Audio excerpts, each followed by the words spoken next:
Alright, Go. hello there. Do you want me to start first then, Panda? Hello everybody, welcome back to Armor Day 2. I'm Panda and I'm here with Cosmos as my commentator. Yep. Hello there. We definitely did not have any issues between us yesterday, but today we will be your commentators for the first match, which, yeah, it's a pleasure to have you, Panda. It's not a pleasure to have you. Alright. So today the first game will be Hot Pot versus Team Skippity. So who do you think is favorite to win today, Cosmos? Sorry, what? Today's matchup? Yes. Yeah, so I've did a bit of research to see who Team Hotpot is and who Team Skibidi is, and also not only that, we also have Shadow Monarch and Sangalia later in match 2, which, well, we've like been quite familiar with some of these teams, right, Panda? Because we both come from like different groups as well. So it's very exciting to see these matchups. What do you think about it? Yeah, I feel like I'm more interested in the Shadow Monarch versus Sangalia because I feel like they're both very strong teams, as well as today's Skibidi and Hotpot. Because no matter what, any team that is able to make it to the top 8 is a very, very strong team in my opinion. So I'm very looking forward to both the matches today. Yeah, even though it is the losers bracket, it does seem that it's going to be very entertaining because we don't really have a clear idea on who's going to advance immediately, but we will see from today's matches. And ahead of the agenda today, we will be seeing Hotpot versus SKT. Whoever wins this matchup will be facing against Alex Luff. And right now we have the introductions to Hotpot. You can do this one, Panda? Okay, so in Hotpot we have Blue Roshi, we have Knight, we have Tonon, we have D-Duck, we have Lulu, we have Sumet, we have Marshmallow, and Caramel. And for Team SKT, we have Clyde, we have Elro, we have Monaco, Choco Eli, we also have Cocoa, Isel, and of course their hunter Squid and Cookie. But yeah, so, well, I think I saw a sculptor just now there from Squid Ink and like Hotpot. Who did you see, Panda? I saw that Caramel as an Ivy main, which I'm very interested because especially Ivy is not very strong. It's not as strong as before, as it has been nerfed very badly. So I'm very interested to see some Ivy gameplays. How would they be able to still utilize Ivy to get points in this current meta? Because it's not as easy as compared to previously. Yeah, and I checked the group stage. I remember, I think Hotpot played Ivy twice and got pretty good results. I think they got a 4K in both matches. So that Ivy is quite a threat on the side of Hot Pot. So that is something that Team SKT have to be careful with. Yeah, and I also noticed during the group stage, SKT had one of the games against the Ivy at Arms Factory, which is one of the Ivy's strongest map. They had a very bad start, but they managed to able to clutch a draw in the end. So I think SKT is very prepared. I would say their teamwork when left 3 men was very good. They were able to manage to secure a draw in the end. Yeah, so we will see if Ivy is going to come out later. I think there's really a lot of variables to this because even though the hunter is an Ivy main, I think they also have played different hunters in the group stage as well. So there is no clear indication on who we're going to see, and I think that's going to be really exciting for this matchup. Yes. As we can see yesterday, the first game AL versus AR, the two teams was playing both meta hunters, but Hershen in BO2 went for a full goal because he just need to leave one, which I think is reasonable, especially Ever Sleeping is a very strong map. So like I'll expect normally BO1, BO2, people will be still picking the meta hunters. But when it comes to the second game, SOQ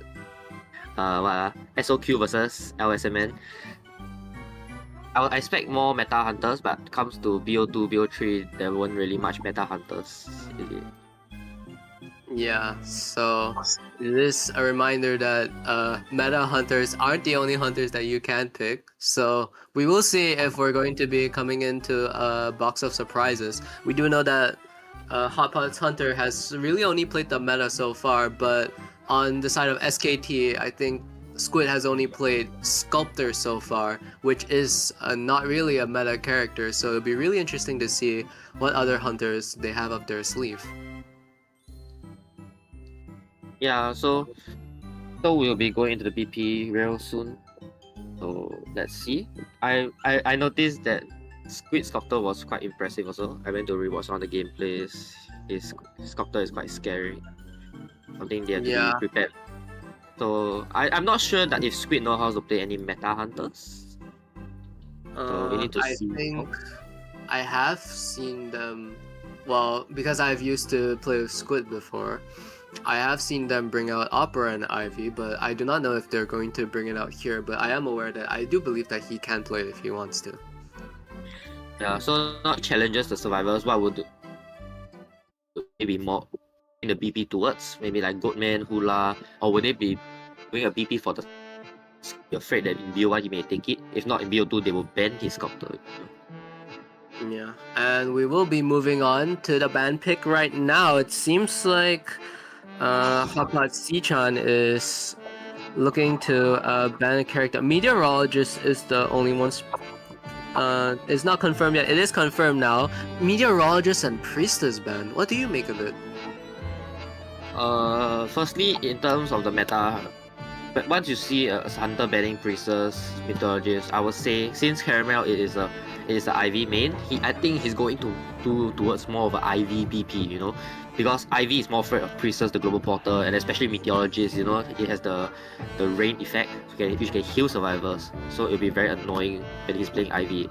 So for survivors, we can see that they will be picking the Gravekeeper and the Antiquarian first, which is more towards a Goatman BP.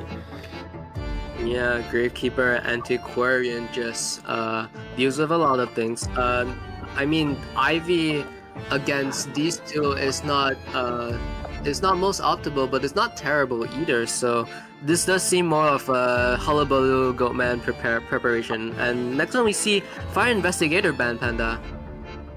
Yeah, so once he banned the 5 Investigator, I would say he's really doing a IV BPD. So I have to say for the survivor side, they already have the two strongest characters to prevent Goatman. So they should be thinking more of like a psychologist, aeroplanist to prepare to versus the IV. But why IV main ban 5 Investigator? Yeah, why 5 Investigator is banned when people are playing IVs, because the 5 Investigator is very strong in game as he's able to block the door. And he can open the door freely without worrying. So yeah, so IV mains have to ban the 5 Investigator in order to have a better chance of winning.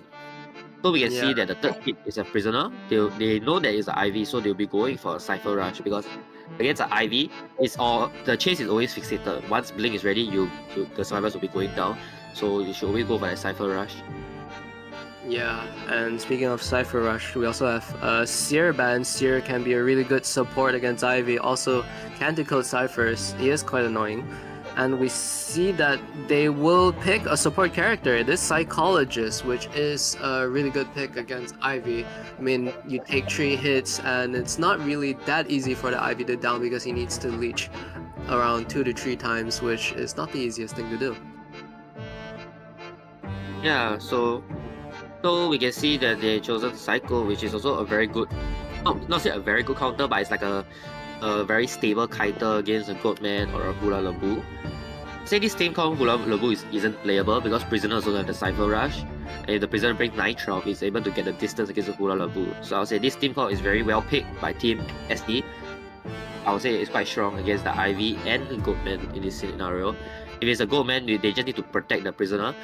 The prisoner just have to try his best to kite at least 3 to 4 cages, and it will be enough to at least try to go for a one-man escape.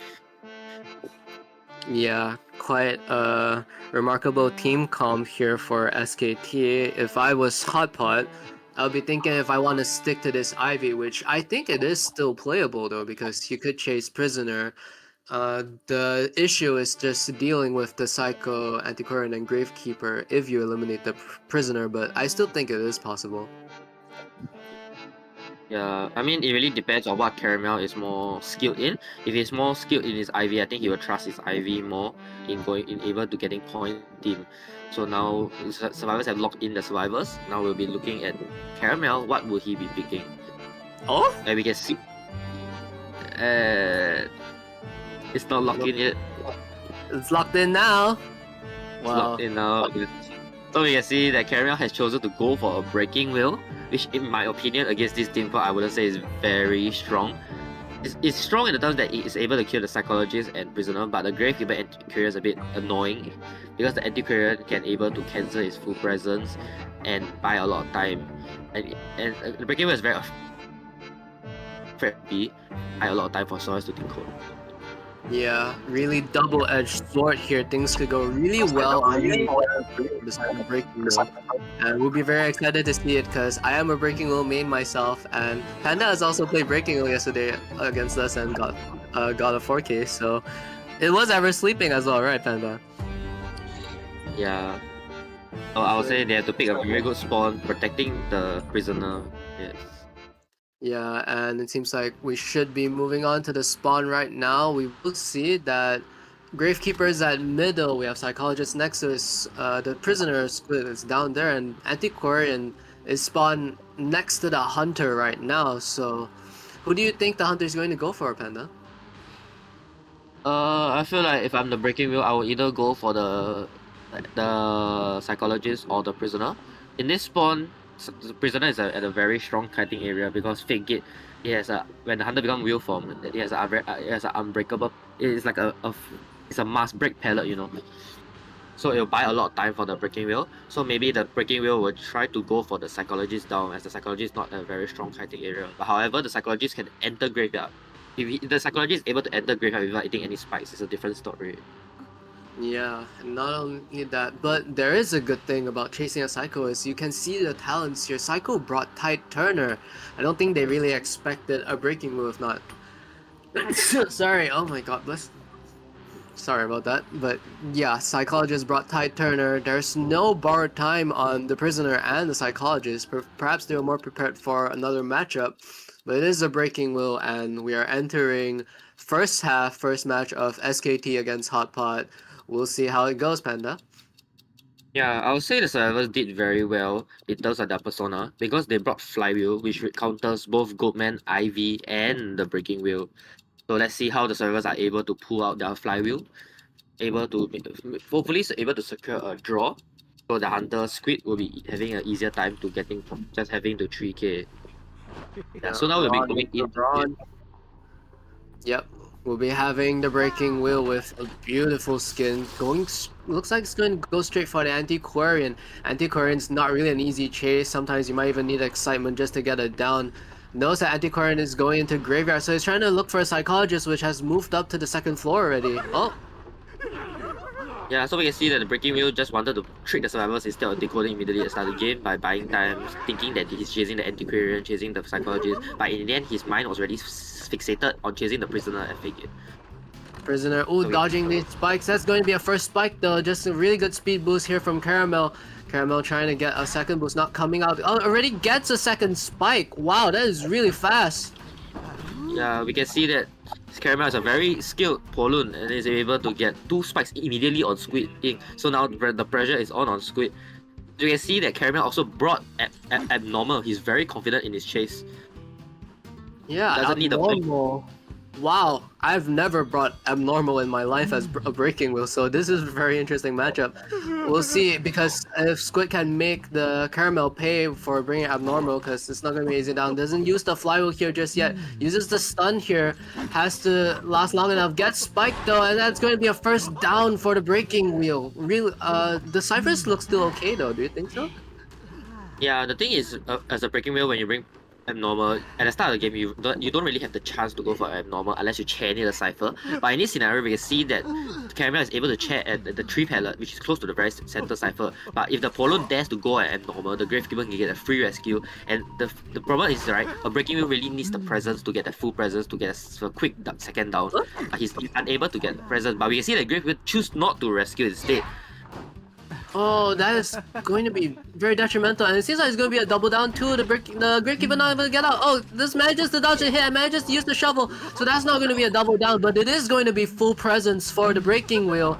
And I just felt that they should just went for the rescue immediately, but it didn't happen. Now Hunter's going back for the prisoner. Yeah, especially in terms of a game that the prisoner kited very well and he's able to second kite without the full presence, they should just go for the free rescue, allowing the Gravekeeper to get a free rescue, and the prisoner doesn't have to worry about the full presence. So now the prisoner is forced to use the flywheels to dodge the full presence instead of using it to kite. So then we can see that the prisoner is trying his best to kite out this Titaner, and he's able to kite out the Titaner, but unfortunately had still died. Yeah, and in the meantime, we could see that the Gravekeeper was healed by the psychologist, not using stress, so that's a bit of time wasted on the cipher progress actually. And now I think Gravekeeper is going to go back for the rescue, uses the shovel just in time. Psychologist is going to be in pursuit here. Hunter is going to do 1 spike. That's also going to be another free rescue on the prisoner if they opt to go for it. They do. So prisoner now has to kite without flywheel, and it seems like it's just going to be a down here though. Yeah, I'll say the Gravekeeper rescued too early against the prisoner. Especially the Breaking Wheel is already full presence. He's down in the shovel. He can buy so much time. Just don't get out of the shovel. Stay in the shovel. The hunter has no choice. The hunter can't do anything about the Gravekeeper unless he had to force to become human. If he becomes human, he had to use the full presence. So the prisoner has a chance to second kite. But now he rescued so early, the prisoner immediately goes down. Especially the hunter still in the Breaking Wheel form. So now we can see that hunter is going center to chase the cycle. Yeah, and we see that the abnormal has really been used into effect. Cypher emitter is only still at 38%, and no one here really can last that long against the breaking wheel except the antiquarian.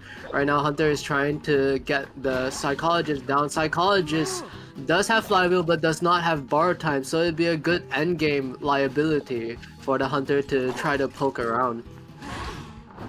Yeah, we see that the psychologist did not choose to run away after the prisoner was being chaired and is forced to down at the center cipher. And you can see that Caramel is utilizing his abnormal on the second time, turning that cipher from a 38 to 0%. So now it's very hard for Team Skibidi, and especially the Psycho is already on his first share and they still require a full cipher. Yep, that is going to be very hard for the side of Team SKT Skibidi to really come back. Gravekeeper still has to rescue. There's no tide turner, even though there is stress. Oh, we don't even know if the Gravekeeper can make it. Can the Gravekeeper make it? There is a trap over there. That seems like that's just going to be a hit, and that's a stuff rescue. Antiquarian is the only one left on the field that can rescue the Psychologist. Things just looking really terrible right now for a team of SKT. Can Antiquarian even make this rescue? I would say this looks like a 4K game already. Oh! Yeah, That's going to be a down on Antiquarian. The psychologist did not play well in the situation. He needed to run away. He needed to run away from the cipher and get a safe hiding area, because the hunter obviously will want to chase the psychologist on the second chase, because psychologist is the second character that he's unable to kite the breaking wheel, as he has no items compared to the Gravekeeper and the Antiquarian. But now we can see that beautiful flywheel by Choco Eli, but this game is most likely already a secure 4K, especially the anti-crit has no more self-heal. And oh, manages to hit the hunter while he was trying to go into wheel form, but yeah, like you said, Panda, this looks like a very likely 4K. That's going to be a stun again on the psychologist. But even though like the survivors are still lasting, holding on just a bit longer, the cipher is there's still a whole cipher remaining and 1/3 of another cipher. So things are looking really drastic, and psychologists right now has to kite for their life in order for them to pop the ciphers. Yeah. So we can see that the Gravekeeper is down, the Antiquarian doesn't have any more self-heal left. The Psychologist is forced to go heal to the Gravekeeper. And no one is unable to rescue or heal the Anti later on. So I'll say now the Caramel is in a very comfortable position using the Abnormal once again. So Seven still need 1.5 ciphers still. If the Breaker chooses to switch that to people, it's a guaranteed 4K already as they're unable to heal up anymore. So you see that now Caramel is trying to look for the 2 ciphers which are trying to heal up and is able to find the Gravekeeper and Antiquarian and a Psychologist. Yeah, and Psychologist seems like it's just going to be that person walking here, running into the corner of the map. It's not going to do it any good. And just now, I saw the Gravekeeper try to drop a pallet against a Breaking Wheel, which I don't really think you should do that. But it seems like maybe there's a bit of an experience from this Gravekeeper side. Doesn't manage to dodge the spike, and that will be a down Gravekeeper. Everyone is just down, Panda. I would say it is a very stable 4K elimination, especially both Antiquarian doesn't have the self-heal and then Breaking Wheel knows where the Psychologist is, and the Psychologist is unable to second kite anymore. So I would say GG's to Caramel, he played this game very well.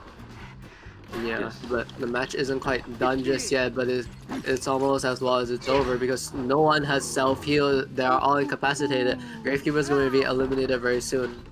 I think Hunter just has to find Antiquarian, and this should be it. Well, we'll see if the Hunter can just do the cleanup and try to find Antiquarian. They're not surrendering just yet, so they're still trying to hold on, but it's very unlikely. Oh, there goes the surrender now. Yeah, Yep. I would say Caramel played very well at the start of the game, but I feel like the servers made a lot of mistakes in terms of the Gravekeeper going for the rescue. I feel like both the rescues played by the Gravekeeper wasn't very well. Especially the first rescue, he should go for the instant rescue, protecting himself on the full health. They had to waste time healing the Gravekeeper instead of going for the Cypher Rush. Especially against an abnormal Breaking Wheel, you should try to force the Cypher as much as you can, allowing him to only abnormal the ciphers that has lower percentage, making the abnormal not very efficient, not fully utilized. But the ciphers decode to the point that they are unable to pop it and allowing the Breaking Wheel to fully utilize the abnormal. Yeah, I don't really think the survivors really anticipated the abnormal, and they didn't really react accordingly. So it just was a really good 4K from Team Hot Pot. That Breaking Wheel does seem like it has a lot of depth to it, and as a Breaking Wheel main myself, that was very informational match actually for me to learn as well. So great job for Team Hot Pot, and Team SKT now needs to fight back with another 5-point game. Yeah. So I'm very curious what Squid will be going for. I think, in my opinion, if you need to go for 4K, a sculptor is still very strong. Especially Squid is a very skilled sculptor. If his statues are very accurate, he's able to get a quick down, able to get that full presence early into the game. It will most likely be a stable 4K elimination already for Squid. So Yep. we need to see how. Yeah, we need We'll to see see how. if it goes for that sculptor, but we will be right back right now since we are going to go on break. And we'll see what will happen for the second half. Take care, everyone. Last year, Team BLK, composed of 5 college classmates, faced a narrow defeat against the seasoned powerhouse team SRE, bringing their journey in the CLA preliminaries to an unexpected halt. Now, as the team members graduate and embark on late nights, bright screens, countdowns, begun, dreams and night. We're all in, no turning back, one last chance. We hold on tight. We sink in time, side by side tonight. We cross the line with hearts alright. We chase the dream. We shine so bright off the sight. Clock can't spin and time won't slow. Every moment drifts and fades away. Now the moment feels past, holding tight. We rise as one under the neon light.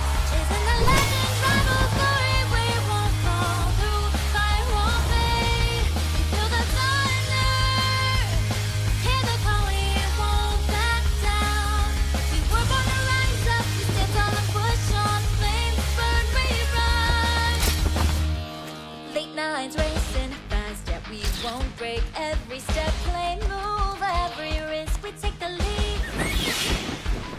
We chase the light, breaking all chains. Now clock hands turning, time moves on, all fading. Echo cheers are gone. Not just a game, we built a name. We rise as one under the neon light. Chasing the legend, rival glory, we won't fall. Fire won't fade, we feel the thunder. Hear the call, we won't back down. We were born to rise up, stand on the mission. Flames burn, we run. We rise as one. We rise as one. We stand with pride.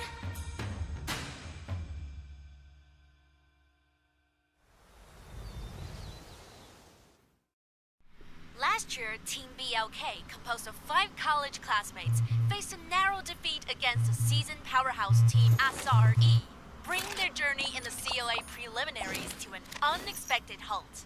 Now, as the team members graduate and embark on Late nights, bright screens, countdowns begun. Dreams and night, we're all in. No turning back, one last chance. We hold on tight. We sink in time, side by side tonight. Because the line with hearts alright. We chase the dream. We shine so bright, all feels right. Clock can't spin and time won't slow. Every moment drifts, fades away. Now the moment feels past, holding tight. We rise as one under the neon light. Chasing the legends, rival glory, we won't fall through. Fire won't fade, we feel the thunder. Hear the call, we won't back down. We were born to rise up, we stand tall and push on. Flames burn, we run. Late nights racing fast, yet we won't break. Every step, play, move, every risk, we take the lead. We chase the light, breaking all chains. Now clock hands turning, time moves on, all fading. Echo cheers are gone. Not just a game, we built a name. We rise as one under the neon light.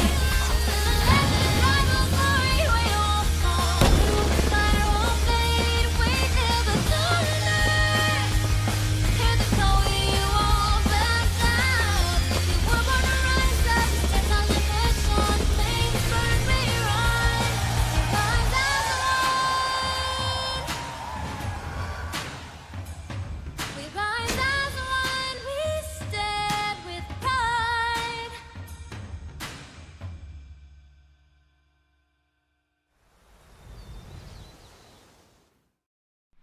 Last year, Team BLK, composed of 5 college classmates, faced a narrow defeat against the seasoned powerhouse team SRE, bringing their journey in the CLA preliminaries to an unexpected halt. Now, as the team members graduate and embark on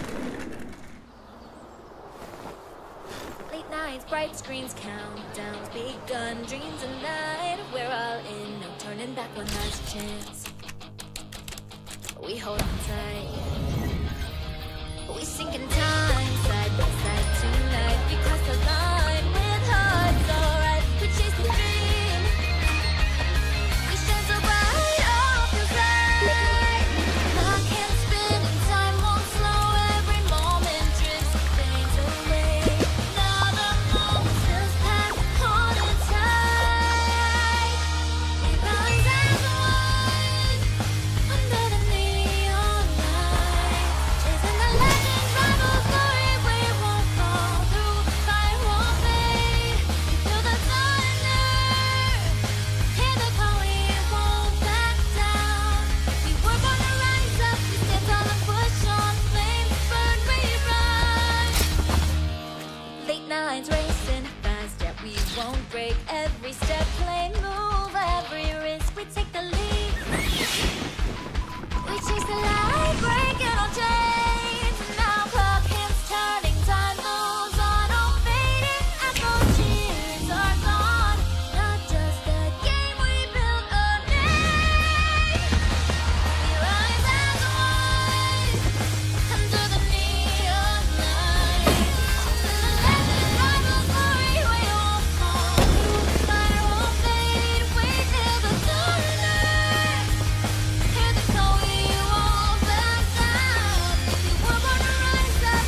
All right, we And are back at the second half of Team Hot Pot against SKT, and I just want to make a few amendments just now because I mentioned that whoever's going to win this matchup will face Alex Love, but that was actually untrue. Whoever wins this matchup will be facing Team SOQ instead, which is actually Panda's team.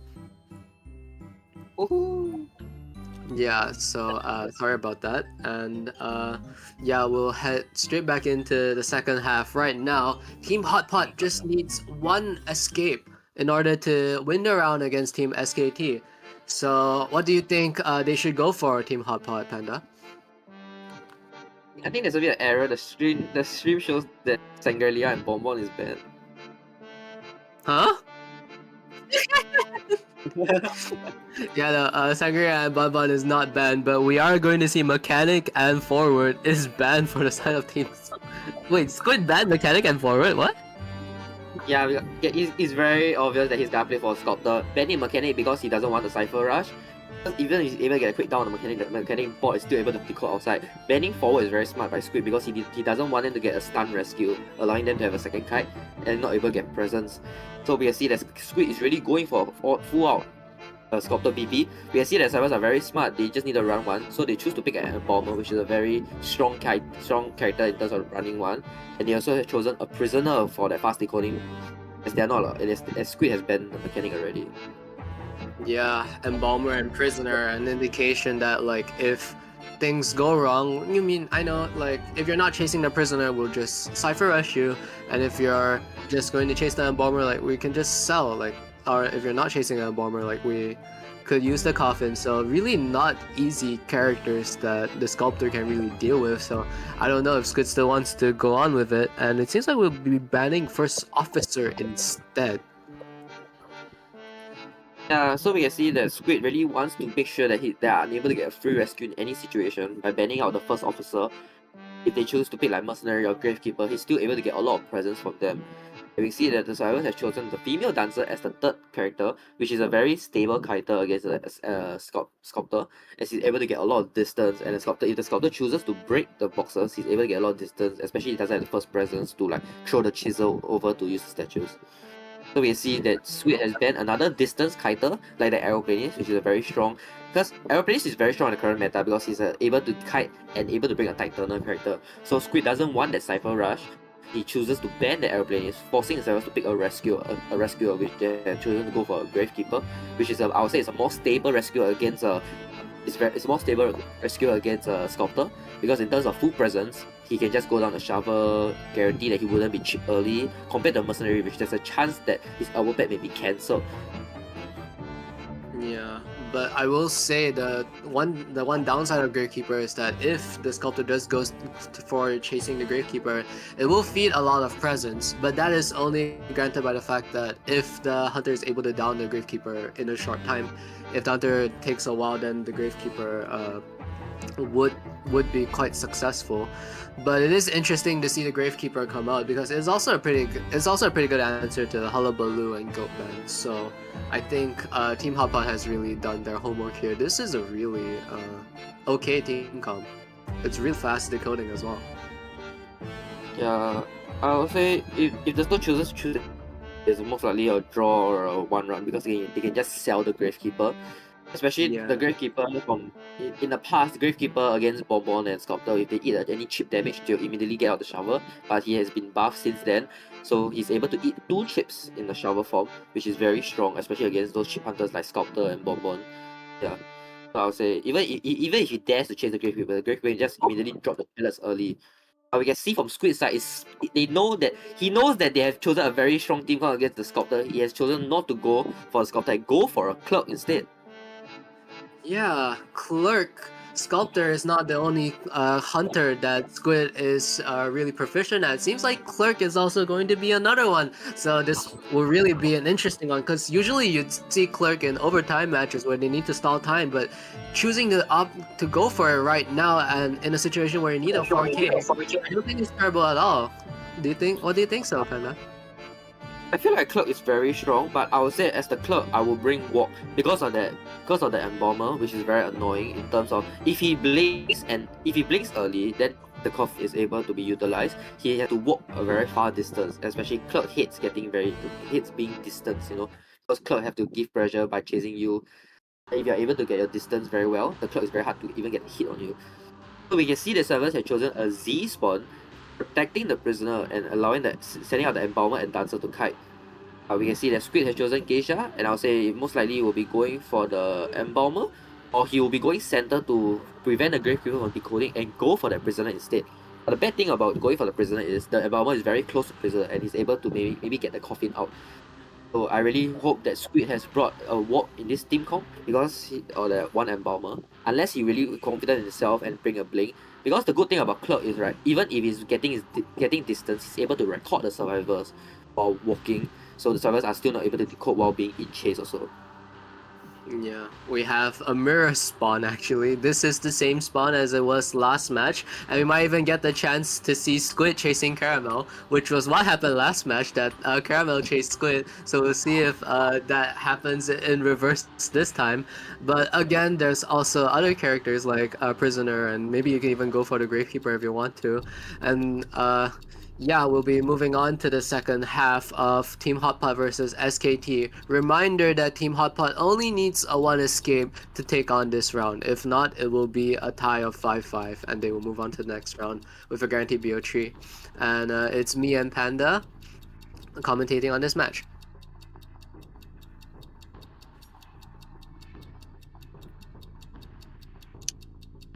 Yeah, I don't think we mentioned the personas just yet. Mm-hmm.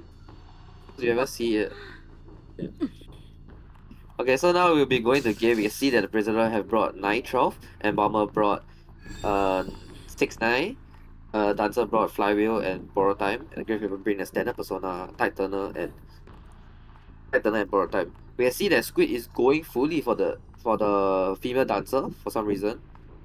But the female dancer have to 3 pallet to help his teammates to support in terms of putting boxes. The Clerk did not see the boxes being played, so now he's forced to go back and chase the Gravekeeper or the prisoner. I think Squid wants to go for the Gravekeeper instead. Yeah, missed out on the prisoner hiding early on as well. Really great hiding from the prisoner. Also, I think this accessory, I'm not sure if it's an S tier, but we'll talk about that later. But also, Hunter is going to be going for a Gravekeeper. No, it doesn't seem like it is.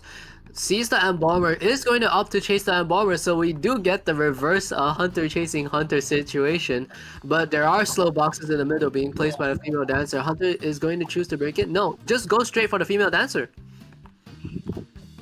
Yeah, I'm very surprised that Squid is very fixated on chasing this dancer, as he can chase the Embalmer or the prisoner. He really wants to get this dancer down for some reason. And we can see that Squid just walked through the pallet and the dancer is able to use a dance, able to dodge that one hit, and now is able to mind game the pallet, as Squid is very eager and swinging through the pallet. The dancer doesn't really want to drop the pallet and just transition away. Yeah, Dancer doing a good job playing around that pallet, but there are no boxes available, just a flower remaining. Doesn't get the charge attack. The first hit is not here yet. Oh, I feel like Squid is playing quite hastily. He can just get a hit here. Now does get the hit, and Dancer misses the flywheel, Panda. Yeah, we can see that. I think the we can see, like I said earlier, the Embalmer is ready preparing to coffin the dancer. And we can see that Squid has brought Blink, so very annoying in terms of that coffin later on. We can see that the dancer is transitioning back to his only boxes left and utilizing the dancer's trait, which is using the up down. When he drop down, he has a. So we can see the dancer is kiting very well, using the dance again. Squid is forced to break the pallet here. If not, he's trying to go for the blink. Oh, we can see that Squid has a pallet recording and able to get the down on the dancer immediately. And the dancer has managed to kite almost 2.5 ciphers already. Yeah, and we can see that the coffin is being placed in corner house. Oh, the Clerk is carrying it away from corner house, so it seems like they're just going to coffin it here, and that's going to be detrimental. Prisoner even trying to go for a stun, but it doesn't happen. And we will see if they choose to go to use the coffin here or not. Yup, they definitely do. And it's all the way at corner house, no warp available, so they know that it's not warp now. Hunter just going straight for the prisoner because you can't chase that dancer anymore. Oh, we saw that Squid had recorded the prisoner wanted to go for the blink, but he's unable to press the blink in time and just missing a hit instead. if he is able to get the blink terror shot right there, I think Squid has still a very high chance of getting a 4K. So now we see that the prison is still full health, but Squid still does have blink to utilize, and we see the prison done an amazing shot at the center of the pallet and able to get the pallet stun to buy a lot of time. Yeah, things are not looking great right now for this clerk. Looks like a good pick, but it is harder to say in practicality. Right now, the prisoner trying to kite, and it's almost 3 seconds remain. Beautiful flywheel, but still Squid managing to get the hit. And now the clerk has to tries to go in the basement. I think that was the wrong doing, but yeah. Prisoner is still trying to kite, and 3 ciphers are already done with a 4 cipher being at 60. Things just don't look really good for this clerk right now. Uses the blink. Now prisoner is going to be down on the first chair. Yeah, against a clerk, you should never let you should always go for a body block. Don't let the servers go down, because you need to force the clerk to use the recording during chase. We can see in more higher gameplays, when the servers are half health, the hunter will normally start recording the ciphers as he still have blink to utilize. So now we can see that Squid finally has a 1 down and is able to start recording ciphers. It doesn't mean that they left 1 cipher, they are able to really pop the cipher, because the clerk can just keep recording. I can see that now the ciphers, there's 2 people that will be going for the cipher rush, so there's a high chance that this game looks like a 3-man escape.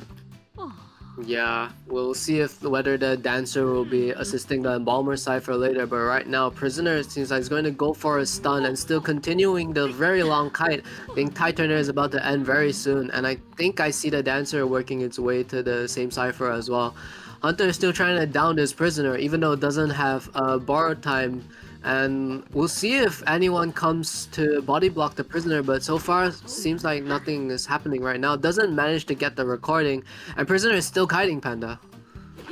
Yeah, I'll say this game really looks like a 3-man to a draw. There's no, I don't really see a 4-man potential unless the end game they really make a very big mistakes. So you see that the Gravekeeper is very smart, pushing the hunter away, and they know that the prisoner doesn't have the borrowed time. They should just pop the cipher immediately, but I think they're going to try to risk for a rescue instead, which I don't think is very necessary, because Squid, his blink is still in CD, you know, so they can just go for the pop and 3-person just force the gate. As long as they don't get recording, it's a guaranteed 3-man escape. But now going for the rescue is giving Squid any chance to even go for a 4K elimination, as Squid just have to buy time for his recording, buy time for his blink, and he knows that the prisoner doesn't have any borrowed time, so if he's able to get the hit on the prisoner immediately, this game has a quite small chance to 4K. He hit the Gravekeeper instead, and they went for the immediate pop. You can see that Squid is a bit lagging in the situation. I don't think he's pausing, but I think Squid is back in conditioner again. Yeah. And then you see the servers are very smart against a clerk. You should always open 2 gates at the same time, because you only can record 1 gate at a time. But we see Squid is still lagging a bit. His movement is a bit slow compared to normal. It's okay, he's still trying to go down. Even he's not lagging, I think this game is a guaranteed 1 to 2-man escape. Dancer has to get open. Oh, misses the blink. Prisoner might even go for the gate. Gravekeeper can use this to shovel, but I don't think it's really enough. Gravekeeper. Oh, prisoner uses the flywheel. Clerk misjudged that.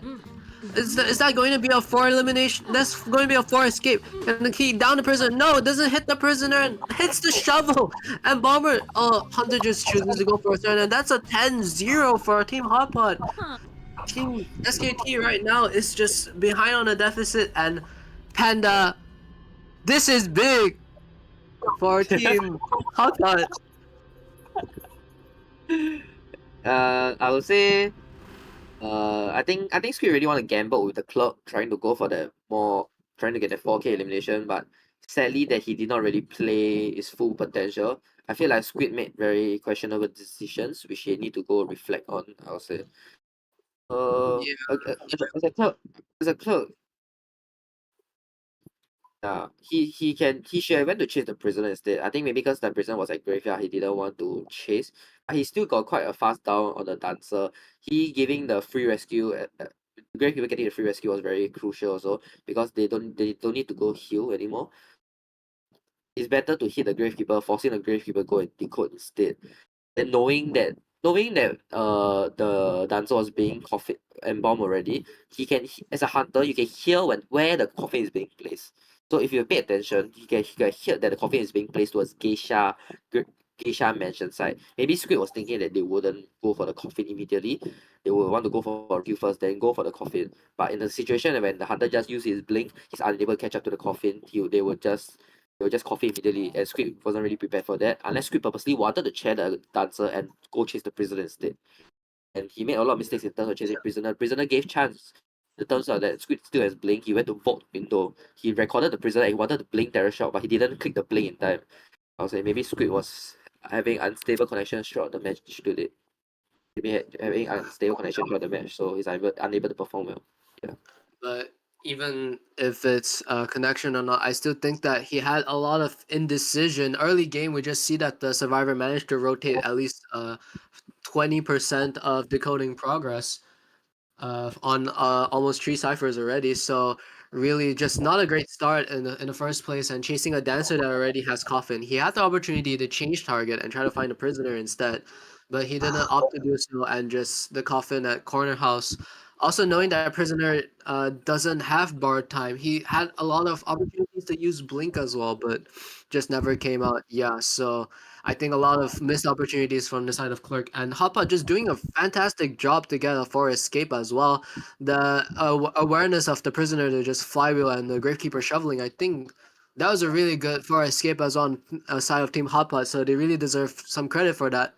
And it seems that we will be ending this first match with a 10-0 for Team Hot Pot, and we'll be moving on to the next match, and we'll see what Team SKT can rebound with, and we'll see you in the next match. Last year, Team BLK, composed of 5 college classmates, faced a narrow defeat against the seasoned powerhouse team SRE. The light refracted by the rainbow carries a captivating, almost intoxicating fragrance.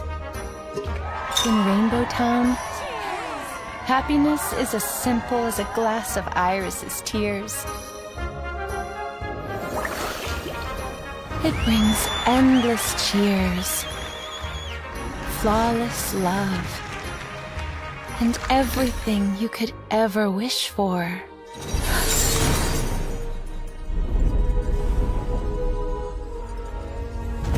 But such overwhelming pain, such wild despair, shouldn't be yours.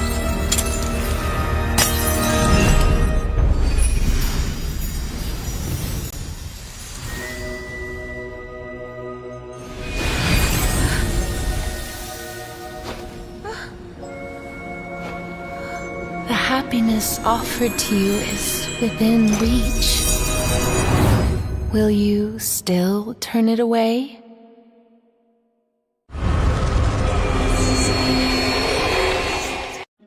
The light refracted by the rainbow carries a captivating, almost intoxicating fragrance. In Rainbow Town, happiness is as simple as a glass of Iris's tears.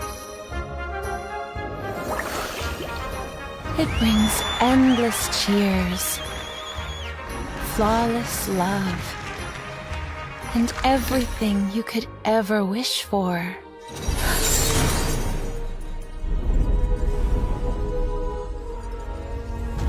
But such overwhelming pain, such wild despair, shouldn't be yours.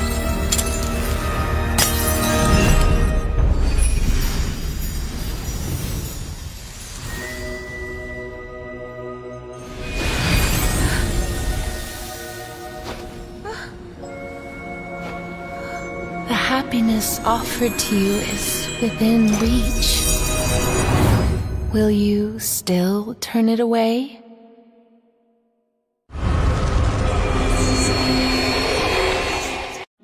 The light refracted by the rainbow carries a captivating, almost intoxicating fragrance. In Rainbow Town, happiness is as simple as a glass of Iris's tears. It brings endless cheers, flawless love, and everything you could ever wish for.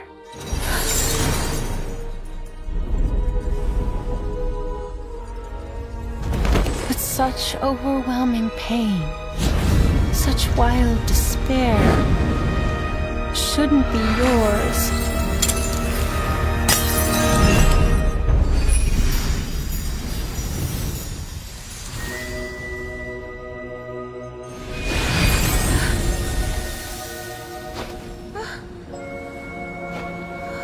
The happiness offered to you is within reach. Will you still turn it away?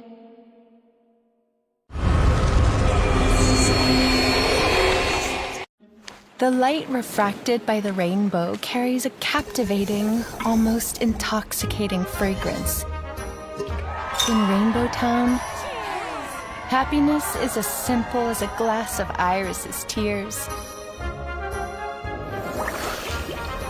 It brings endless cheers, flawless love, and everything you could ever wish for.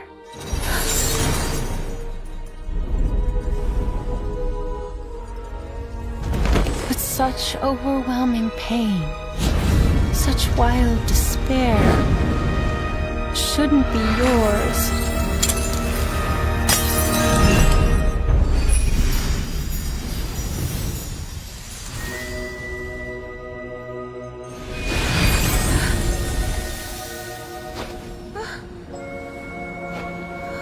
The happiness offered to you is within reach.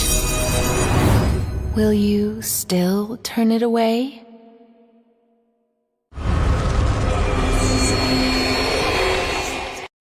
The light refracted by the rainbow carries a captivating, almost intoxicating fragrance.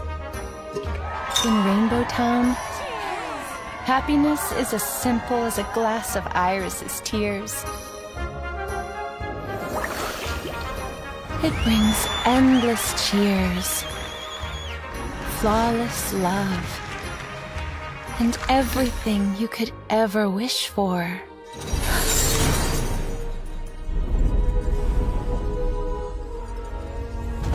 But such overwhelming pain, such wild despair, shouldn't be yours.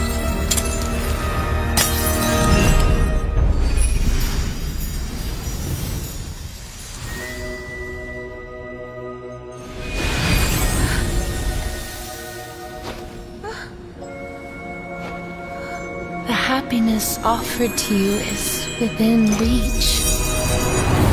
Will you still turn it away?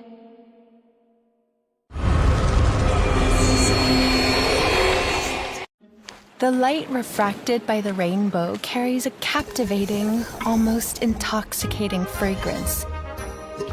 In Rainbow Town, happiness is as simple as a glass of Iris's tears. It brings endless cheers, flawless love, and everything you could ever wish for.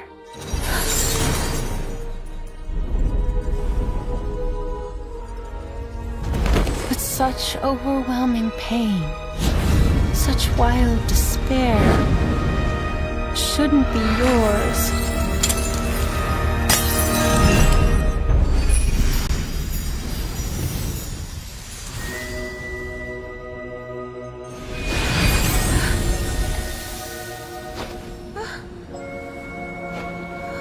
The happiness offered to you is within reach. Will you still turn it away?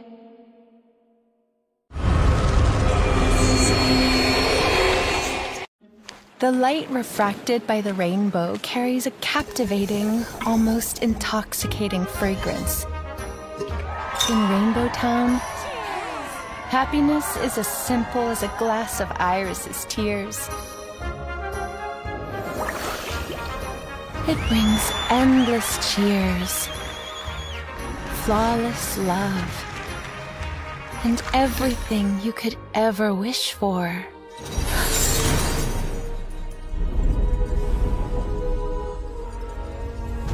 But such overwhelming pain, such wild despair, shouldn't be yours.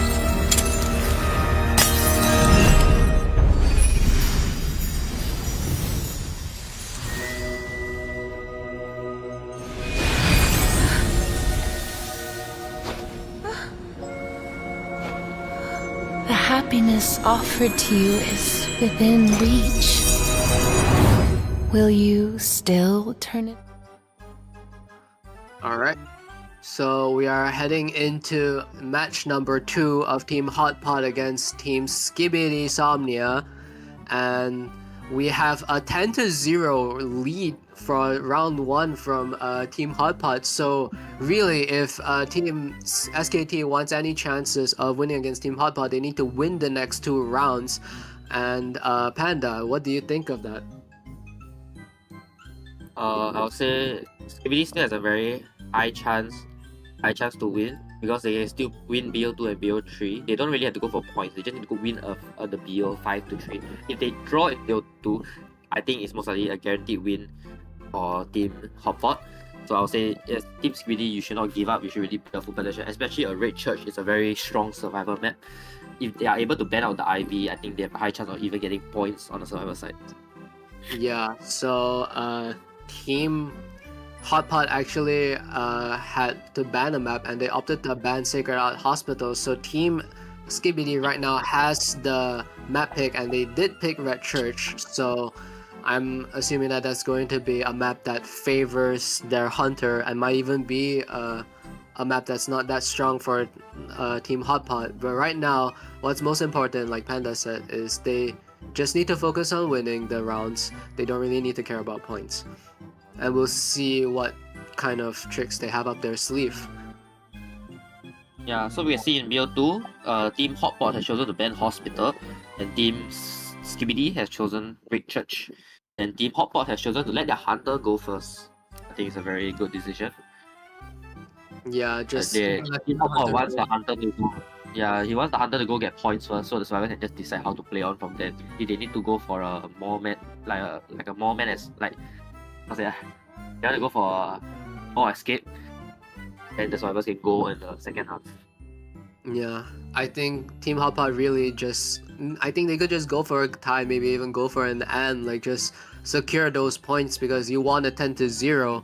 Even if you lose this round, you don't want to really lose on points. You can still tie the entire round. So really, the deciding power is on Team Hotpot right now, and they might even like, if they get a really good score, like if they get a 4K again this matchup, they could just go for a 2-0 round kill against Team Skibidi.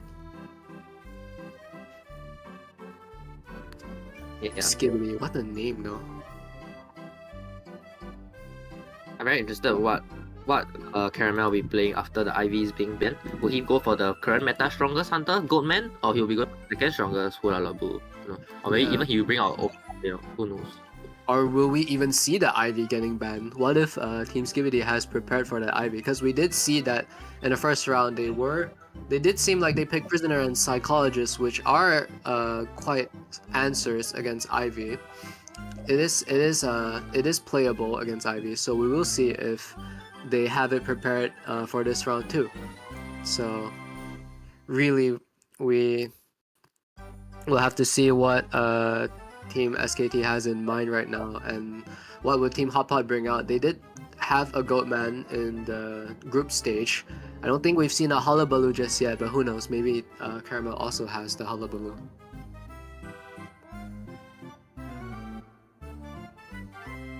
Yeah. So they're going into the BP real soon. There's some behind the scenes things. They will be going into the game. Okay, we'll be going into the game right now. Yep. So we will be seeing what Caramel will be banning really soon. Honestly, I think I would just go for characters that has the potential to tree escape. Like just ban out maybe decoders. Like just ban out the mechanic. Always a hassle, and I do believe that one of Team SKT's survivors have mechanic.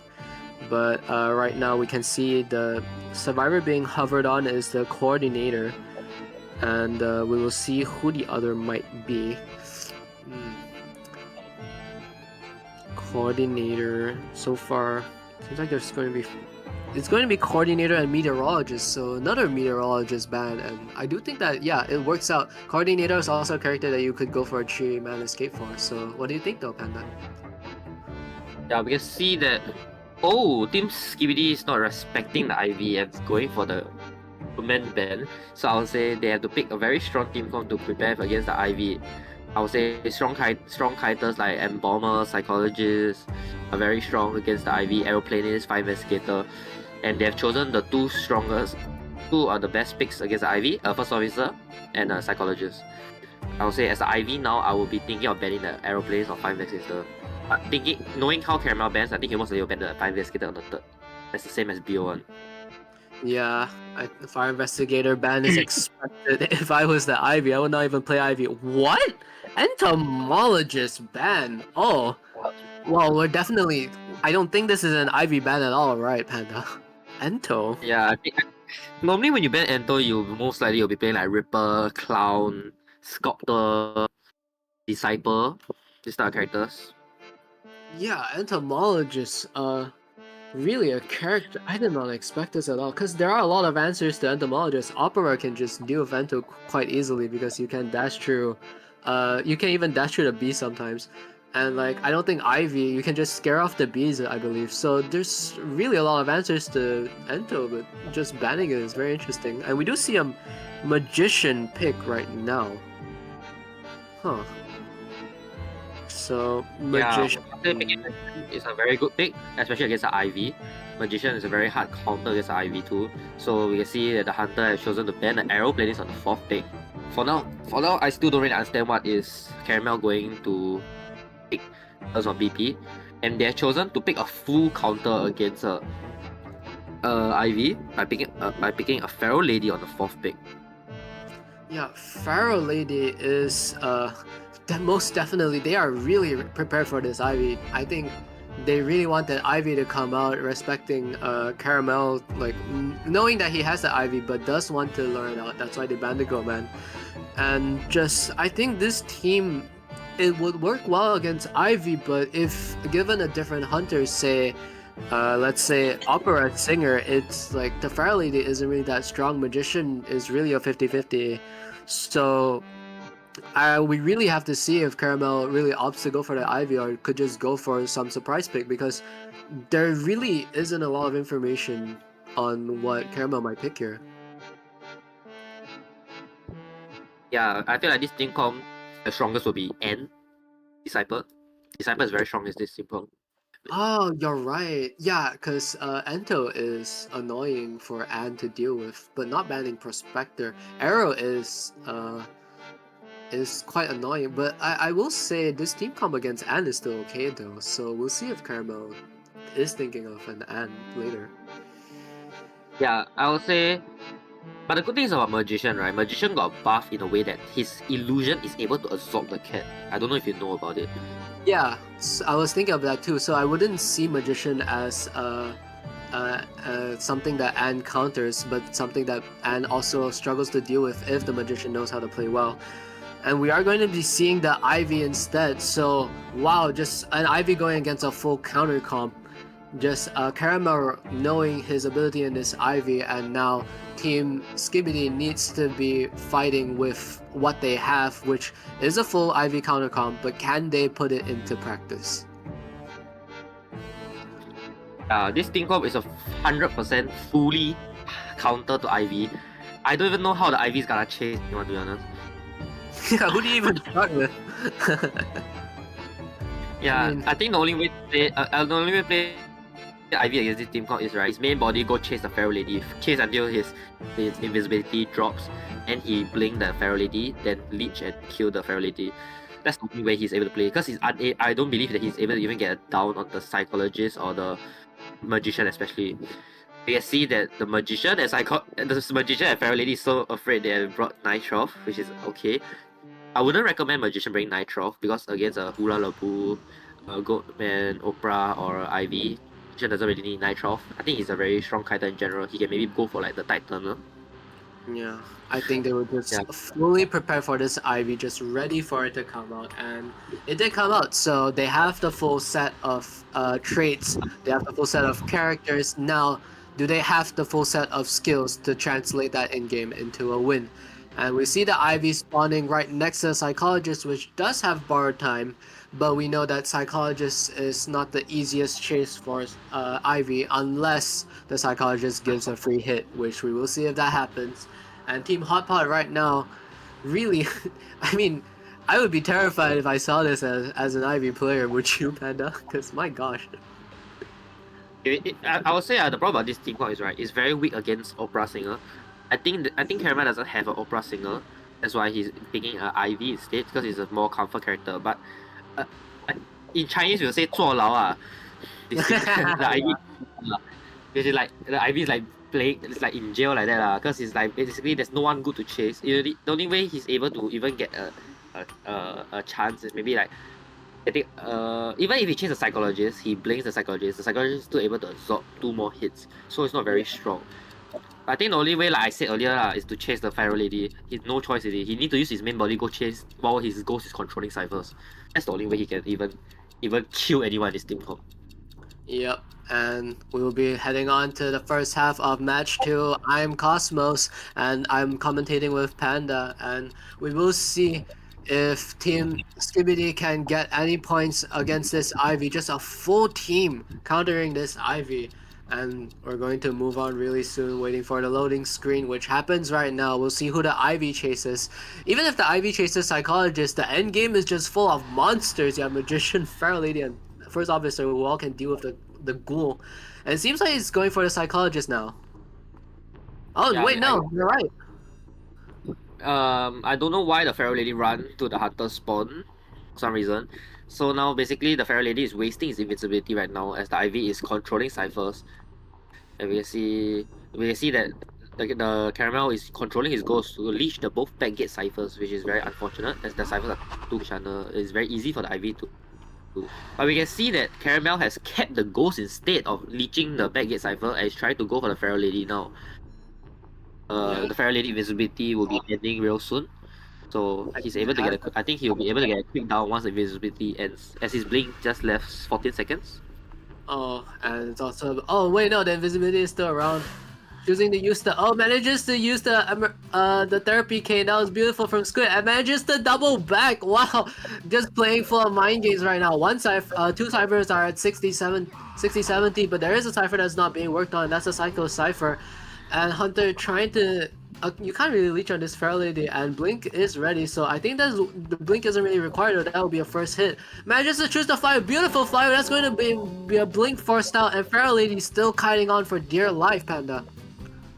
Yeah, we can see that the Pharaoh Lady left 20 more seconds on his invincibility, and now the Ivy is going back to control the ciphers while waiting for the leech to be ready. So once the leech is able to leech on, the Pharaoh Lady will be going down immediately, unless the Pharaoh Lady is able to buy time for his invisibility to come back. But I don't think it's enough.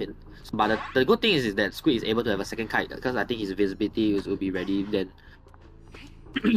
Yeah, so we have to Squid down. The Pharaoh Lady is down at the bottom broken area, and the First Officer I remember seeing was at reception isn't making its way right now. Hunter's going to use the gold to disturb the Magician cipher. Yep, it seems like we have the First Officer making its way, and it seems like Pharaoh Lady brought snooze because that chair time looks very long. And we have the Psycho decoding the backgate again. Now Hunter choosing to hit the wall. I'm not sure why it did that. That's just going to let Pharaoh Lady use the 3-9 now. All hunters hit the wall at the bottom broken because there's a chance that the Tao, the hit will like punting to the wall, so they'll get the rescue. So that's why, you know.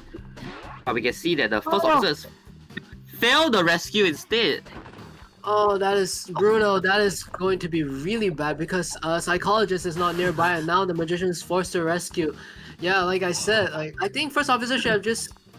First Officer didn't play well with the Pocket Watch mind game, and now Magician needs to go for the... Magician's backing away, so I don't really know why the Magician came in the first place. Psycho now going for the rescue. The Psycho's going to take a hit, and that's going to be borrowed time use on his Pharaoh Lady. Does use the speed boost ability, but now Pharaoh Lady has to kite for very long because this isn't really a good endgame for Team SKT right now. Yeah, however, the Pharaoh Lady still has invisibility on, so he's able to steal second kite later on. So we can see that the psychologist should immediately go for the rescue now. Don't allow the hunter to even get the fair lady. Yes. Yeah, Hunter has leech on the Fairly. Not choosing to chase it though is going to get damage here first. So there is still a chance. Doesn't get the terror shot, but it seems like Psycho is going to be down. First officer manages to get out. And Psycho uses the flywheel beautifully, but I think it's still going to go down here. Hits the wall! Psycho still manages to stay alive for just a bit longer. Can the Psycho get to the pallet? No, does not get into the pallet. It seems like Magician's the only one that can rescue a Psychologist. Squid right now just freely decoding, finishing up the first officer Cypher, and they have one Cypher remaining. If Hunter cannot chase this Feral Lady, it might still be a 4-man endgame, Panda. Yeah, if you can notice, right, the psychologist still have a tiny bit of blood. So once he's being rescued, he will still be full health. As I was thinking that as a psychologist, after I rescued the first officer, you see, like I said, the psychologist now count as 2 hits. He's full health. He's unable to chase the feral lady. As long as the FO just kept his distance away, let the feral lady kite himself, the feral lady is unable to go down because the invisibility will immediately pop on.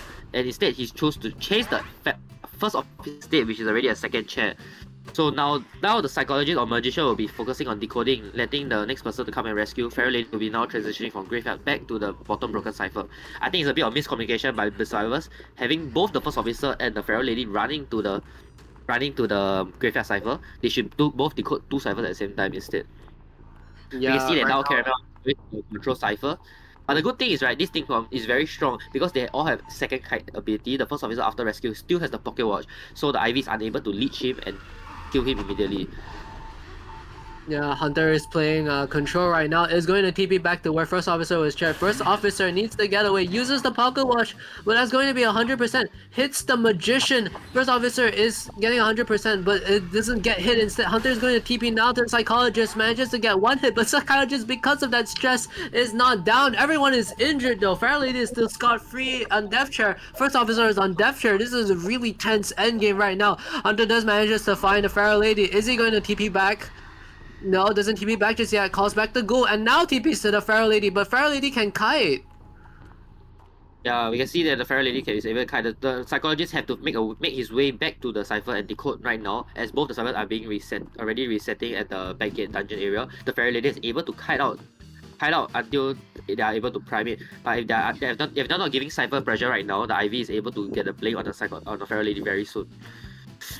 Yeah, still has one cane to work with. Does use the cane. Feral Lady is double backing. Hunter has no idea Feral Lady is going that way and is way far away from blinking distance. So right now, there is Cypher and Middle Broken as being blocked out, but there is still Graveyard Cypher. Hunter looks like still opting to go for the Feral Lady because there's no more invisibility remaining. Does have a fly to work with. Doesn't choose to teleports way too late. And Feral Lady, does see the Hunter, so that's 1 stun away from getting down, but Feral Lady is still fine, still kiting for their life. Are they working on the cipher right now? It doesn't seem like it though. So Feral Lady's kite might not even be worth anything, but Feral Lady's still holding on. Blink is ready, and they're just resetting. I see them healing in the middle. So it doesn't seem like the cipher is being worked on. This Feral Lady is going to die real soon in Death Chair.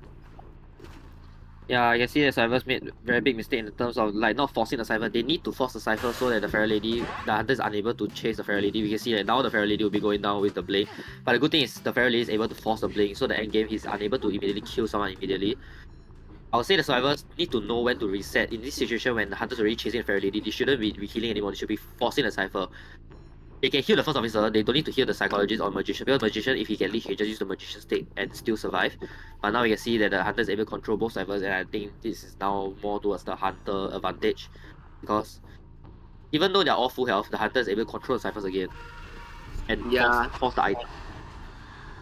Yeah, and they can stall a lot of time, and the thing about Psychologist against Ivy during endgame is Psycho is pretty much just having nothing except a flywheel to work with. Now, First Officer getting spotted out by the Hunter. I think First Officer just ran to the Hunter, but Hunter, I don't think even needs to chase the First Officer. Trying to work its way to Graveyard, because I think Graveyard's about to be finished because Magician broke the... Oh wait, hold on, can Magician pop the Cypher? Wait, seems like Magician is going to be able to finish it. Magician pops the Cypher, and now it's a 3-man endgame. Psycho is immediately at the gate already. Hunter's still chasing the Magician. Psycho not leaving the gate just yet. Oh. Uh-oh. Okay, Psycho chooses to leave the gate I would out. say the Ivy made a very big mistake in terms of like not teleporting to the graveyard stone once he saw the percentage was increasing. I don't know what the Ivy was worrying about. But then he allowed the magician to break the stone and allowing them to pop the graveyard cipher. So now we can see the ciphers are not giving any chances. Making sure they're not near the gate. Do not allow the Ivy to have any chance leaving any of the tombstones at the gate, allowing the control ciphers. And we see that this game most likely will be a draw already. The Ivy need to think how to even manage to secure a draw. If the survivors are able to buy out detention, they're all full health, they're able to go for that 3-man end game. Oh wait, we see two people opening the gate. I think Magician is able to make it. Psycho has a flywheel to work with. Does manages to teleport the Magician. Oh, Magician doesn't use the decoy in time, so Magician will be down, and there is a tablet at the gate. Magician will be chaired.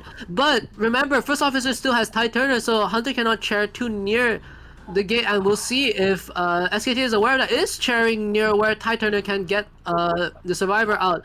We do see the First Officer getting crows. This is a really tense situation because it can be a tree man, it can also be a tree escape, but also a tree K situation, but it could also be a tie. So really, we don't know what's going to happen. Psycho is managing to get it out, manages to break it.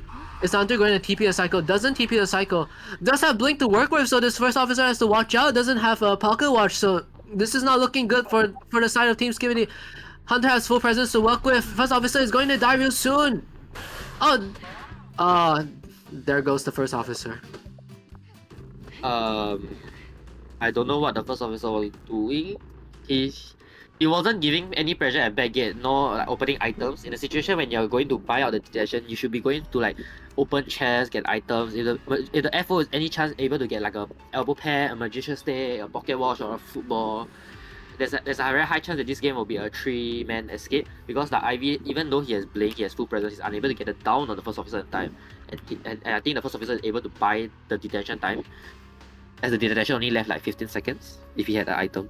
Yeah, and Psychologist choosing to leave the gate. I think Psychologist should have put the graveyard and maybe split the Hunter's attention, because if the First Officer goes down, at least the Psychologist is able to rescue the Magician. But no, I think just as we mentioned in the group stage, they handled an Ivy really well, but against this Ivy, I just think that they missed out on so many endgame opportunities. Yes, they waited out detention, but I think the First Officer just getting caught in the wrong spot, and Psychologist just choosing to leave early, just missed opportunity for a tie, even a tree man. So, what a shame.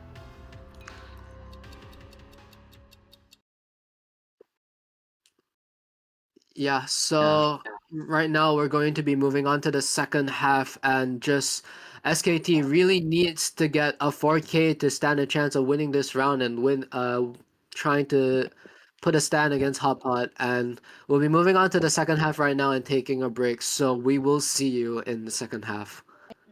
The light refracted by the rainbow carries a captivating, almost intoxicating fragrance. In Rainbow Town, happiness is as simple as a glass of Iris's tears.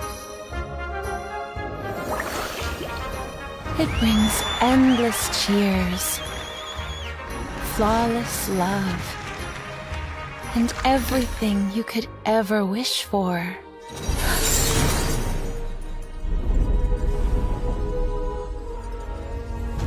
But such overwhelming pain, such wild despair, shouldn't be yours.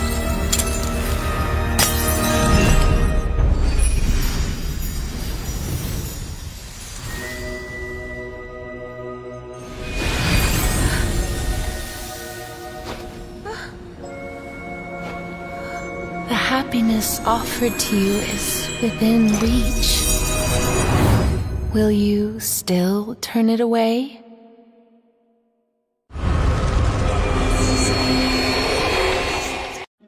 The light refracted by the rainbow carries a captivating, almost intoxicating fragrance. In Rainbow Town, happiness is as simple as a glass of Iris's tears. It brings endless cheers, flawless love, and everything you could ever wish for.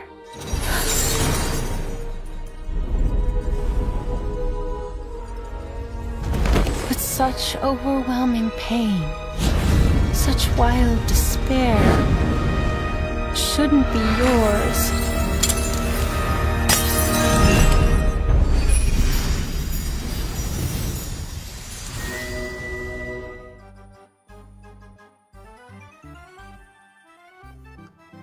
Alright guys, we're back for the second game, second half.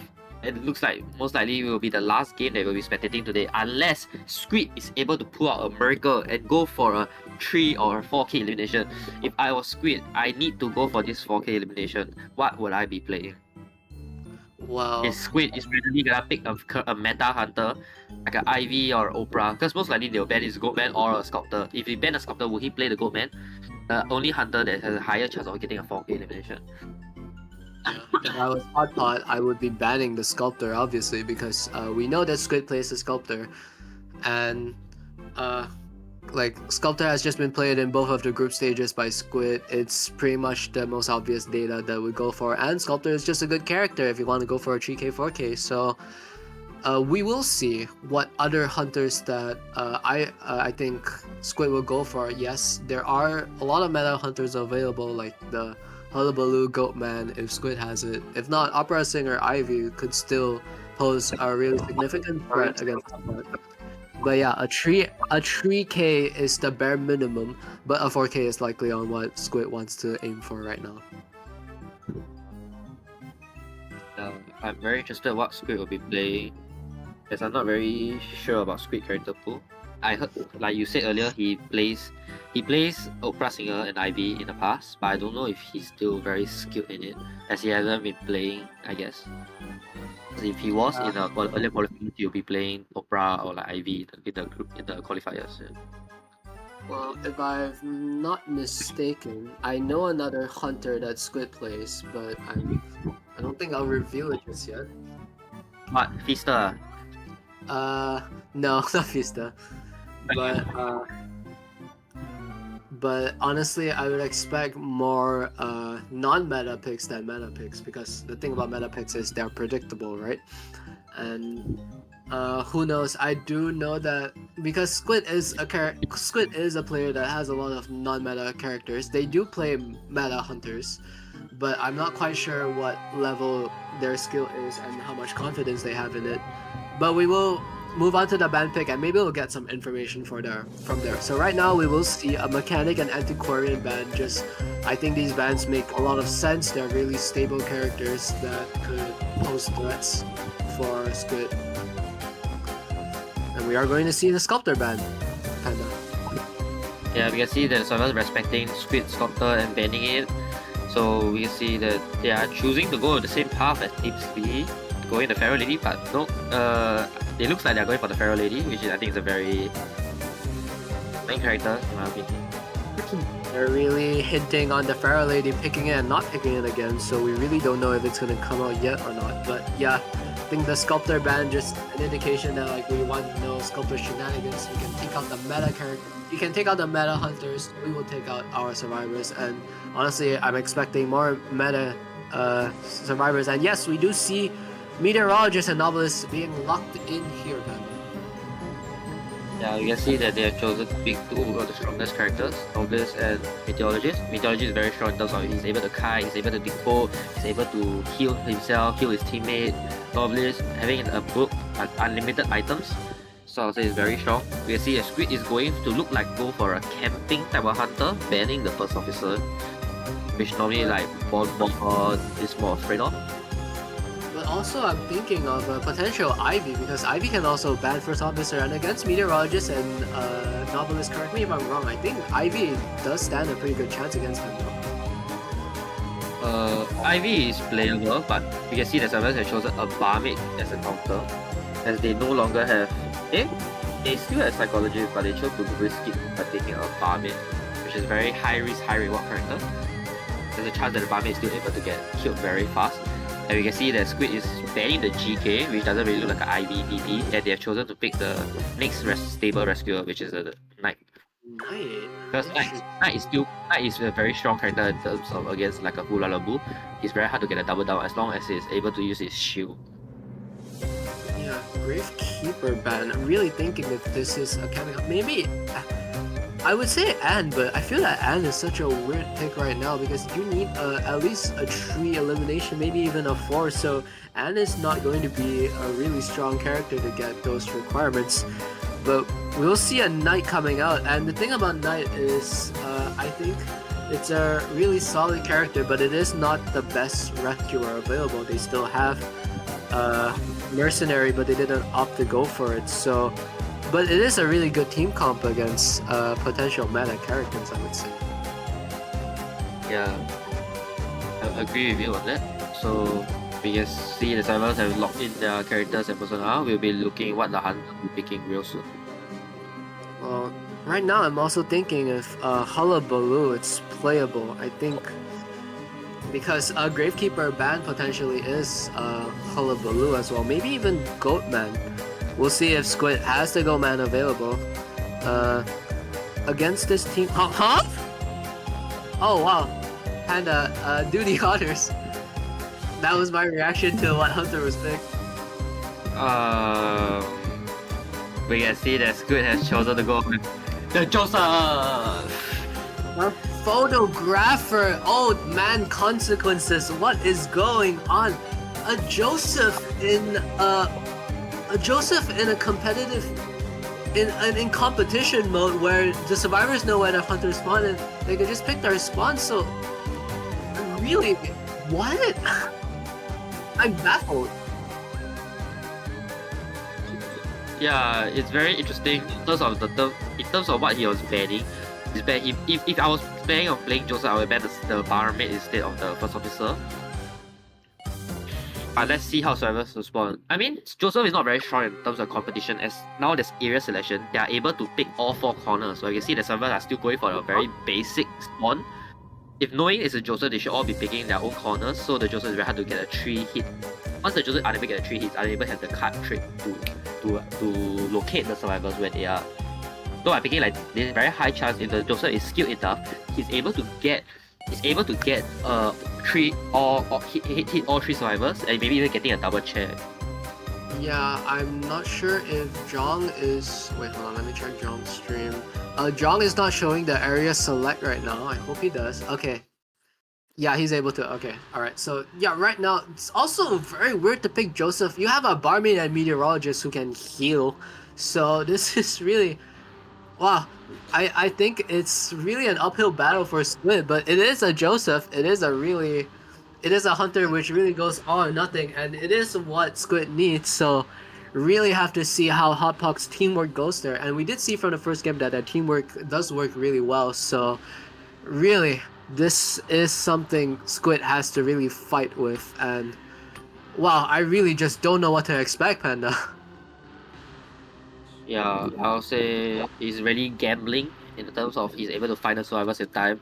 I mean, he still has the blink to make sure that he's able to get a down on the teammates. So I'll say it really depends on how well Squid will play this Joseph. He's very skilled in knowing where the survivors will be hiding.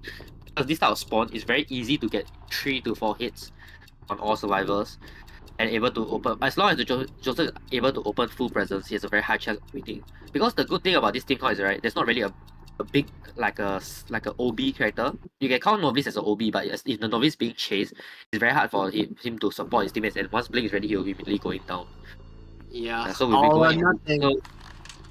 So we'll be going to the game. We can see that Squid has brought only detention, not trump card, and bringing Blink. Oh wow. Yeah, we can see that the persona that he brought is full pallet breaking, and also rage, and also wanted order. Really trying to find someone in the locker, doesn't find anyone there. really nice try, but no, does find the novelist now. And novelist is going to be the first one getting hit. Ciphers are not being worked on. We'll see if he's able to find how many survivors there are. 2 survivors. 1 is hiding in the locker. He just needs to check the right locker and see if he can manage to find it. Wow. I mean, I'm still just, but baffled. Doesn't find the survivor at middle. Does he manage to see it? There is a survivor at middle he could jump scare, but doesn't go for it. Does manage to see the night eye reception. That's going to be a hit, and we'll see if he's able to get the double chair in time. Doesn't miss the first. That looks like it's just going to be one chair. So not the best start, but still okay, I believe, Panda. Yeah, I would say it was quite a very bad start because as a Joseph, you can hear if the survivors are here hiding in the locker because you can hear the breathing. But I think Squid is not. Squid was just very worried because he haven't found survivor at all, so he just assumed that he was in the locker. But as a Joseph player, you should know that you can hear the breathing if they're hiding in the locker. So it was very irrational by Squid. But we can see that Squid roughly knows that where they are healing at backgate because the backgate survivor had just been popped, so they know that they were forcing backgate and most likely they'll be healing at backgate.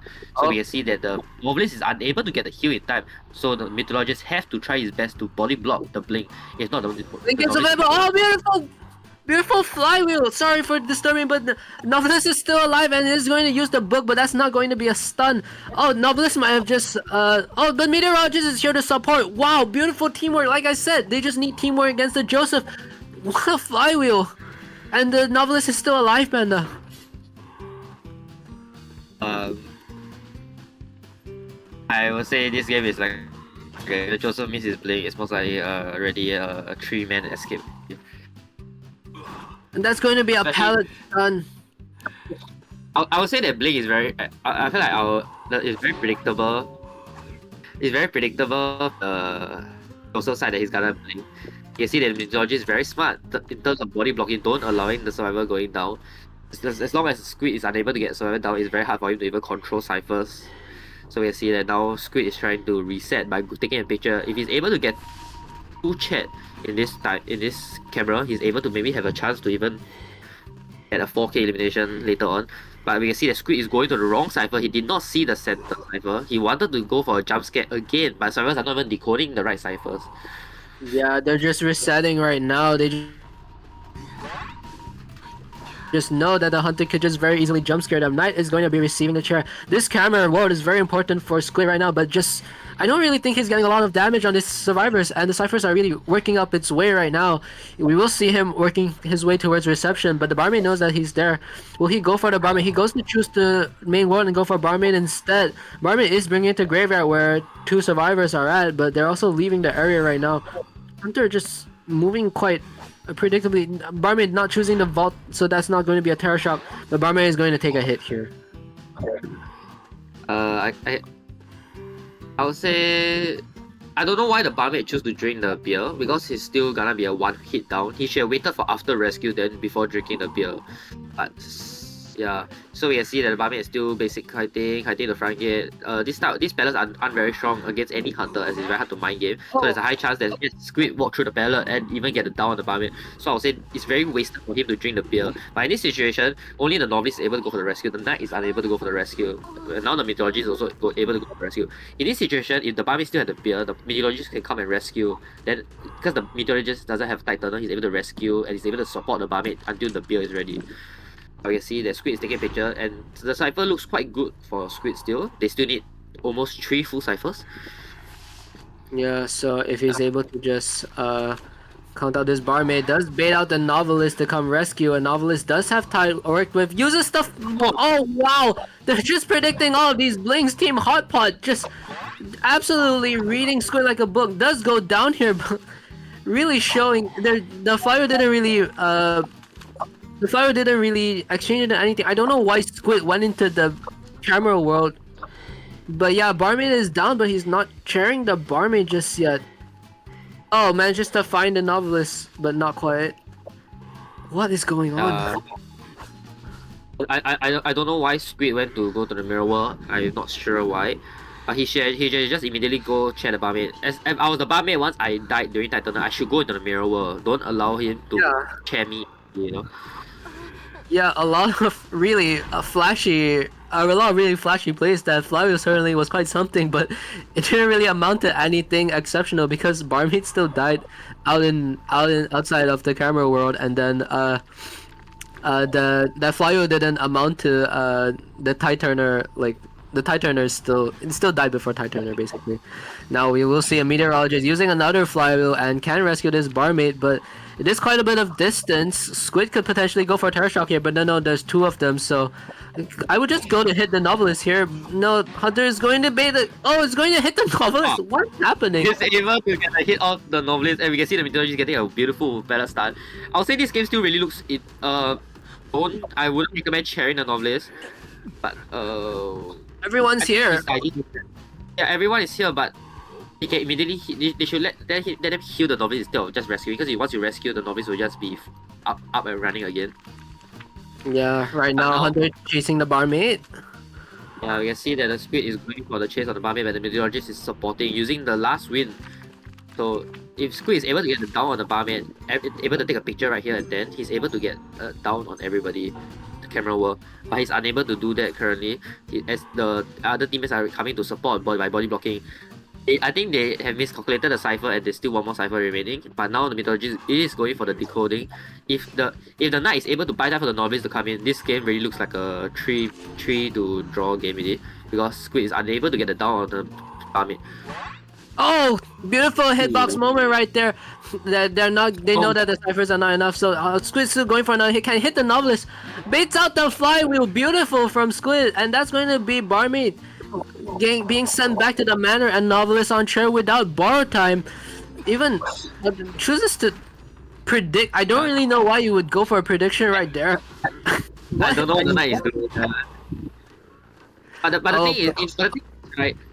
Squid doesn't have trump card. Even if he can get a down on the Novelist, the cipher will be enough. The Knight can come and rescue, but if Squid is smart enough, he need to hit the Novelist. He should know that the Novelist doesn't have borrow type, and the Novelist is there on chair. There's still a very high chance to 3k if he's able to get the blink immediately on the Knight.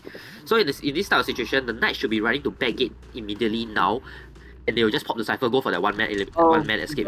Squid is choosing to give a free rescue because use a camera. Knight doesn't even use the ability, but they're not popping it. Oh, chooses to hit the Knight. They just pop it now, and Novelist is still alive. And Novelist is on the chair. Hunter's going for the Knight instead. Oh, Squid could have just gone for a Novelist just now, but then after do that, Hunter's just gonna use Blink. The Knight doesn't have anything. Knight's down in the camera world. And right now, we don't see the Meteorologist opening front gate just yet, so they're just loitering around everywhere else. Now Meteorologist opens the gate, and we'll see if Squid goes for that. That cipher is blocked, buddy, so he has to break it. And it seems like Meteorologist can open the gate in time. But oh, wait, Novelist is rescuing the Knight. I don't think the Hunter realizes that. The Hunter is going to... Meteorologist does leave, though. And we'll see if the Hunter chooses to go back. But going back too late. Hunter now has to down the Novelist. And will down the Novelist in the camera world.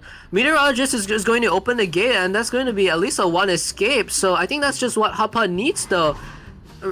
Again, reminder, they just need a tie in order to win against SKT. So Squid right now at least needs to get 2 survivors down. We have Novelist being down at the back gate, and Knight is trying to get back into... Oh, can he catch off the Meteorologist? Meteorologist still has a flywheel to work with. Is trying to go for the gate. This is really tense, Panda. Can you take over? Yes, I'll take over. I didn't want to interrupt you. You were like dying out of breath. Oh, wait! This is a guaranteed draw a one-man escape really by Squid, and I don't know why did he choose to hit the Knight or even take the camera in a situation where you know that the Novelist doesn't have 3. He should just go for the Novelist, making sure it's just a 2-man endgame and immediately blinking the Knight to begin with. Especially they are giving chance by even going for the rescue. Like I said earlier, the best situation there was for the Knight to go back gate immediately, let the Meteorologist stay near the front gate. Just sell the Novelist, because the Hunter is smart enough to... I think they should know that the Hunter is able to predict that the survivors have no borrowed time on the Novelist. So if you rescue and the Hunter is able to hit the Novelist, he's able to have some breathing. He's able to breathe, have a chance to even go for a 4k elimination as he's still at attention and blink ready. If he is able to get a quick down on anybody, he's able to even secure that 4-man endgame. Especially Joseph is able to control the gates, Uses the card trick to find the Novelist just now while you were explaining. Now does find the Novelist. Novelist has a book and flywheel remaining to make a miracle. Does use the book immediately. It does have flywheel to work with, but I don't think that's really enough distance to rescue a Meteorologist or go to gate. Blink is ready real soon. Does have flywheel ready. Is he going to use the flywheel? Does use the flywheel and manages to get the rescue. Meteorologist. Hunter has Blink to work with. Novelist just has to get out. Hunter is rushing to the Novelist. Novelist doesn't go straight for Gate just yet. Does have Blink to work with, so we'll see if the Hunter shares the Meteorologist, which I don't think is the best case because Dungeon is right there. Hunter is going to chair the Meteorologist. Novelist is going to make it a Gate. I don't even think the Squid. Can Squid make it? He only has one Blink to work with. This Blink has to count. Can he blink in time? No, Novelist seems like he's going to be escaping. That blink is going to push the Novelist away. And congratulations to Team Hot Pot for 2-round winning against Team Skibidi. Team Skibidi, their Hunter just could not. Oh wow. Their Hunter just could not get the 3-man elimination. And they are knocked out of the losers bracket. But wow, Team Hot Pot just showing their strength and just breezing over Squid and just getting the win, Panda. Woo! I would say this game is very predictable already in terms of because the only way that Team Skibidi has even have any chance is to only go for that 4K elimination. I feel like picking the Joseph was the right choice, but I feel like Squid. I would say maybe I don't know if Squid is a Joseph main, but I can tell he's a bit rusty in terms of like predicting where survivors are, what are they doing. It's more really like a gamble type. He went to gamble. He went to gamble by playing Joseph. There's a lot of mistakes on Squid, and like I said earlier, he know that the novelist doesn't have any borrowed time. He didn't really he didn't focus on hitting the novelist. He went to hit he went to take a picture and allowing the knight to get a free rescue. Then hitting the knight for no reason, allowing them for the novelist to survive, I guess. Yeah, the cards were laid there for Squid to play it, but he was just running out of fuel and just made a lot of careless mistakes. I don't really think he realized that Novelist has 612. Maybe that's why he didn't try to go for Novelist and just a lot of missed opportunities, but that doesn't really matter anymore because Team Hot Pot now advances to the next stage and they will be facing Team SOQ next Saturday in the losers bracket. And I believe that Team Hot Pot right now needs to send someone to the interview. But yeah, just I think it was a great performance from Team Hot Pot though. Just a clean 2-0 victory. Even though Squid made a lot of mistakes, it's still Team Hot Pot capitalized on it. And I think that's what matters. Yeah, I would say Team Skibidi played. I would say Team Skibidi played very well in the second game, the first half against the IV. They played very well. The team got fully countering the IV, everything, but just some type of miscommunication, some mistakes given in between, allowing the IV to capture the chance and even getting a 3K elimination. Yep, still a lot to reflect, a lot to work on for Team Skibidi Somnia, which is from Somnia, is my team. This team is relatively new, so wishing them all the best. And even though their journey ends here, it is not the end. And I will say that they did put a good fight, but Team Hot Pot just showing their strength and just showing Team Skibidi how it's done. And just congratulations to Team Hot Pot for winning against Team Skibidi. I would just say especially like you said, they are a new team. I hope they don't lose the motivation and drive to continue playing tournaments. It's just like a wake up call or like how to say just an experience for them in competition. I believe that if they actually put in more effort, they'll be actually a very strong team in future tourneys. So I hope they don't really give up. They keep working hard. They can do this. Yep. But again, I would like to talk about Team Hot Pot more now though, because you've seen their survivors. Even there are like some there are some things that they could have worked on. Like earlier, you could have seen they could have popped against the Clerk, and also that Joseph match. The resetting was really good, even though and their technical skills as well. Predicting 2 blinks, like, come on, you don't get that every match. That's insane. I would say the blinks are the novelist blink was very predictable, but the barmaid blink was very impressive. Able to because normally Hunter wouldn't really blink in terms of like because the soils is still in tight turner. You try to go for that down first, then go for the blink. Because you blinking early, it doesn't really affect because he's still in tight turner, he'll still die eventually, you know. You should always try to go for that down first before blinking. But that's a very nice prediction by the barmaid. But even though he predicted it, he still died eventually. Yeah. Yeah. But yeah, it does show that Hot Pot, the team has the skill, they're able to bring it to Team Skibidi, and I'm really excited to see them continue marching forward in the losers bracket and just continuing. And we'll see how they do. Really, it's Yeah. a really exciting team. I really like how Team Hotpot played their Survivor, especially that quick match. I think a lot of things like the dancer boxes, the coffin and bomb, and even in the second match against the Joseph, they're resetting the.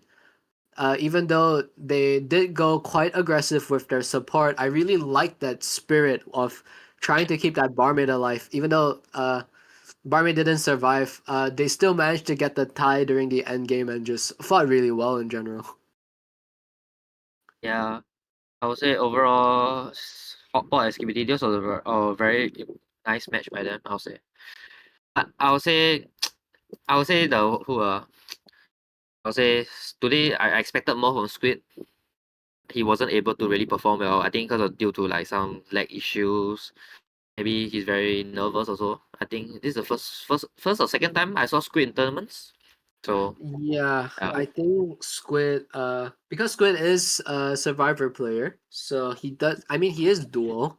He can play Hunter if he wants to, but it does seem like his Hunter needs a bit more work because there were quite a lot of opportunities that he missed out on. But I mean, I gotta say his character pool is very exciting though. You just don't get a lot of Quick and Joseph players every day, so it is still a treat to see it. And that Joseph did get a tie. It could have been much worse.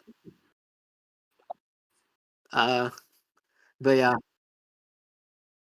right now we are trying to get. Oh, all right. So unfortunately, it seems like we're not going to get anyone from Team Hot Pot to do the interview. So, uh, it seems like we will be ending it here, and we will move on to the next matchup for today.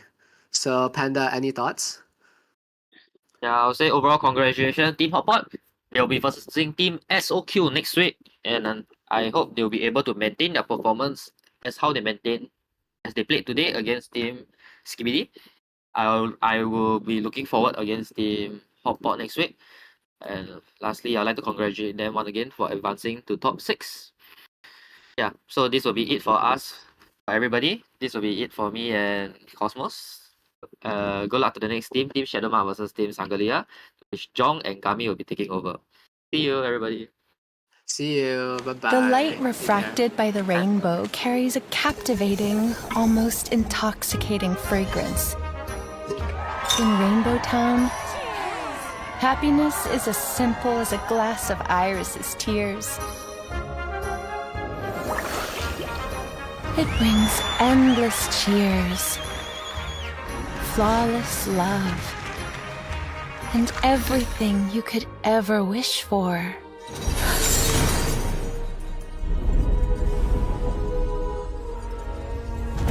But such overwhelming pain, such wild despair, shouldn't be yours.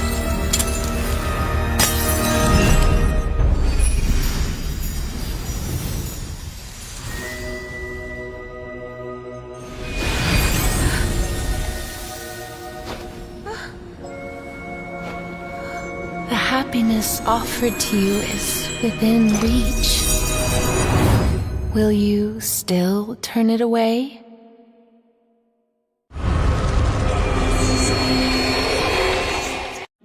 The light refracted by the rainbow carries a captivating, almost intoxicating fragrance. In Rainbow Town, happiness is as simple as a glass of Iris's tears. It brings endless cheers, flawless love, and everything you could ever wish for.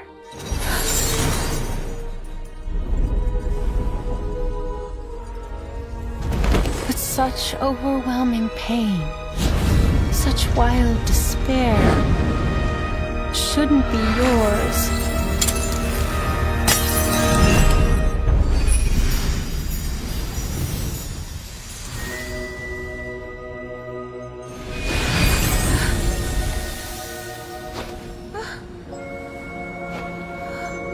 happiness offered to you is within reach. Will you still turn it away?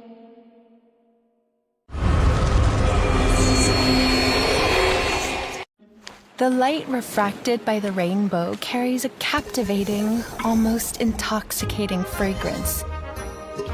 In Rainbow Town, happiness is as simple as a glass of Iris's tears. It brings endless cheers, flawless love, and everything you could ever wish for.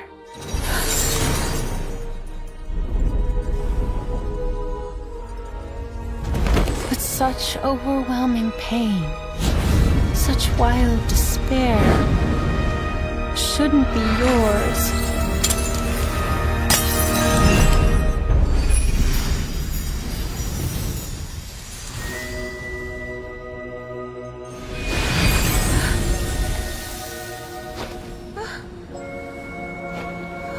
The happiness offered to you is within reach.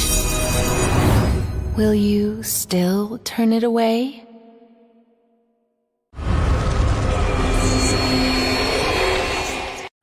The light refracted by the rainbow carries a captivating, almost intoxicating fragrance. In Rainbow Town, happiness is as simple as a glass of Iris's tears. It brings endless cheers, flawless love, and everything you could ever wish for.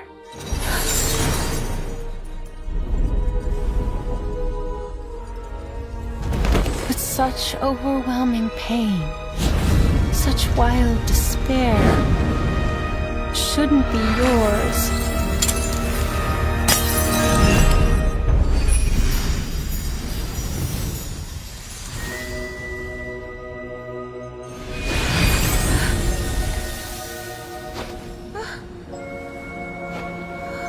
The happiness offered to you is within reach. Will you still turn it away?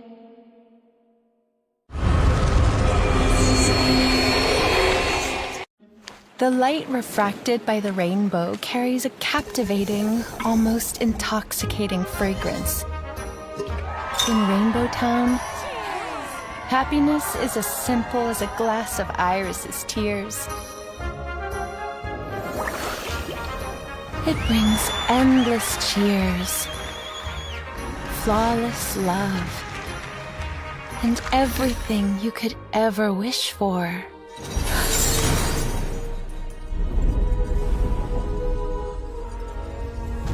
But such overwhelming pain, such wild despair, shouldn't be yours.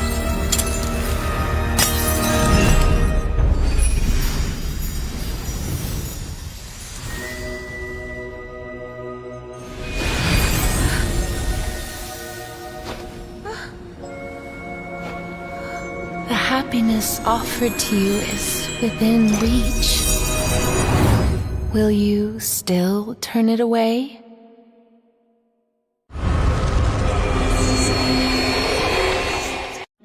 The light refracted by the rainbow carries a captivating, almost intoxicating fragrance. In Rainbow Town, happiness is as simple as a glass of Iris's tears. It brings endless cheers, flawless love, and everything you could ever wish for.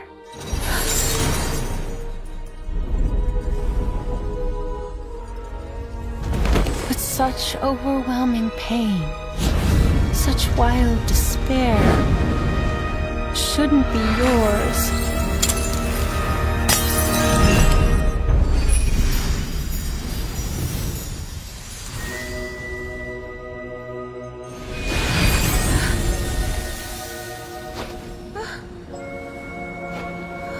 The happiness offered to you is within reach. Will you still turn it away?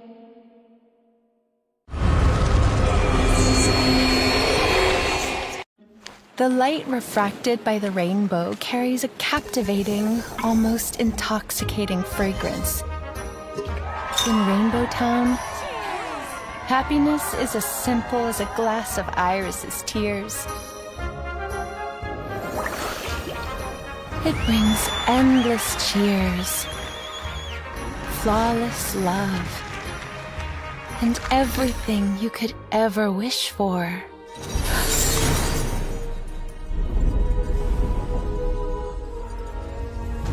But such overwhelming pain, such wild despair, shouldn't be yours.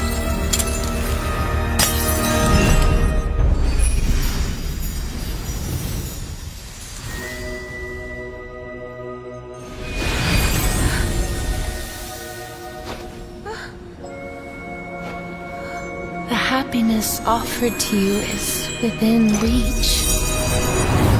Will you still turn it away?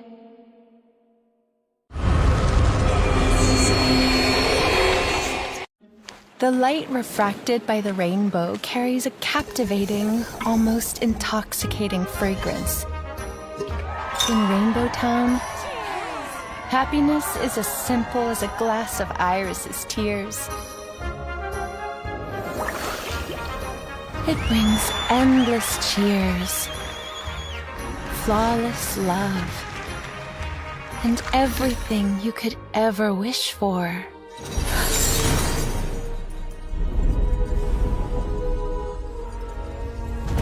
But such overwhelming pain, such wild despair, shouldn't be yours.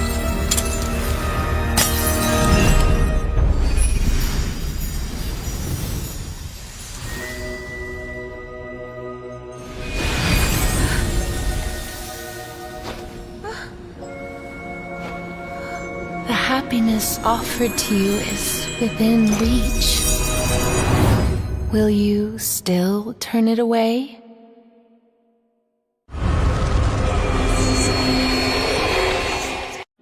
The light refracted by the rainbow carries a captivating, almost intoxicating fragrance. In Rainbow Town, happiness is as simple as a glass of Iris's tears. It brings endless cheers, flawless love, and everything you could ever wish for.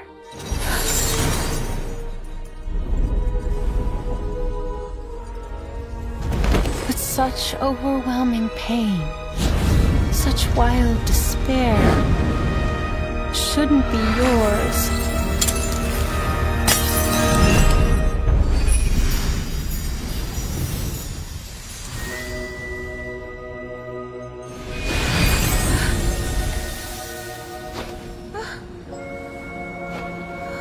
The happiness offered to you is within reach.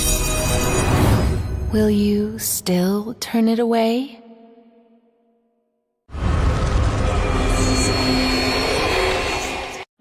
The light refracted by the rainbow carries a captivating, almost intoxicating fragrance.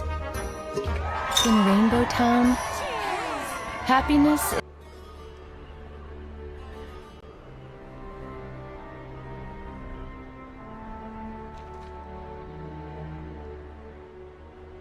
A mythical realm captured by the pen of a daring explorer.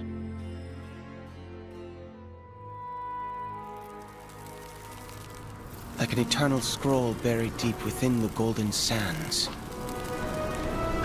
Quietly suspended at the edge of time. Clad in golden veils. Bathed in the gods' blessings.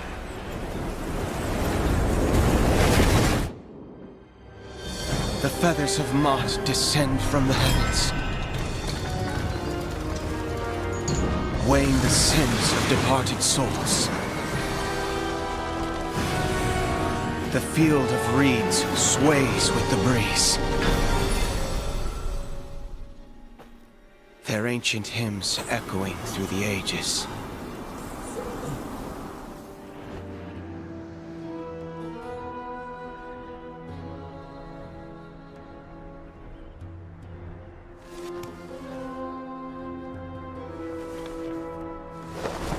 Whispering of the endless cycle of life and immortality.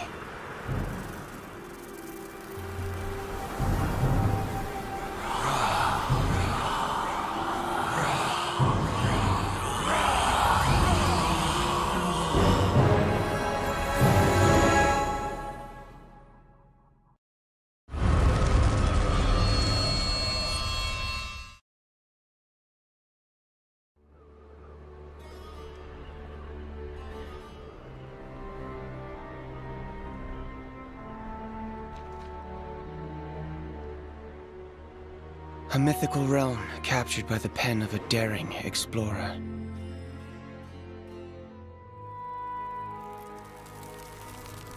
Like an eternal scroll buried deep within the golden sands. Quietly suspended at the edge of time. Clad in golden veils. Bathed in the gods' blessings.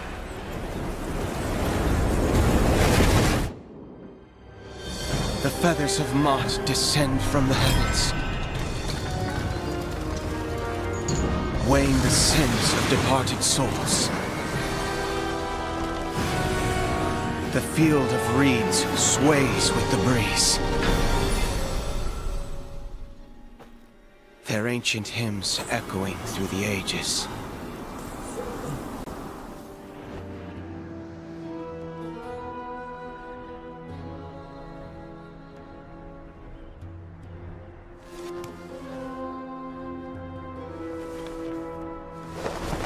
Whispering of the endless cycle of life and immortality.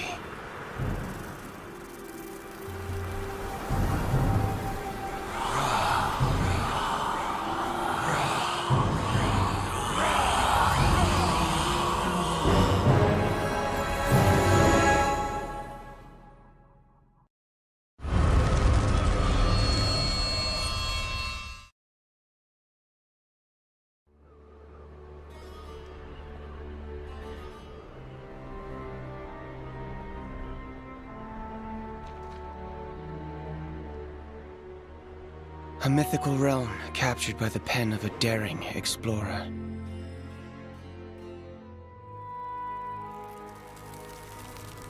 Like an eternal scroll buried deep within the golden sands. Quietly suspended at the edge of time. Clad in golden veils. Bathed in the gods' blessings.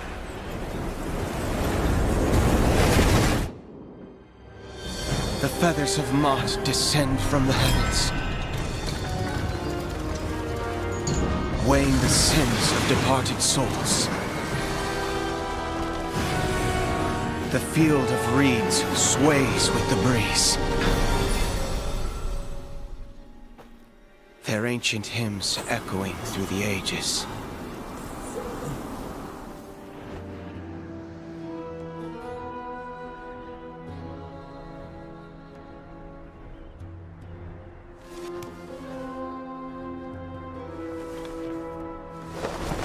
Whispering of the endless cycle of life and immortality.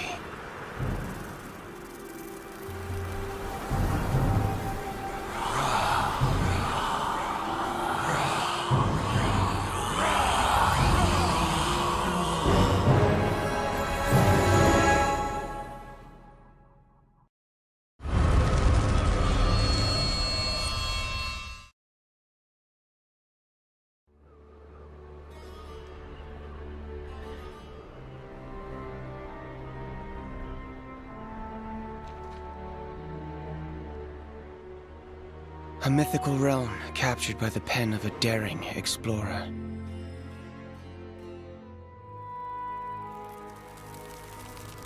Like an eternal scroll buried deep within the golden sands. Quietly suspended at the edge of time. Clad in golden veils, bathed in the gods' blessings.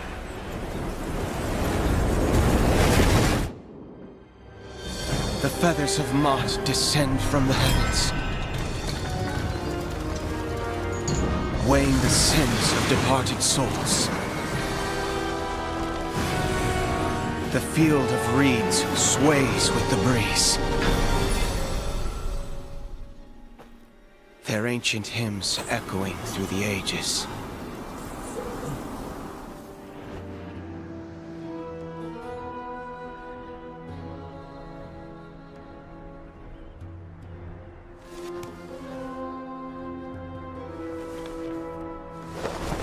Whispering of the endless cycle of life and immortality.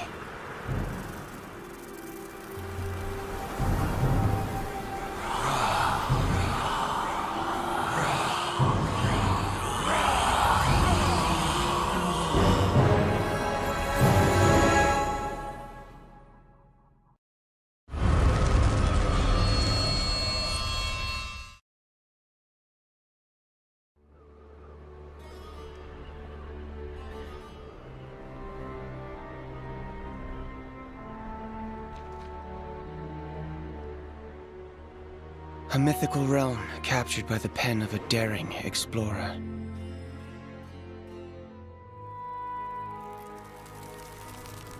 Like an eternal scroll buried deep within the golden sands, quietly suspended at the edge of time. Clad in golden veils, bathed in the gods' blessings.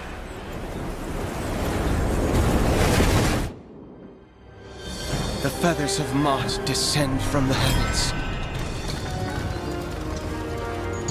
weighing the sins of departed souls.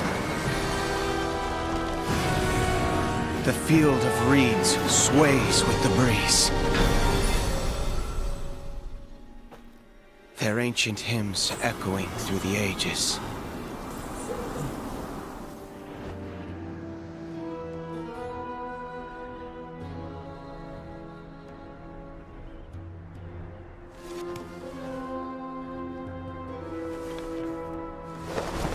Whispering of the endless cycle of life and immortality.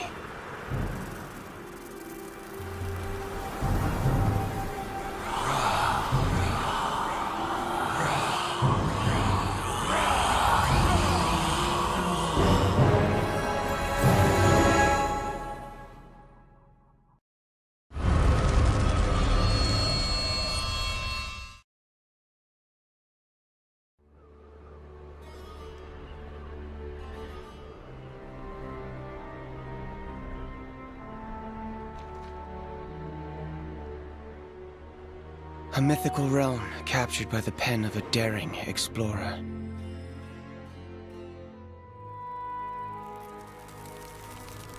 Like an eternal scroll buried deep within the golden sands, quietly suspended at the edge of time. Clad in golden veils, bathed in the gods' blessings.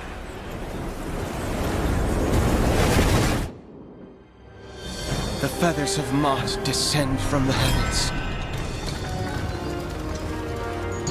weighing the sins of departed souls. The field of reeds sways with the breeze,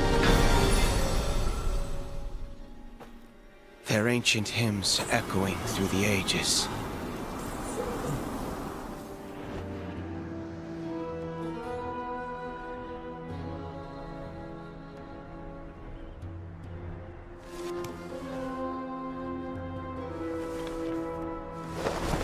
Whispering of the endless cycle of life and immortality.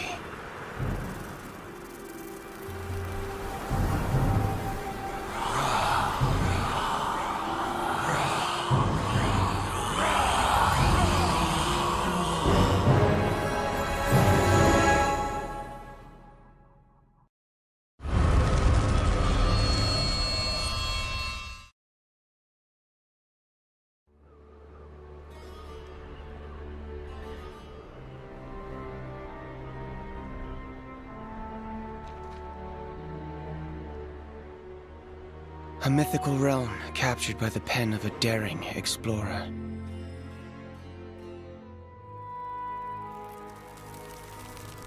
Like an eternal scroll buried deep within the golden sands. Quietly suspended at the edge of time. Clad in golden veils. Bathed in the gods' blessings.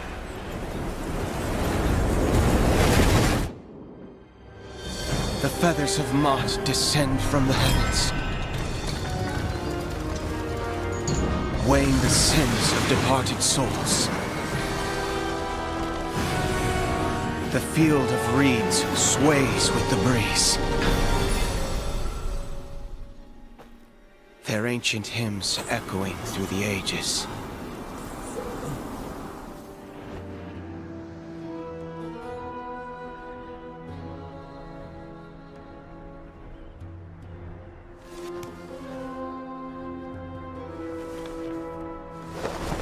Whispering of the endless cycle of life and immortality.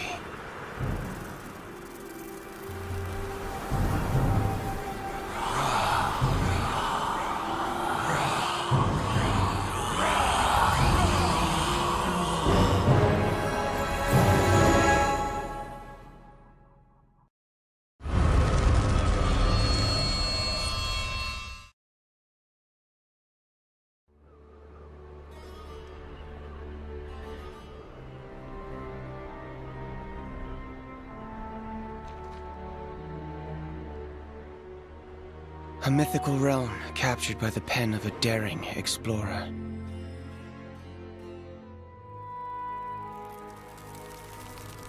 Like an eternal scroll buried deep within the golden sands. Quietly suspended at the edge of time. Clad in golden veils. Now watch closely. I'm about to show you the greatest escape back to the world's ever seen.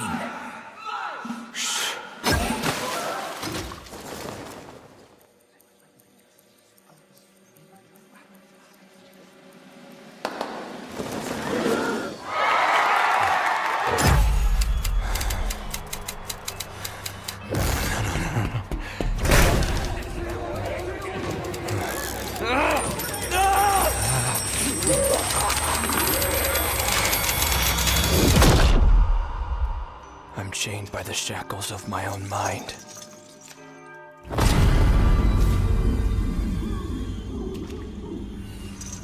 Struggling to break free.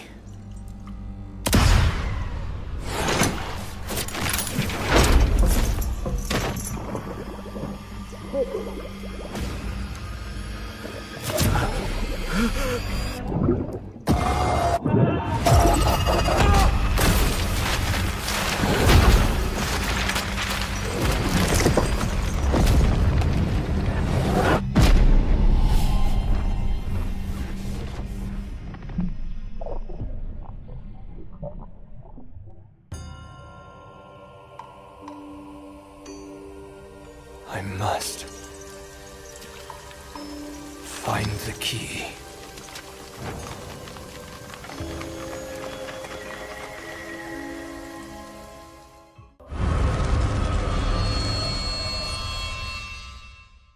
Now watch closely. I'm about to show you the greatest escape back to the world's ever seen.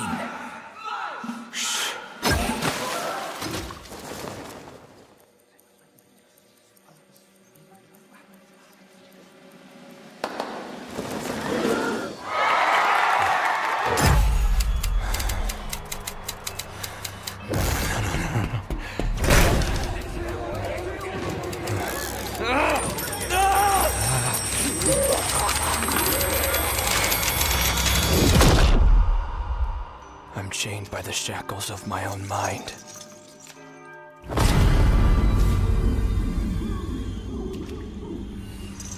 Struggling to break free.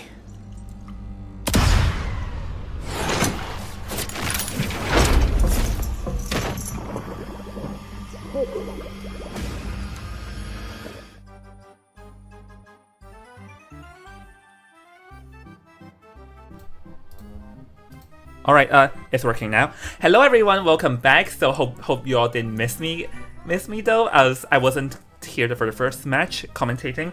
But we're back, and joined by me is my lovely co-caster Gummy, who is her first time commentating in my tournament. So Gummy, how are you feeling today? I'm feeling very excited.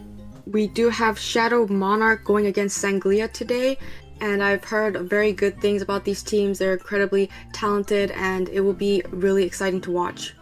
Oh yeah, Panda and Cosmos actually have been talking like off camera, and they have a pretty high regards of the two teams. Yet again, these two teams are sitting in the lower brackets because Shadow Monarch lost to SOQ in the qualifiers, and subsequently, for Team Sangalea, they lost to Tibet, which caused them to be second place overall. Also, that is what we have to note. But the other said they have high regards. So let's go ahead and introduce them. For Shadow Monarch. Wait, what's that? Hold on. I think I downloaded something wrong. Hold on, I'll just cover it for now. For Shadow Monarch, we're gonna have 70 Mew, Tamao, SP12X, Pechi, Zero Limpus, Rosen Marine, Samryu, and Nako to finish off our Shadow Monarch. And as for here, Sangalea want to do the honors. Oh, I can't really see very well. I'll do it. Yeah, I'll do it. Yeah. For Sangalea, we have Fuchen, Bailu, Xmo, Joker, QN, Cheng, and PB Fish, which PB Fish is also like one of the pretty regulars of this tournament. He competed in under like a different amount of teams, so it'll be very like interesting and like exciting to see PB Fish once again. So yeah, actually, as I said, they have high regards of Cosmos and Panda have high regards of these two teams, so I'm very excited, as Ever Sleeping Town will be the first selection here for the first map. Yeah, Ever Sleeping Town is a good map. We've been seeing it used when they're playing against Hullabaloo and Goatman as their first picks, so that's exciting to see. And after the nerfs for the Hullabaloo and Goatman, we have been seeing different hunters being picked actually in the beginning. So we've been seeing Opera Singer and Ivy being picked a lot more. So what are your thoughts about the meta and the hunters? Sota, you can begin. Well, for my thoughts, like first of all, after the nerfs and all, this is actually a more balanced meta, because from what we've observed in the higher tier gameplay like IVL and all, the survivors already have like a fighting chance to try and score points BO1 if the situation calls for it. So the meta is definitely like back towards more balanced / survivor sided. But while we're at it, we're gonna head into it straight away, as Sangalea's Hunter Xmo will be hunting first, and we are going to be seeing the first two bands are going to be the Seer and the Aeroplanist. Like, Aeroplanist band is interesting because we rarely see it getting singled out for ban, because there are lots of like replacement towards the Aeroplanist. So maybe this person, like Xmo here, doesn't like plays a hunter that does not like the Aeroplanist, such as for example the Hullabaloo. Right, yeah, we've been seeing Airplanist do a very good job against the top two hunters previously, which was Hullabaloo and Goatman. He's a very versatile character, so he can be used to counter both of them, since he does have those jetpacks to let him gain distance. So when he's caged inside of the Goatman's cage, we can see him utilize the jetpacks to avoid the hit and go towards the middle of the cage. Usually if survivors go towards the middle of the cage, it's very dangerous, so they always have to have some kind of pallet or wall in between the main body survivor and the hunter. So in those areas, Airplanist has been used a lot, but in this instance, it doesn't look like the hunter wants to give that luxury to the survivors. Yeah, definitely does not seem like it, and also gonna get rid of the meteorologist. Like, maybe just don't want to give the luxury to like for them to navigate around, like push hunter backwards and also heal. And we're gonna be seeing the Corn as the third pick here, flare gun time. So this, like, so far it does seem a little bit overloaded in the stun aspect, seeing that Novelist and Cord both have the like potential to stun. So this does give up the potential if the hunter wants to pick excitement for whatever they want to be next. Right, yeah, we do see hunters bringing abnormal a lot, but seeing the team comp for the survivor side, excitement does look like a good option, especially going against the coordinator's stun gun. She only has one stun gun. If you can excitement that one stun gun, she's out of items and you're free to chase the survivor and she has to just raw kite the entire time. So excitement does look like a great option. And the fourth pick for the side of the survivors, it does look like it's going to be Fire Investigator. If he utilizes his inflatable airbags, he can really transition to different areas. He can also help other survivors kite and transition, and on top of that he can also block the hunter's passageways, and so he's a very useful hunter. But the only problem is he only has 2 airbags. If the hunter breaks these 2 airbags, he has no items and he doesn't have that ability to pick up another item from the chest. So in those areas he can be very strong, but those are one of the things that they have to watch out for the side of the survivors. Oh yeah, that's definitely what they have to watch out of. But like Fire Investigator, we don't normally see it in round 1 because like round 1 is like in the meta, round 1 is a round where the Goatman is likely going to appear, and Goatman is not that afraid of the Fire Investigator because if you use the airbag to like push yourself forward, you may end up have a cage and have the hunter appear on the other side on you. And another thing I want to talk about is that there's no traditional rescuer, but hold on a second, it seems that today this is actually going to be the breaking wheel day because we yet again see another breaking wheel in Ever Seeming Town. And for this tournament, this is like I forgot how many times when the breaking wheel appears, and breaking wheel is very strong at Ever Seeming Town, and since they buffed like they reduced the cooldown between him switching to human form and all, the breaking wheel is much more versatile now. Yeah, all the different buffs and nerfs by NetEase has actually opened up a lot of more character pools for the side of the hunters, and we also have other additional releases, updates of there's going to be changes in persona for the survivors and the hunters. So NetEase trying to make more characters available after the meta hunters is making it so that we see more breaking wheel, and we have been seeing him being quite successful in other tournaments, and we'll be very excited to see him. It is one of the maps that he's good in because it is going to be Ever Sleeping Town, so we'll just have to see how well this breaking wheel does against these 4 survivors. Yeah, like I'm now that I'm thinking, I'm wondering if like for Team Shadow Monarch they predicted the breaking wheel, because first of all we see free flywheel effects, which is almost like a target towards the breaking wheel, and Xmo, if I recall correctly, he's basically PB Fish, and PB Fish is also known for his breaking wheel, so maybe like this is why they chose the way they are, because like the persona is like direct counter, and the Fire Investigator now all of a sudden makes sense because the airbags is going to force the breaking wheels to swap back into human form. So here for PB Fish or for Xmo here, I think he definitely will have to bring the excitement, or else with the multiple stuns here, it can give the breaking wheel a bit of a hassle when he's in human form. That's right. If he's in his real form, he's invulnerable to all of the attacks, but once he's in his human form, that's when he will get harassed so much by these survivors. We'll finally be able to see this game getting starting, and it looks like, yeah, we're at the loading screen. Yep, so this is your caster Invisible Jung and Gummy, and let's just take a wonderful look at like the collaboration once again, and we'll see y'all in the game very soon, hopefully. Yeah, just wait here. Oh yeah, it's definitely Breaking Wheel's main cheer fanboy, or Jeff or Cosmos, whatever you want me to call you.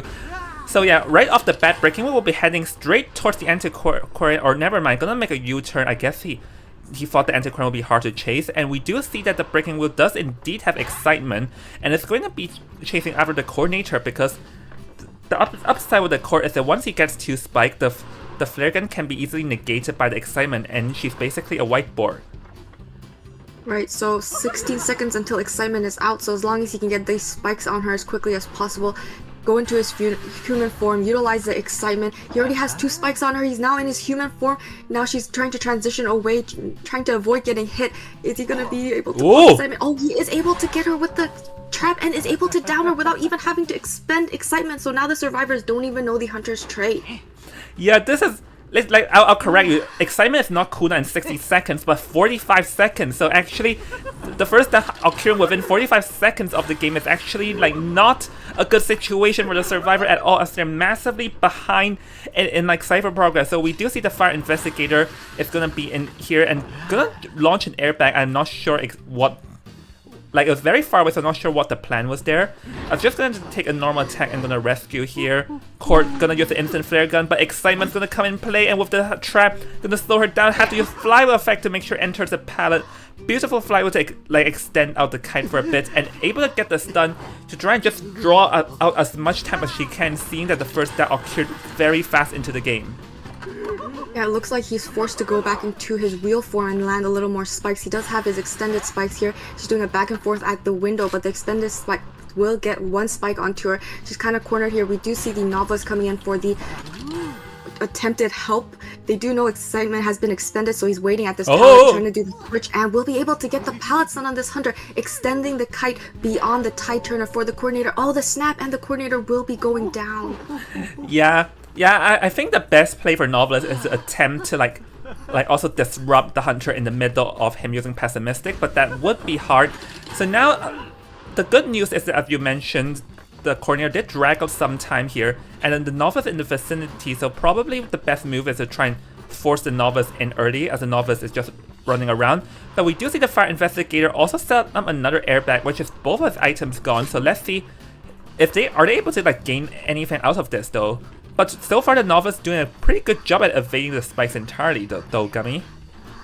Yeah, he hasn't gotten a single spike on. Finally got a spike on. Will be able to get the rescue. Oh! Throwing the trap. Oh, this trap stopped the fire investigator's air flag, and now she's gonna be going down. And this is the 3rd down for this coordinator, which means she'll be returning to the Manor, securing his 1st down. Doesn't look like any other survivors are coming in for the harassment, so she will be returning to the Manor. Hunter back in his wheel form. Now he's gonna go after the novelist, perhaps, because he does have 2 spikes, but he's changing targets and he's going towards Mew. Yeah, because the fire investigator has no items though, so let's see. Trap. Yeah, it's able to get it down because fire investigator had tide turner, and now the survivors are still missing 1 whole cipher, and it seems that breaking wheel is not going to like chair, and it's just gonna go for a all field like control situation. But the thing though is that the survivors does have one of the ciphers in the graveyard, which is arguably the strongest map in the area, so in theory, it's like this antiquarian can kite out for a bit though, so let's see how would Xmo here deal with this antiquarian. But 2 spikes, like 2 spikes with help ridicule, but let's see. Or is it gonna get on trap? But misses the trap over there. The trap. Another trap, and she avoids the trap, but now she's doesn't have much distance away from this hunter. The hunter's gonna be throwing down peepers. Is able to get the stun onto this hunter. Now he's disarmed for a little while longer. Another stun by this antiquarian as she transitioned to the double pallets. Oh, but yeah, still gonna get hit off by the trap because there was not much area though. So let's see here. Oh, I think it would be better to chair over here though, because like the thing is that you might be getting hits, but eventually the cipher slowly or surely be decoded.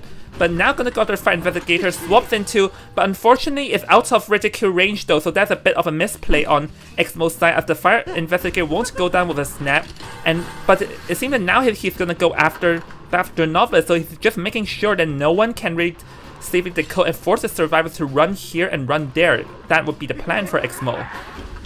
Right, it does look like Breaking Wheel is using his slugging method, where he takes out the self-heal for all of these survivors and tries to win by not allowing any of the survivors to get back up. Oh, we do see the heal onto the Antiquarian by the Novelist. Antiquarian's back up and running without having to expend her self-heal, is able to get the first spike on this Antiquarian once again. She's waiting around. She still has a lot of stick left to utilize as soon as he turns into his human form.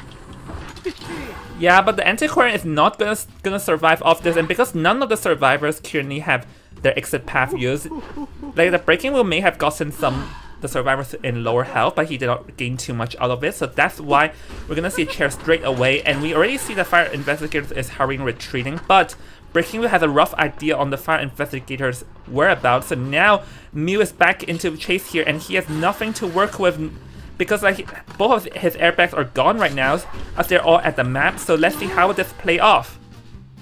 Oh, we get a flywheel from the novelist, but the hunter is able to down this flywheel. 2 spikes on the antiquarian. All the survivors are injured. Things are looking great for this flywheel. He's not going to be cheering the novelist. He's going to go and try to stop the Cypher rush. He's going towards the fire investigator. Now fire investigator needs to buy enough time for the novelist to get up and for some decoding progress, hopefully. Yeah, but it's going to be very hard. Fire investigator has nothing to work with, and if you're running out in the open like that, then there we have it. Like, you're gonna get down straight away, and now he will be the one being chaired because, and honestly, I feel like this is already a slow death situation. It might be a half a cipher progress remaining, but the thing is that no one can really decode it safely because the breaking wheel, like full presence breaking wheel, has the ability to eliminate whoever he sees very fast. Oh, let's see. Oh, able to use flywheel effect for the antiquarian. So here, have to be very careful because, yeah, like having all the swipes on her means that the breaking wheel will be like disarmed for a long time, and this does give opening for the survivors to pull the rescue off. Yeah, thanks to the antiquarian stun, they were able to get that backdoor save onto the fire investigator. However, they're all still at half health and not much progress on the Cypher machine. The hunter's back on this antiquarian. She has a little bit of stick left to utilize. He will be able to get that double spike onto the survivor, is able to trap her at this, and will be able to down this antiquarian once again. She's already seen the chair once. This is her second chair. It looks like the novelist has gotten healed up, and the 2 survivors are quite far away from this chair. Hunter will be throwing down a peeper and going back to his wheel form to find the remainder 2 survivors. Yeah, but can he though? Because we do see that Tamal is gonna play hide and seek, but oh, wait, did he not see that? He didn't see it. I have a feeling that Ixmo also plays Bonbon with that. But anyways, yeah, he definitely plays Bonbon. But yeah, honestly, there's no way the novelist would pull off the rescue. Hold on, let's see. Oh, yeah, not being able to. So with that, the antiquarian will be sent back to the manor. Novelist already has exit path used here, so we'll see how Ixmo play this one out, because it is still his advantage, because currently the 2 ciphers are both like still have a half progress, but he does want to like get someone down fast because both survivors are at the ciphers that if he's like allows us to play for even longer, the survivors may be able to complete the ciphers in time. Yeah, it looks like he has 3 spikes on the novelist, throwing down a peeper. He just needs to down this novelist, then he can change targets to fire investigator. Since novelist has already used up his self-heal, that means it's going to start looking very dangerous for the survivors. Was able to flywheel that trap and is prolonging this kite a little longer. Gonna swap with the hunter and go back into a safer area where he can utilize these windows. Is gonna utilize the slap. The cipher machines have popped its endgame and the 2 survivors are up and running. Hunter is back in his wheel for try to down this novelist. Yeah, so let's see, can he down the novelist fast though? That's a key, because novelist does not have self-heal but misses the trap. Let's see. It'll be very crucial if novelist can get ability back up. Nope, not able to use metaphor in time though, so let's see, because there's no exit path, so he's gonna make a mad dash towards the gate. It's only 50%. I do not think that's gonna be enough, Gummy, because now the fire investigator got caught red-handed, and the exit gate is only at 66%, which cannot be rushed. And with novelist having no exit path, this fire investigator also cannot do much at this point. Yeah, it's looking like a 4-man elimination.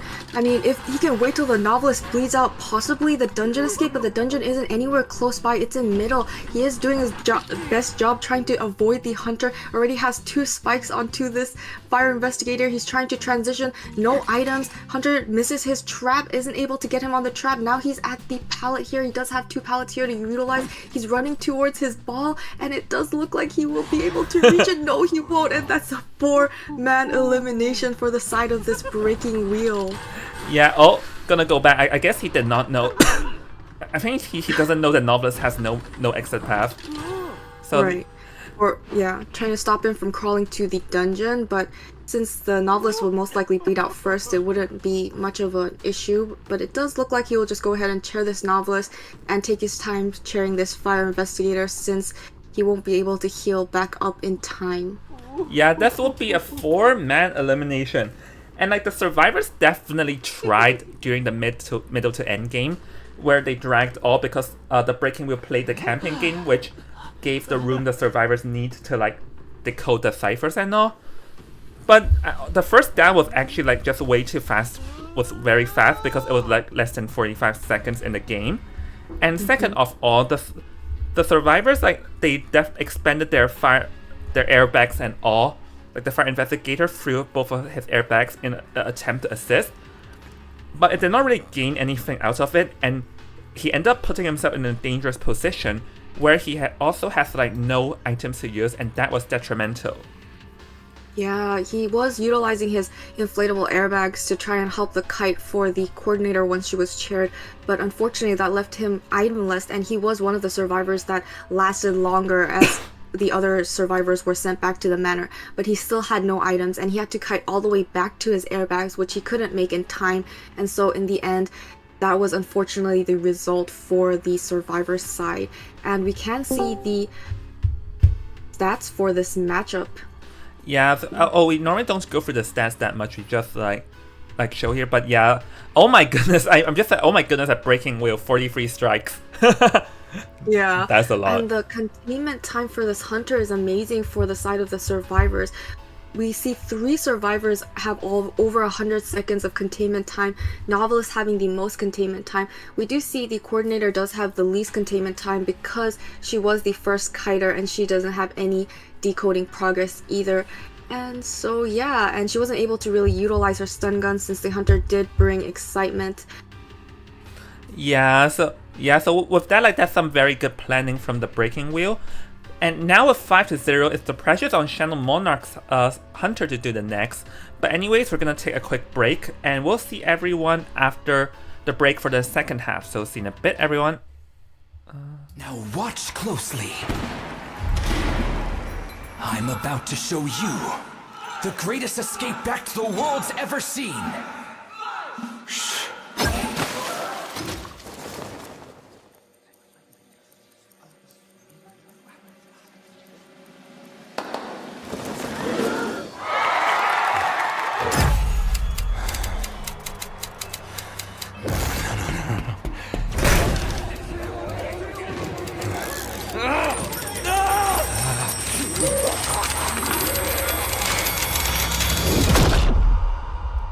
I'm chained by the shackles of my own mind.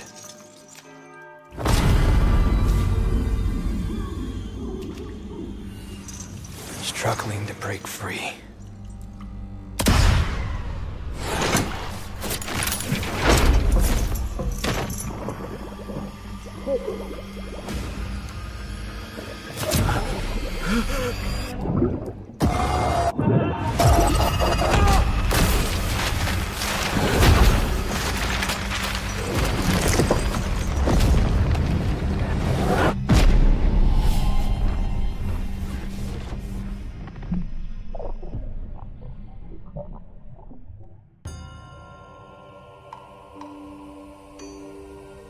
I must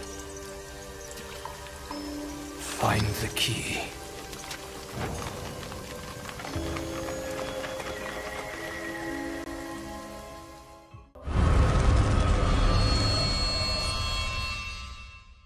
Now watch closely.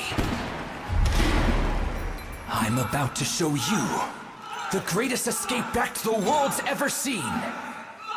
Shh.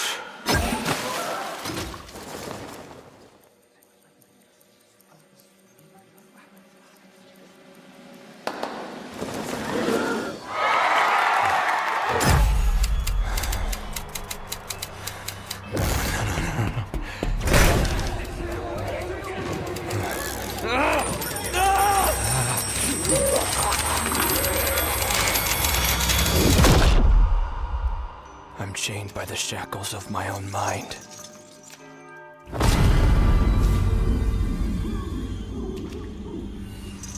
Struggling to break free.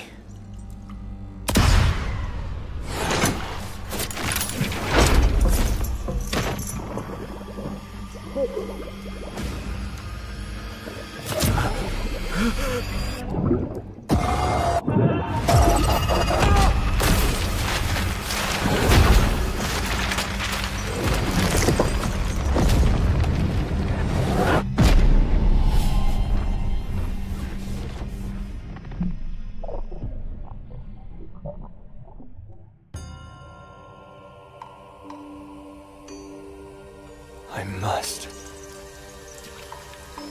find the key.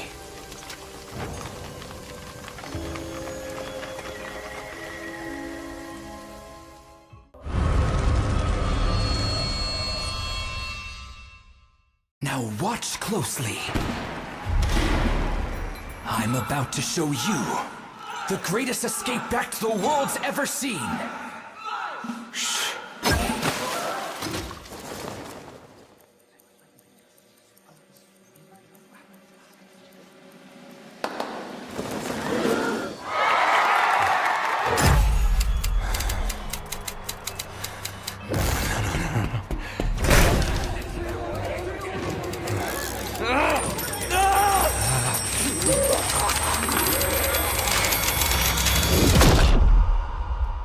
I'm chained by the shackles of my own mind. All right, hello everyone.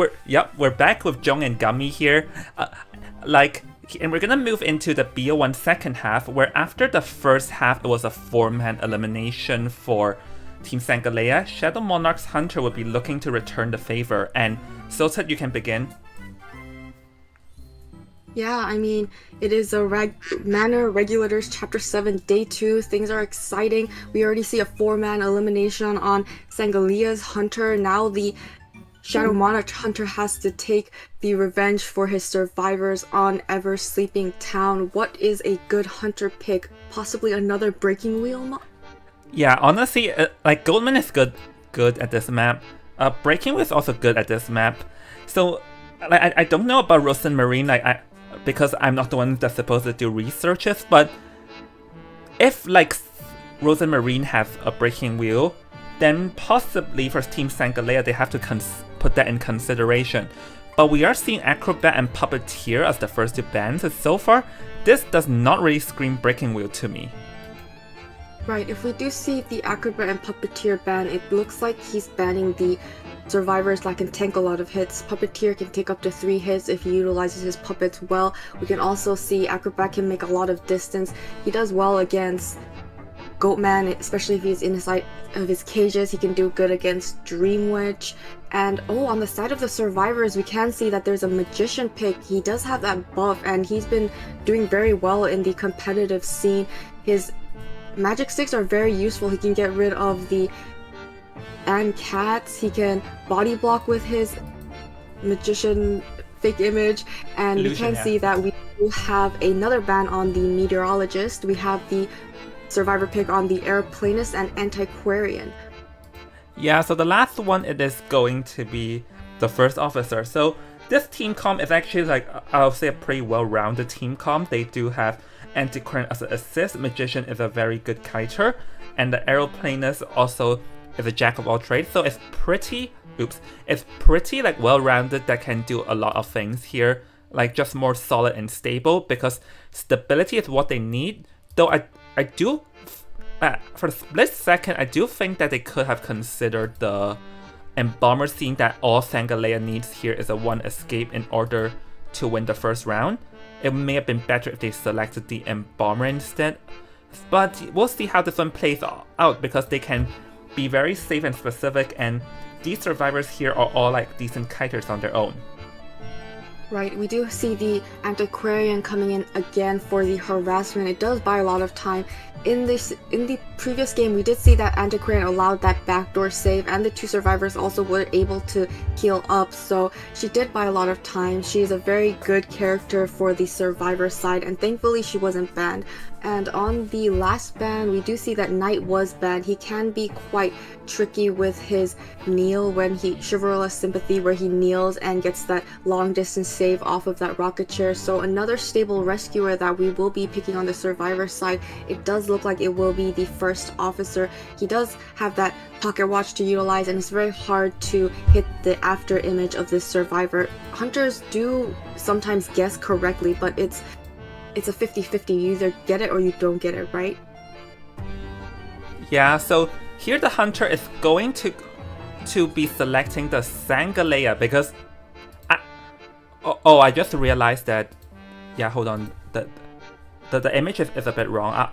I'll change it later. But basically, to correct everyone, it's going to be Sangalea is not played by Team Sangalea, but played by Team Shadow Monarch instead. So if Shadow Monarch is going to use Sangalea against Team Sangalea, so it's going to be like, I heard your team is called Sangalea. Let's see how good you are against Sangria.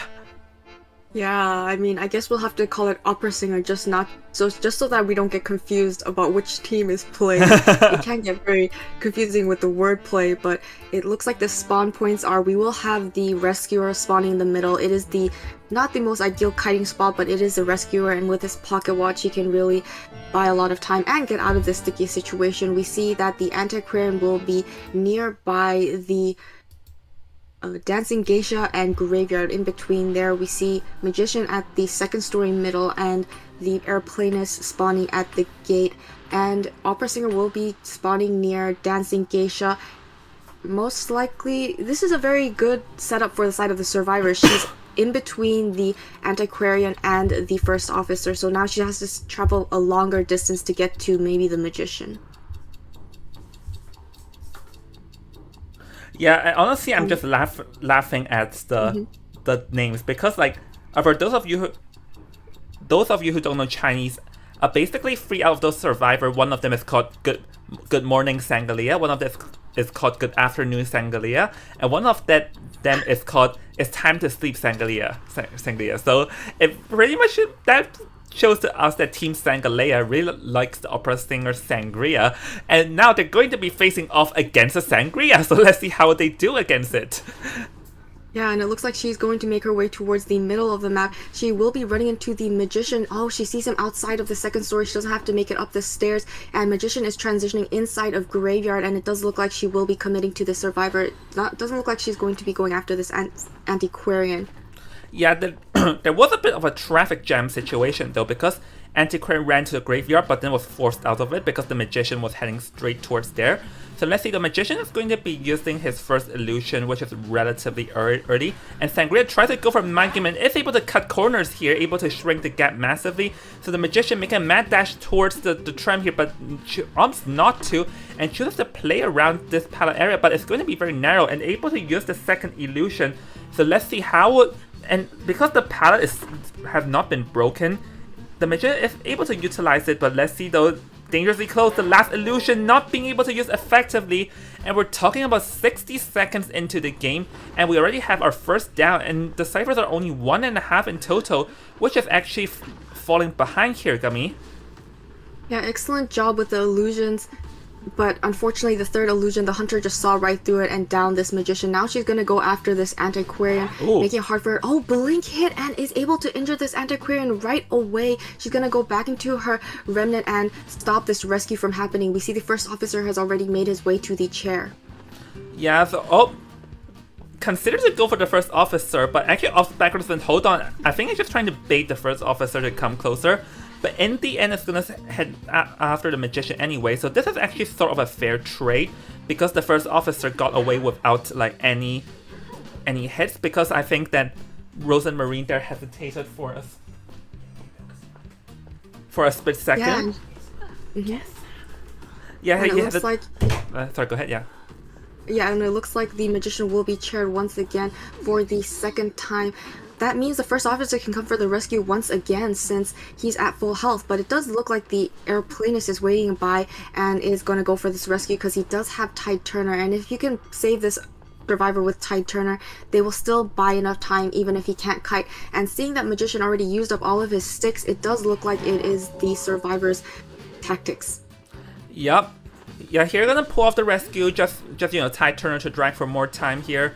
And magician doesn't really have a lot of places to go, so going to take the hit and going to run away far in the corner to dive further away from the rest of the survivors so that they don't disrupt them. And we can see that at the long range, the antiquarian is going to get healed up because the survivors definitely would need to reset. Considering that currently they are 2 whole ciphers behind, they definitely need that reset as like from the relatively fast downs. Right, yeah, we also see that Antiquarian has been healed up. We have 3 ciphers completed. We're still lacking on the remaining 2 cipher machines. Hunter's now looking for a new target. It does look like she's going to be checking the middle here. The dungeon has also spawned in this middle. She sees the blood trails of a survivor, and it will be the Antiquarian. Will she be going after this Antiquarian? She still has all her stick left to utilize. Yeah, but able to barely get the swing through the pallet over there, so this is going to change things massively. And now Rosamarine is closing in on this Antiquarian. The Antiquarian does still have like her full weapon though, but let's see if she's able to effectively use against it. Goes Shadow back and actually able to a bit of a mind game there, but this time the Antiquarian does manage to use the stick and disarm the Hunter, just trying to delay as much time as possible, seeing that I think that the cipher management on the survivors were a bit off, because we see that during the whole 30 to 40 seconds, none of the cipher progress have been done in the whole time frame there. So I think there is like a bit of a cipher management issue for Team Sangalea, and this is costing them right now.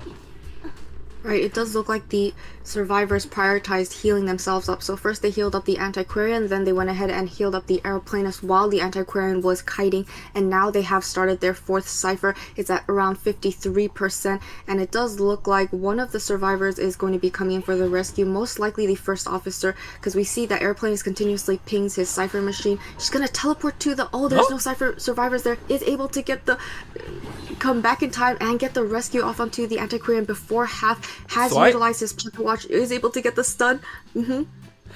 Yeah, for Rosamarine there, like that was actually a very weird move where he teleported, but because that was the moment Officer came in, he chose to go shut down. But basically, he wasted his teleport for no particular reason, and this Antiquarian is able to get for a rebound cut, as we can see the first officer is already decoded next cipher. So actually, like all the good momentum is actually a bit gone here, because Antiquarian is actually just running circles, just sliding backwards and forward and back. And this Antiquarian is definitely lasting a significant amount of time there, as Sangalea, Rosamarine here is getting a bit hasty here and won another pallet mind game. This Antiquarian is definitely biting her teeth, saying that I would not go down.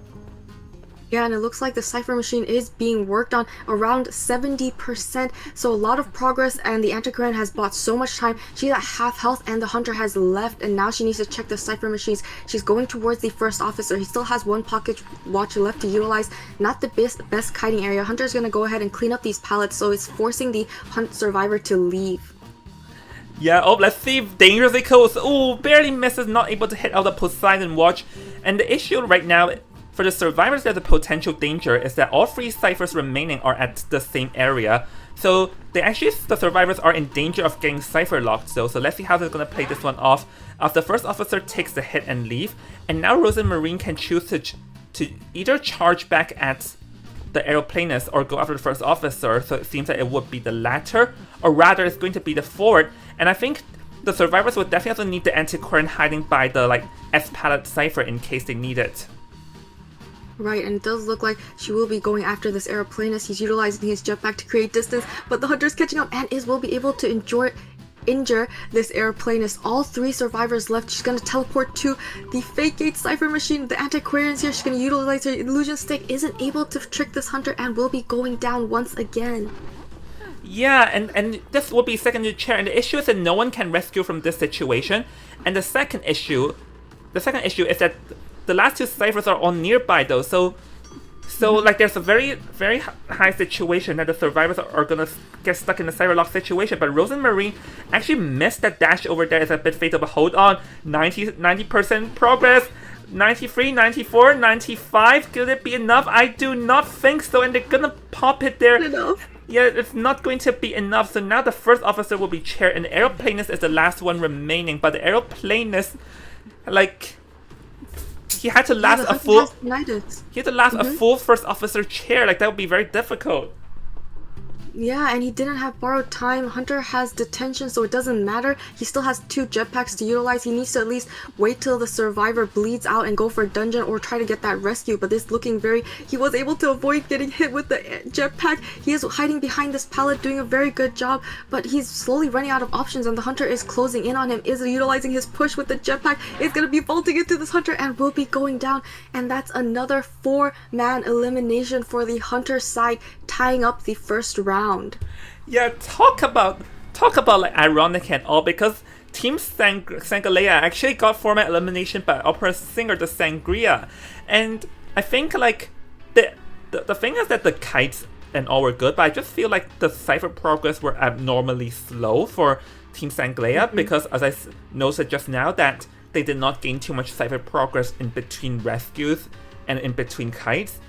And in the end, the cipher lock situation, like the Antiquarian did a very good job at rebound kiting and all, but them being cipher locked over there because the last 3 ciphers were just too detrimental because they cannot decode any of them safely. Yeah, and if we look at the kite times for the survivors, we can see Antiquarian did have the longest kite. She did an incredible job just looping that one area over and over. Hunter had to leave her even though she was at half health and go after 2 full health survivors and try to stop that cipher progress. Yeah, the survivor team did want to heal up the survivors first, so instead of decoding they did end up healing, and I guess that did cost them a lot of cipher progress. And since it is a fast-paced hunter, they need to really finish up those cipher machines quickly, and in this case they just weren't.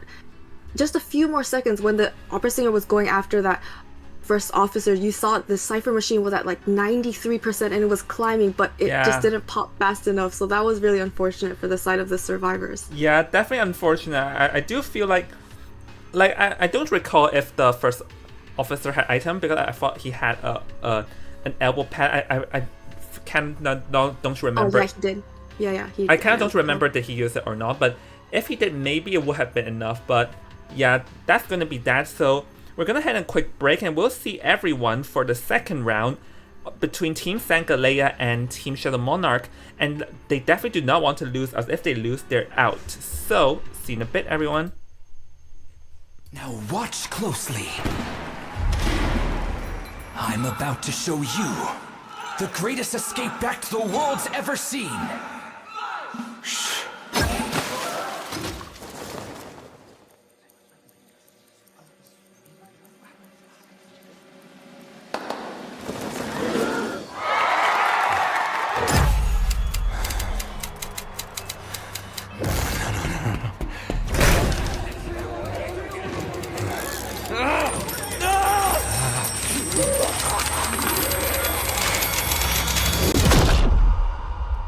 I'm chained by the shackles of my own mind.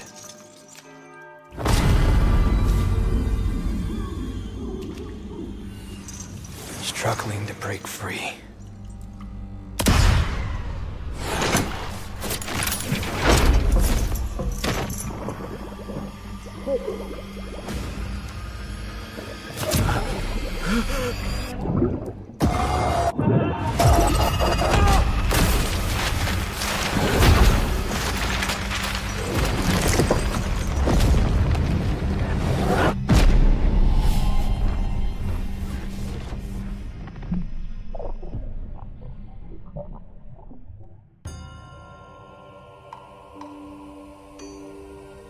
I must find the key.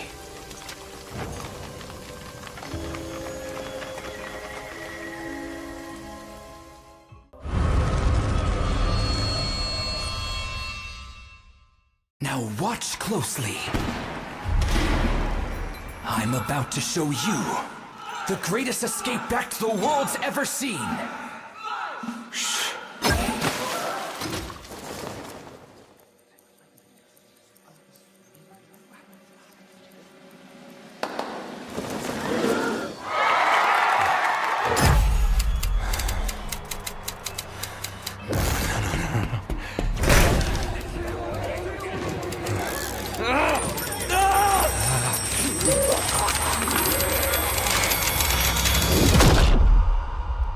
I'm chained by the shackles of my own mind.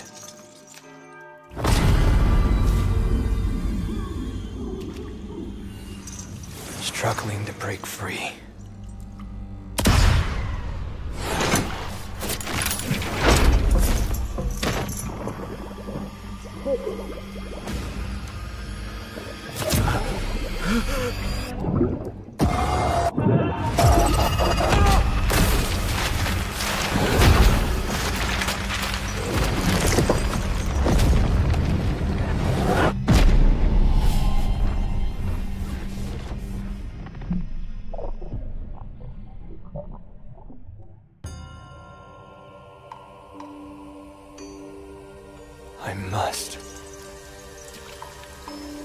Find the key.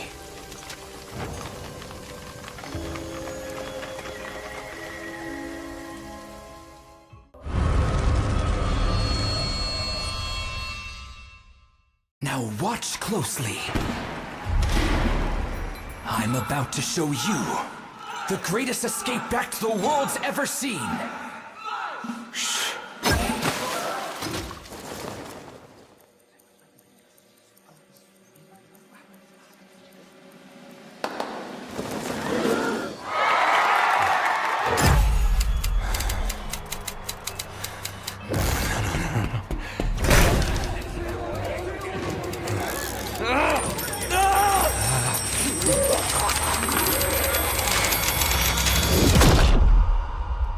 I'm chained by the shackles of my own mind.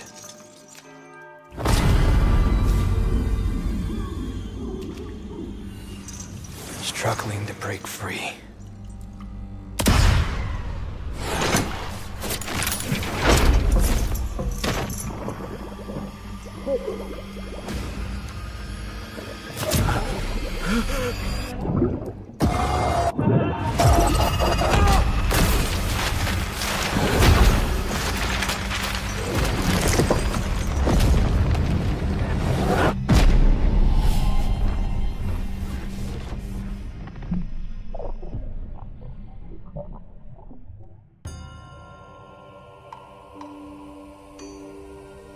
I must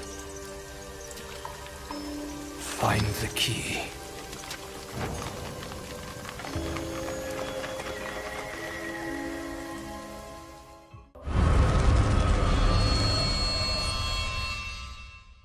Now watch closely. I'm about to show you the greatest escape back to the world's ever seen.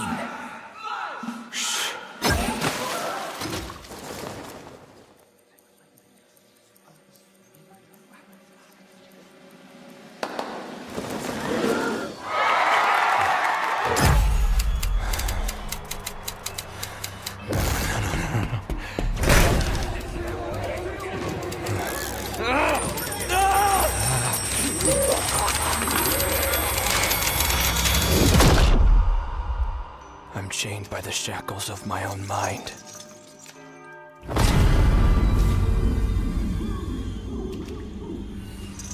Struggling to break free.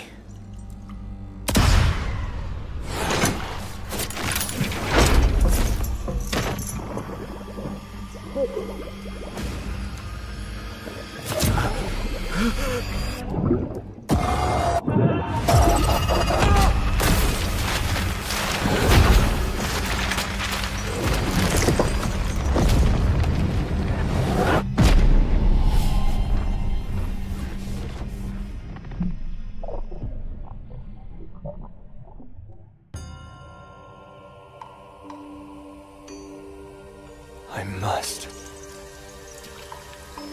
find the key.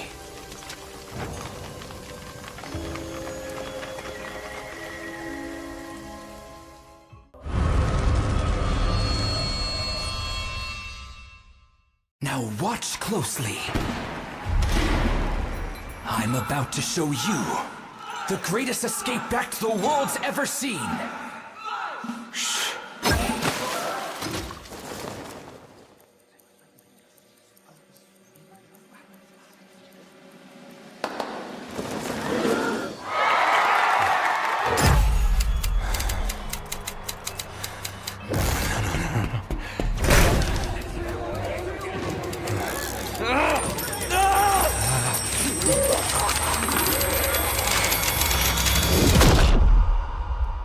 I'm chained by the shackles of my own mind.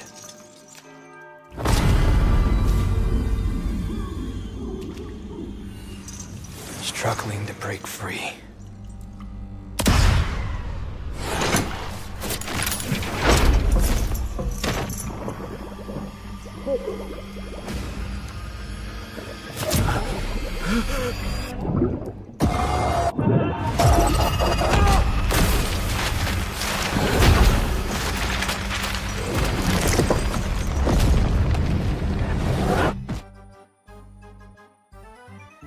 Alright, welcome back everyone. So we are now going to be heading into the BO2 first half after the second half ended with like a tie for both sides.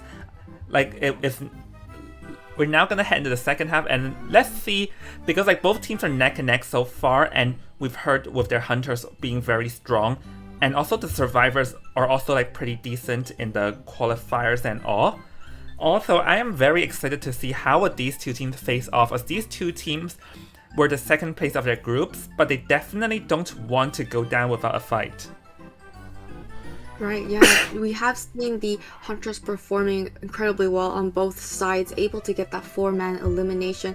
But now that their first picks are no longer available, we will be able to see a different Hunter pick, and we will be able to see what the survivors can do to counter them in this round too. It's going to be very exciting to see the new characters that are possible. Yeah, we definitely see, because like moving into the second round with global bans, they're no longer to select the hunters that they just 4-man elimination with.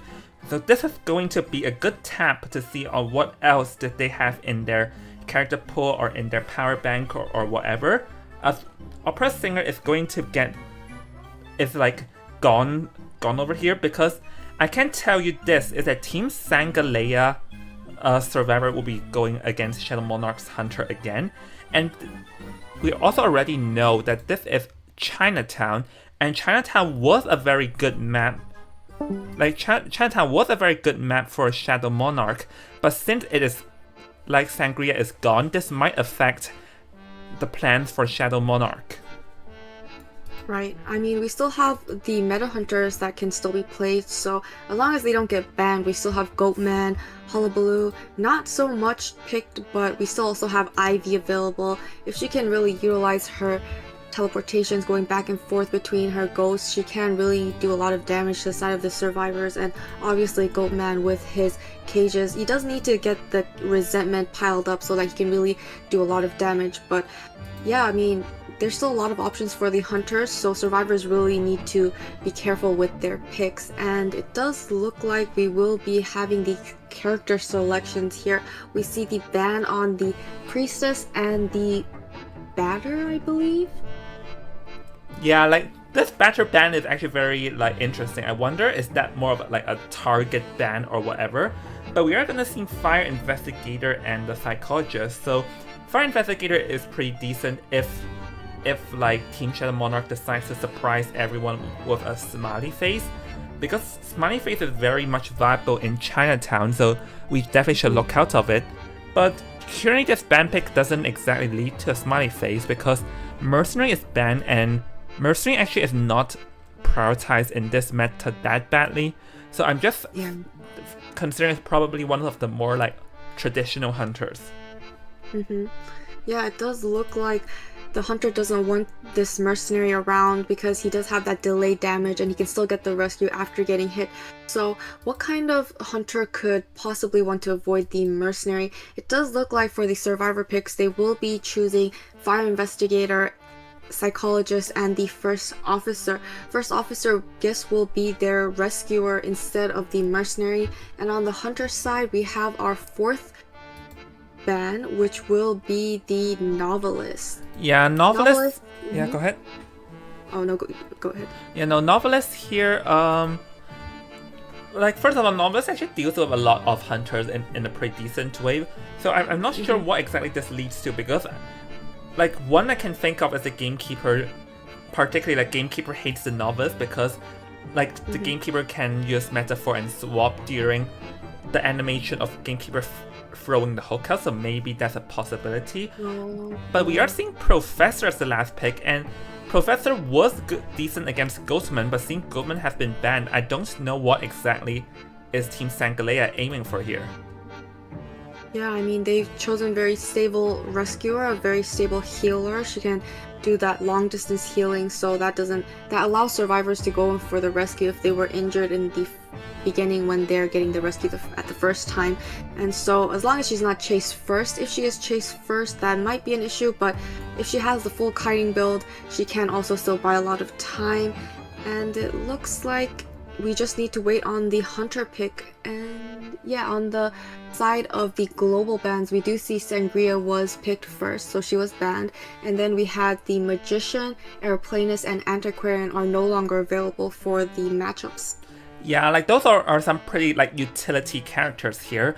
And for Sanglea, them selecting the Psychologist and Fire Investigator into global bans may potentially like limit their choices significantly, because there's some pretty powerful kiters in global bans, meaning that the strong character pools for survivors for Sanglea might be very limited and dwindling down if we move on to the later rounds though. But one thing to note is that the hunter hunting is not, it was not like Rose and Marine, but if instead Nako here actually has a different approach, going for the Geisha here.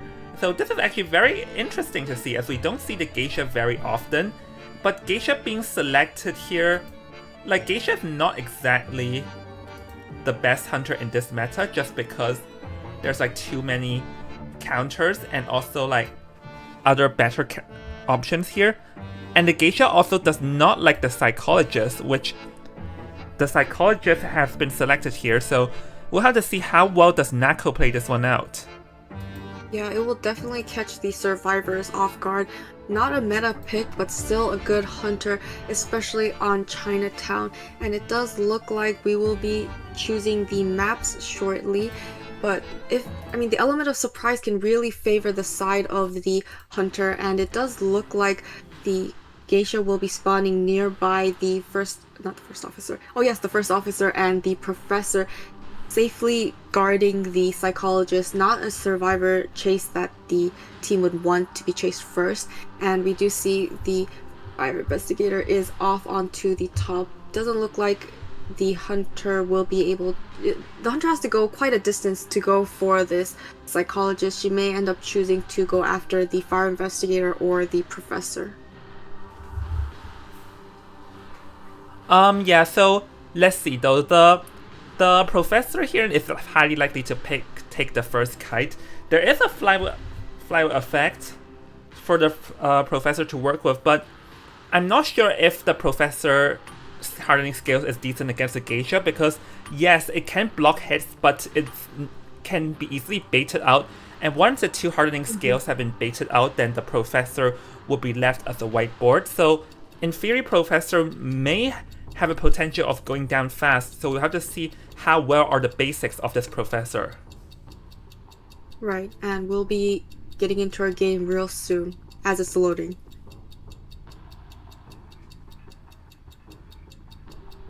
Yep.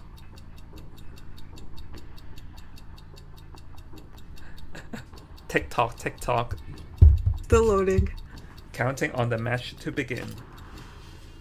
The suspense. And it does look like Geisha will be spawning here near the tunnel. She's making her way towards what looks like will be Fire Investigator, so he just needs to utilize his balls, maybe block the entrances to the buildings. It looks like he was able to block the first entrance. Hunter's gonna go ahead and break this inflatable airbag right away as he transitions into the Lion Pagoda. Yeah, if he will transition into the restaurant kite for a bit, but that's one of his two airbags like gone very fast in the game, and I assume he's going to maybe consider go up the stairs and use another airbag. Yep. Use a second airbag, but that's the second airbag gone, and he's a whiteboard, and also Geisha can cut corners here but through the flies, so I don't think that is like really the best move from the Fire Investigator, like the route that he took, because where he goes can easily, the Geisha can fly through, and now he's already trapped in these two narrow pallet areas, and the Geisha still has some butterflies to use, so you'll be relying on a lot of the pallet mind games here, but oh, let's see. Yep, there we go, takes it down over there. Yeah, and this is also like 1.5 cipher in the game. Like, honestly, just now the Fire Investigator should have ran towards and ate the butterflies so the Geisha cannot dash through. Maybe like he's not familiar against the Geisha, but now the ciphers are falling behind, so we'll have to see how would the survivors recover from this.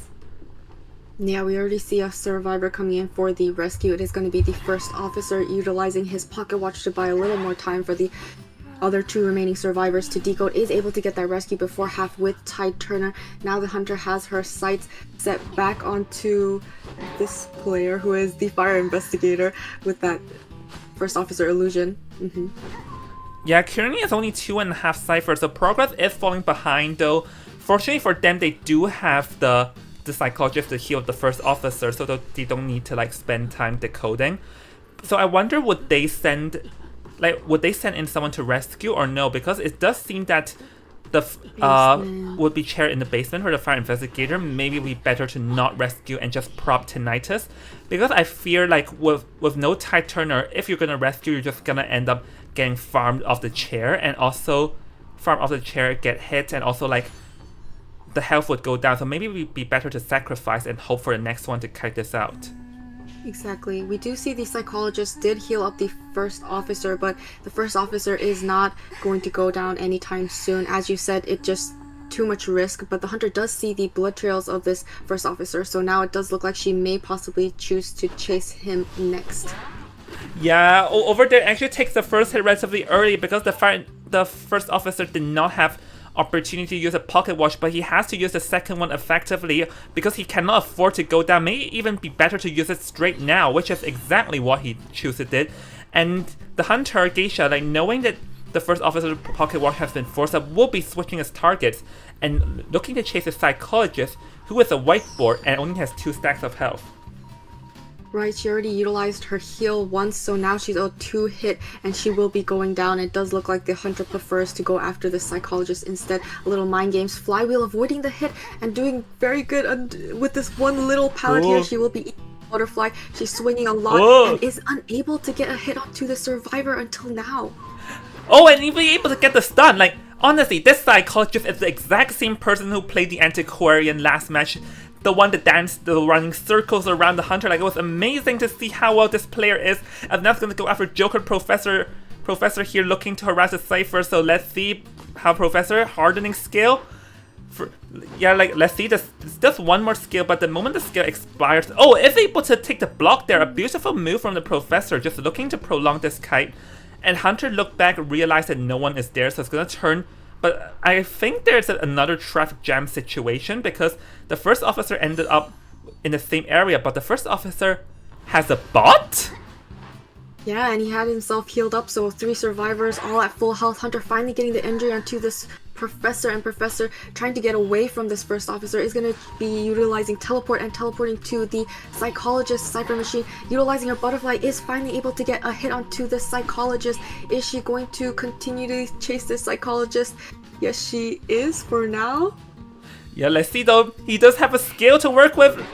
Not being able to use up the skill in time, so with that's going to be down. And another thing I noticed with this team is that they prioritize healing sometimes way too much, because I think now is a time where they should prioritize on rushing the ciphers and coming in half health instead of healing, because the cipher progress have not been decoded for the entire time frame. Once again, like, this seems to be a recurring theme for Team Sanglea. Yeah, we can see that 3 cipher machines have been completed so far. We do see a lot of progress on the last 2 cipher machines and an additional cipher machine, but they need to get this primed up because now 2 survivors are injured. He's going to the chair, but he has still quite a lot of distance away from this chair, so they need to prime up the cipher machine so he can go for this rescue. Did get the pallet stun and is finally making his way towards the chair. Yeah, honestly, if he did not get that stun, he would not have managed to rescue. And hold on, here the hunter is gonna turn back. I think he thought that the ciphers was primal. In reality, they're still around 10 to 20%. So this sort of did give the room for the survivors to have something to work with though. But the first officer is coming in with the scale. So let's see, can he able to use the scale? Nope, not being able to.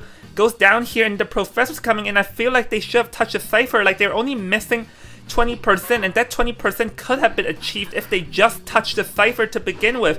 As now that they're going to rely on psychologists who flywheel effects into the wall, so this is looking like another 4-man here, Gummy. Yeah, I mean, that rescue was incredible, but they aren't able to make any distance away. First officer still hasn't healed up, and the professor is the only survivor up and running. It's looking like another 4-man elimination here, since the hunter's going to use teleport to one of the cipher machine. Hasn't quite seen the survivor, but we do see the blood trails of this professor, and it does look like she will be taking the chase next. It's able to use the scale though, but that is only just going to prolong some time. unless they can get the first officer back up to a cipher though. And so this professor is looking to try and last for a significant amount of time, but he is doing a pretty good job just like playing around these pallets, but finally able to take the down here. This does seem like a 4-man elimination here. I just really feel like if they did not spend the time to heal, if they used the time they spent to heal each other or to like actually go for the ciphers, it would have been primed a long time ago. Yeah, and we already see first officer has used up his self-heal. He's back up. Hunter's just trying to locate him. He's going to be running into him here. If she downs this first officer, she's going to go back and down the professor, and that is going to be the slugging, and it's going to secure her the 4-man elimination. Getting the pallets done, buying a little more time. Professor is back up, and he is finally getting more cipher progress, possibly. Yeah, hold on, it's primed. More cipher machine. Yes, primed. Oh, stuck in a pallet situation. Forcing the hunter to break this pallet and go for this first officer. He's able to dodge another hit. He's gonna eventually be going down here. Last cipher machine is being worked on at 74%. Not quite there yet. It looks like the hunter plans on chairing this first officer. No, she's gonna drop him, and she's going to try and see where the ciphers are moving. He's going to be teleporting towards the professor cipher machine, but he's already left, anticipating the teleport since they already know the hunter has teleport. He is not leaving any blood trail, so now the hunter is having a little struggle trying to look for this survivor. Yeah, this is just going to be like a hide and seek situation, and yeah, unless the professor can evade long enough for the first officer to bleed out, I don't really see this working for them, as they are like 20% away, 20% of cipher progress away, which is unfortunate because they could have possibly achieved. But hold on, we see he's gonna touch another cipher because the geisha lost track of where the professor is. So all of a sudden there is a possibility for the survivors to play for one man now that everyone is back up and running, because now the professor and the first officer are scattered between two gates. So I think here the first officer should hide, because like they should call that the sangria is going towards the gate, because now the first officer has no item and is in risk of being down very fast. Right, now it looks like she will be going after this first officer, which allows the professor to open up the opposite exit gate. He needs to buy enough time, is doing a very good job looping around this hotel area. Hunter's just going to be vaulting that pallet right behind him. He still has quite a lot of distance, but as you've mentioned, no items. Hunter closing the distance and downing this first officer. He does not have self-heal, but it does look like it's going to be open in time, and they were able to at least get that one man escape since teleport wasn't ready. Yeah, so that was actually amazing. Amazing of how Team Sanglia did to pull out that one man. And honestly, they definitely had, like for Hunter, he definitely could have gotten a 4-man over there. It was just unfortunate that after he teleported, there was tinnitus, but he misjudged the location of where the professor is, because the professor already hid away, and he thought that the professor is trying to go back to heal the first officer, went back, and that was the opening that the survivors needed, as then he can just decode that last cipher. Now just decode that last cipher, and the geisha cannot stop it. Or maybe the geisha, the moment he realized the professor starts decoding, just chair, and so the professor cannot do anything. Yeah, so amazing job on the side of the professor, leaving the cipher machine early and going to a different prime cipher machine that the geisha was unaware of, and that just helped the survivors secure that one-man escape. And if we do look at the stats, we can see that the fire investigator was chased first. I think he was caught off guard, seeing that he wasn't able to buy enough time for the survivors to get much decoding in. Oh yeah, definitely, but yeah, like it was dangerous, but a nice recovery from Team Sanglia. So let's see though. A Sanglia's Hunter will be like coming on next, and Team Shadow Monarch can also win the next round because it was a 3-man elimination. So Shadow Monarch can take the tie to win round 3. So let's see what's going to be happening, as we're going to be taking another break, and we'll see everyone after the break. So see in a bit. Now watch closely. I'm about to show you the greatest escape back to the world's ever seen.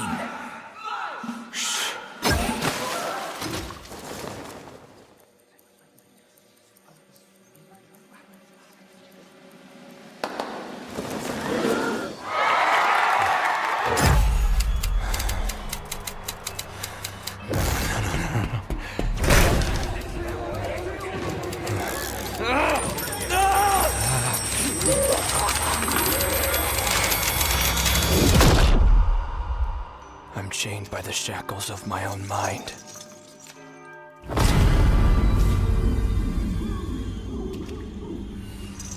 Struggling to break free.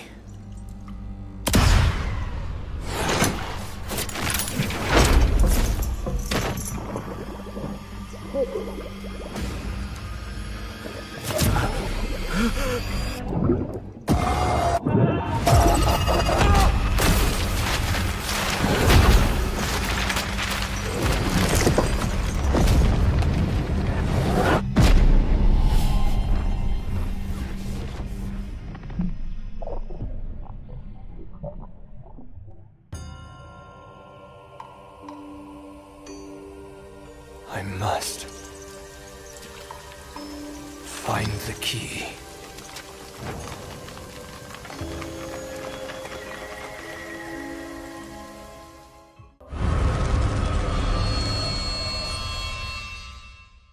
Now watch closely. I'm about to show you the greatest escape back to the world's ever seen.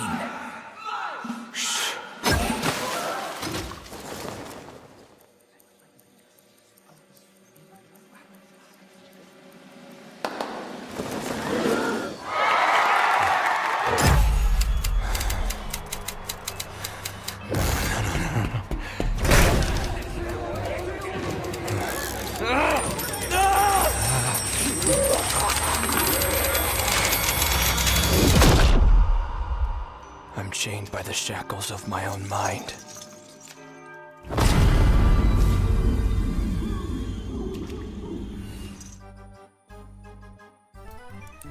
And we're back, everyone. So just a quick recap. In the round just now, Team Sanglea has been freeman eliminated from Team Shadow Monarch. So Shadow Monarch may be ahead in terms of points and all. But we already seen the Sanglea's Hunter X Mo got a 4-man elimination round 1. Maybe they can do it again. And meanwhile, for Team Shadow Monarch, they'll be looking to tie to win up the second round, as they definitely want to go to the third round with a point advantage. So with that being said, Sotet, you can begin. Gummy, this is Sotet's signature whack whack. Oh, okay, I see. So yeah, on the side of Shadow Monarch, they're looking for a 2-man escape so they could win at least round 2. The Hunter did play, let's see, Breaking Wheel in the first round, so that still leaves the meta Hunters available. We haven't seen them play quite yet except Sangria, but it does leave a lot of options available for Sanglea side Hunter. I mean, we could also see another geisha pick, something unexpected that can really catch the survivors off guard in order to secure a victory for their side, or at least get that 3-man elimination. Yeah, but it does seem like that in this, at least in this round specifically, we are not going to be seeing the Sangria because it actually ended up being banned over there. So I guess we can agree that we're not going to be seeing Sanglea's Hunter playing Sangria. So we are going to be seeing Embalmer and Psychologist as the first 2 picks, and this is literally like just screaming that I want a tie written over their faces. Yes, Embalmer are very useful to get that tie or a 1-man escape, to secure at least a 1-man escape, and we can see the survivors banned by the Hunter is going to be Priestess. She's very tricky around the buildings, especially in Ever Sleeping and Chinatown, so definite first ban pick for the side of the Hunter. And we can see the second ban was the Puppeteer. We don't want to allow the survivors to buy a lot of time by tanking hits, and also going for the rescue. He can also tank hits. He can also take a detention hit depending on what the Hunter is. We see a Seer ban on the third survivor character for the side of the Hunter, and the survivors will be picking up the Psychologist and the Meteorologist. Very strong survivors for healing. Psychologist, we've seen her before in the previous matches. She did a very good job effectively healing up the rescuers. We can see Meteorologist is a very she can kite, she can support, and she can heal. So a very versatile character. Definitely pick survivors would want to utilize. And we see Knight as the 4th pick for the side of the survivors. Very strong rescuer. He can utilize his chivalrous sympathy to get the long distance saves. He can also support with his helmet predictions, and that's very useful for the side of the survivors. So it's looking like a very good selection for the character pools on the survivor side, and the hunter does not want the seer or gravekeeper being played. Seer really able to support a lot with his owl, and also he can accumulate more owls by staring at the hunter's face. Yep. Yeah. Okay. Yeah. You spoke a lot over there. Take a break. Yeah. So, anyways, yeah. As just now you mentioned, Embalmer very good at one man, and Seer. Like, I do think the Seer ban can be considered a bit, because if they select the Seer and the Psychologist, it might have the potential of being too fragile though. But I assume that PB Fish does not want them tanking too many hits, because Seer's out with Psychologist does have the potential to tank 4 hits in total. And we are going to be seeing the Ghostman being selected here from wait, this is Exmo, I believe, Exmo's side, which is going to be a very, very nice pick here, because Ghostman being the meta and all, and seeing has not been banned, because it was in theory that Ghostman has a higher ceiling than the Opera Singer. And with this team comp specifically, they don't have a lot of decent options against the Ghostman. Maybe their best bet is for the Psychologist to tank 3 hits, because the Psychologist is very good at just wasting out the Ghostman's cages. Yeah. And we can see that this hunter really wants to get that 3-man and possibly a 4-man elimination with this meta hunter. They did lose in the first half, so now he needs to really make sure to secure that tie or win for the side of this survivor. So he's gonna choose the meta hunter, and in this case, since Opera Singer was banned, he will be choosing the Goatman. Yep, Ghostman here going to be spawning below, which have 3 options for him. Maybe he can chase any of them. Maybe we can consider the Meteorologist, because the thing with Meteorologist is that even if she tries to use her item to gain distance, she's going to still end up being in the same area after she uses her item. And because the thing with Knight is that early game, without backstab and all, Ghostman can get, with the tactical foresight, Ghostman may struggle a bit, because he cannot use backstab to cancel the attack prediction. So we'll have to see though, but I have a feel like this Meteorologist may have to make a run for it. Right, she does look like a very nice survivor to go after. Another survivor the Goatman can possibly chase is the Psychologist, but we'll have to wait and see as we're getting ready to see the game. Yep, with that, this is your caster Invisible Joan, joined by Miss Gummy, and let's see what will be happening in the game. See in a bit.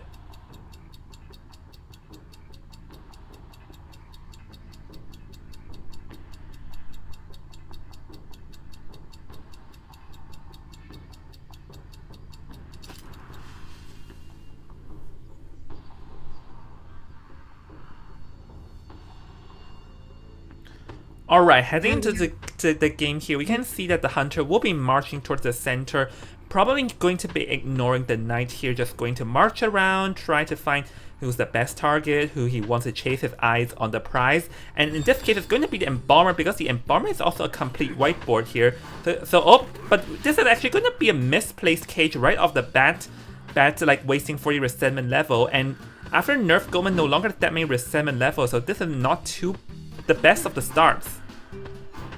Yeah, he is caging up the Embalmer, is able to get the pallet system, but the Embalmer has damage, and so it looks like it's a trade-off for the side of this Goatman. He is transitioning back inside of this restaurant, and he's hiding behind this window here. Hunter trying to play mind games and is able to slowly close the distance. Doesn't have enough. Now he does have enough resentment, and now he can set up another cage. He is hiding behind this pallet, always having some kind of obstacle in between the Hunter, and is going to be going back and forth here. Hunter is trying to catch him off guard. We do see that Ooh!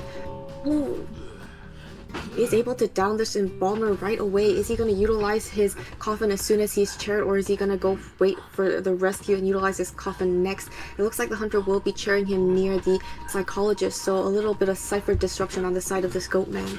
Yeah, let's see though. But honestly, that was some pretty good smart maneuvering skills by the goatman, managing to like accurately appear behind the embalmer. Like that's definitely like a very decent like basic skill. So we can see that the coffin would be used right off the bat as right again Xmo will be back onto Tamal's tails here, passes through, just wait for more time. Is able to take the hit here. Embalmer unfortunately does not have much to rebound kite with because he does not have flywheel effect.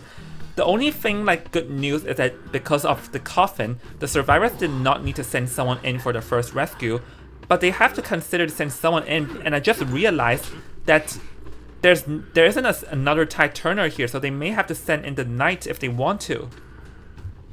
Yeah, it does look like the psychologist is giving tinnitus to the hunter. Hunter has already seen her as she's making her way to the chair. Is she going to commit to this rescue? She is coming towards the chair. Hunter is getting ready to set up a cage. He has a lot of resentment. He is blocking off the chair, so the survivor, she's going to get a chip hit, and she's going to have to break all the cages to make it to the chair. And is she able to make it to the chair? Is she going to be able to get this rescue? She's going to break the cage, get the hit, and then she's going to be able to get the rescue onto the embalmer. Yeah, let's see though. Oh, I think they're trying to have the psychologist just block for the embalmer bits to like delay more time, but I think it may not be the best move because they are still relatively far behind in ciphers. So let's see though. Yeah, with that, the embalmer is gonna go down. The psychologist definitely will want to get out of the area as they cannot afford for the psychologist to go down as well. But oh, a bit of a back and forth situation. Oh, psychologist playing mind games here, just laughing. Unfortunately, oh, actually managed to evade until the cage falls. So that definitely did delay a bit of a time, but now the psychologist might be the one that's going to be the next chase here. So I really just don't know if I agree with that move specifically, as now the psychologist has to make a run for it. Yeah, but if we do look at the cipher progress, we have 3 cipher machines have already been completed, and the remaining 2 cipher machines at 65 and 57%. So things are looking good. Oh, we see the meteorologist is taking the kite next, is able to avoid that hit. Now she's making her way to the upstairs. The cage is gone, and now the hunter is changing targets to someone else. Yeah, it's going to be the knight, but the knight also has 3 tactical foresight, so in theory he can still last for a bit here. Though actually just realized another situation is that if I'm looking at this correctly, the last 4 ciphers are at the same side of the map. So I think the survivors are once again stuck in like a cipher lock situation, so they have to spread out and decode as much as they can because they're not in a good situation where they can get cipher locked. So that's why the psychologist does not dare to appear in front of the hunter. Right, and it doesn't look like the hunter's able to find this knight, so now he needs to change targets, and he's going back to this meteorologist, is able to set up the cage, and is able to get the hit immediately. Now this is forcing her to leave this cipher machine and try to kite away. She does have a lot of bottles left to utilize. She has a wind ready to push the hunter away. A lot of mind games here, going back and forth. She's stuck in the middle. Oh, Hunter blinks and downs this meteorologist, able to chair her for the first time. Yeah, but actually, Blink being forced out is a good news for the survivor because now they can safely decode knowing that the hunter would not like also appear. But hold on, it's gonna charge after the psychologist. And psychologist here, I think is gonna go down. But the fortunate thing is that the survivors already completed decoding, but like the psychologist completed her cipher before she goes down. So that means that they only are like 120% cipher behind. But the bad news is that can they make it though, because the hunter knows where the psychologist, or rather the meteorologist and the knight got rescued at, so now he can go after them and prevent them from rescuing too. Yeah, and it looks like the knight was able to get up his predictions, but is only getting able to get that chip damage, is going to get that full damage, 75% damage, is able to get the rescue, but the knight will be going down. However, the psychologist is up and running once again, and it looks like the meteorologist is trying to prime up that cipher machine. It's looking good at 92%. Yep, 95, 96. Yeah, it's going to be primed for certain. So, oh, and actually breaks the cage though. So, but the hunter actually used a cage before endgame, which is not the best move because now all of a sudden we are already at endgame and the Ghostman is very low in resentment level, meaning that he does not have much cages to utilize. So this is back onto the survivor's situation now. Yeah, and it looks like he's going to be going after the psychologist. She does have one pallet to work with. A lot of mind games. Now she's going towards the edge of the cage. She's going to be swapping sides. Hunter, oh, the cage ends up. So now she has so much distance away from this Hunter. Not enough resentment yet. Hunter's going to change to teleport and will be teleporting and stopping this exit gate from being opened, downing the knight right away. Yeah, the knight actually had tactical foresight. Him not using there was a massive error, because if he used it to just drag for more time, then he could have bought enough time for the survivors to like touch the gate on the other end, and the knight already have been chaired once before, if I'm correct. So now this may still not be just yet. This may not be a tie or anything just yet, because with how close the two gates are, the survivors are not able to like decode the gates comfortably. Right, we do see the meteorologist is nearby, but the Hunter has spotted her out, is going to cage her and possibly down her. She did use the flywheel to get to the pallet, is able to get that pallet vault, is going to utilize her wind to push the Hunter away, breaking this cage and trying to make it to the chair. We see double rescue on the side of the survivors. Terror shock onto the psychologist. Oh, this time is going to get a tactical foresight out though. Psychologist is dead on chair per my memory though, so I think he can just chair and confirm an elimination first. And then... Yeah, the Hunter... Oh, never mind, it's not dead on chair.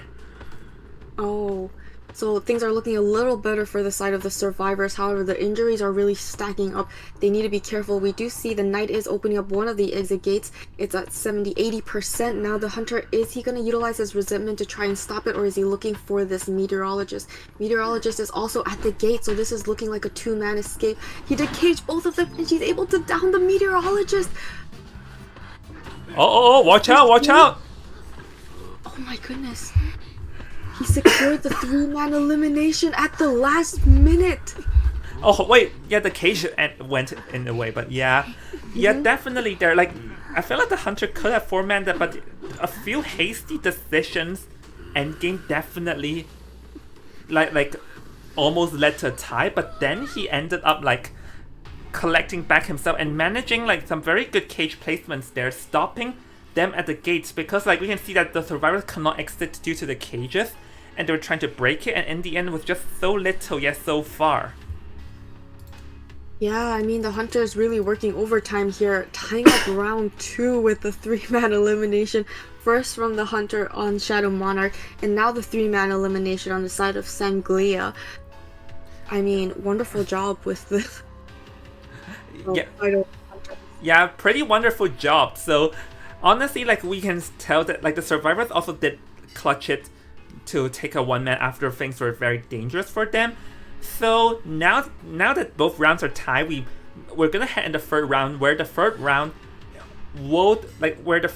may decide on the result, or it might be a round 4, who knows. But we're going to be taking a break, and we'll see everyone after the break. See you in a bit. Now watch closely. I'm about to show you the greatest escape back to... Last year, Team BLK, composed of 5 college classmates, faced a narrow defeat against the seasoned powerhouse team SRE, bringing their journey in the CLA preliminaries to an unexpected halt. Now, as the team members graduate and embark on... Late nights, bright screens, countdowns begun, dreams and night. We're all in, no turning back one last chance. We hold on tight. We sink in time, side by side tonight. We cross the line with hearts alright. We chase the dream. We shine so bright off the side. Clock can't spin and time won't slow. Every moment drifts and fades away. Now the moment feels past, holding tight. We rise as one under the neon lights, chasing the legends, rivals.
Last year, Team BLK, composed of 5 college classmates, faced a narrow defeat against the seasoned powerhouse team SRE, bringing their journey in the CLA preliminaries to an unexpected halt.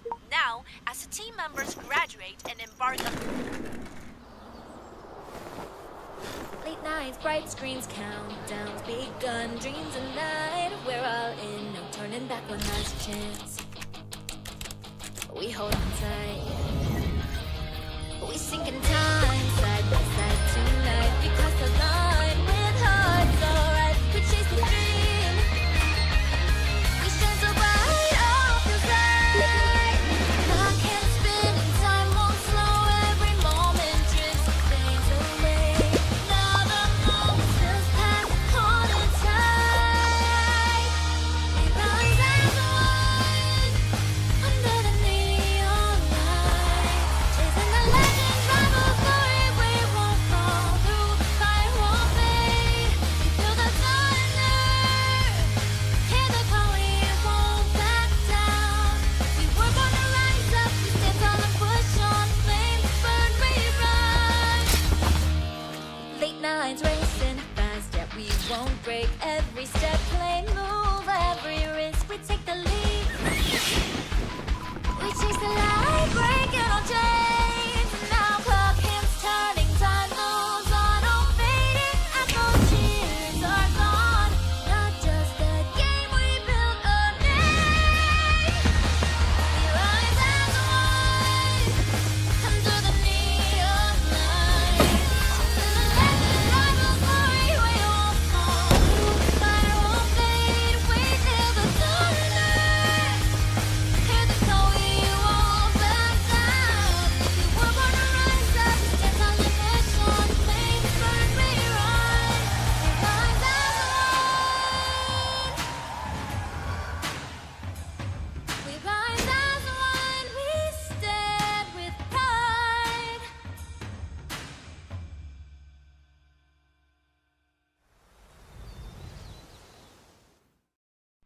Last year, Team BLK, composed of 5 college classmates, faced a narrow defeat against the seasoned powerhouse team SRE, bringing their journey in the CLA preliminaries to an unexpected halt.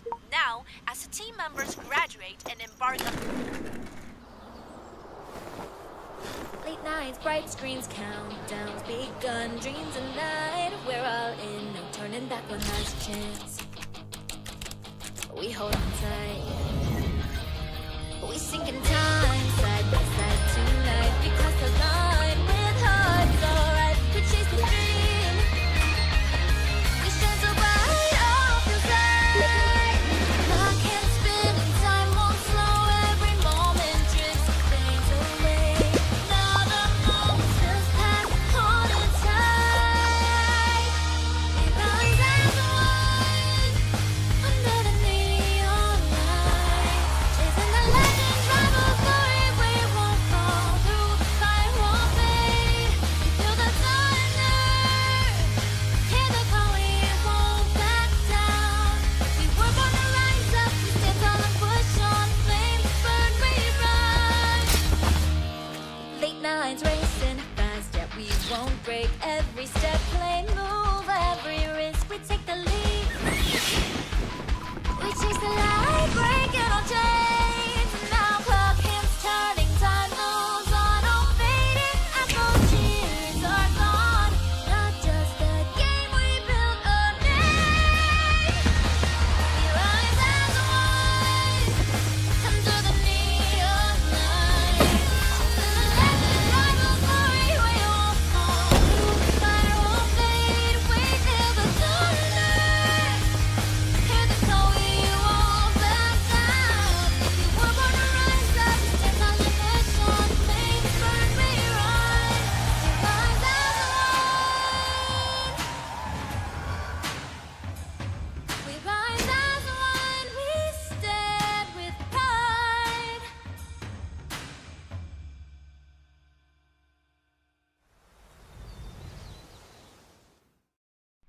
Last year, Team BLK, composed of 5 college classmates, faced a narrow defeat against the seasoned powerhouse team SRE, bring their journey in the CLA preliminaries to an unexpected halt. Now, as the team members graduate and embark on Late nights, bright screens, countdowns begun, dreams and night. We're all in, no turning back one last chance. We hold on tight. We sink in time, side by side tonight. We cross the line with hearts alright. We chase the dream. We shine so bright off the side. Clock can't spin and time won't slow. Every moment drifts and fades away. Now the moment feels past, holding tight. We rise as one under the neon light, chasing the legends, rivals, glory. We won't fall through, fire won't fade. We feel the thunder, hear the call. We won't back down. We were born to rise up. We stand tall and push on. Flames burn, we run. Late nights racing fast, yet we won't break. Every step, play move, every risk. We take the lead. We chase the light, breaking all chains. Now clock hands turning, time moves on. Oh, fading as those tears are gone. Not just a game, we built a name. We rise as one under the neon light.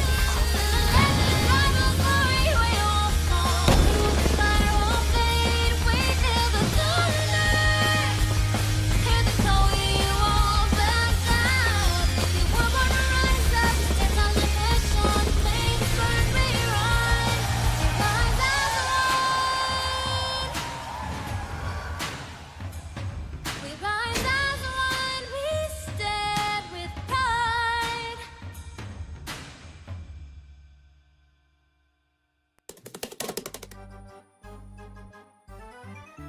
Alright, ladies and gentlemen, we're back. We're now heading into the second, or the BO3 first half BO3 first half between Shadow Monarch and Team Sanglia. So, Sotet, you can begin.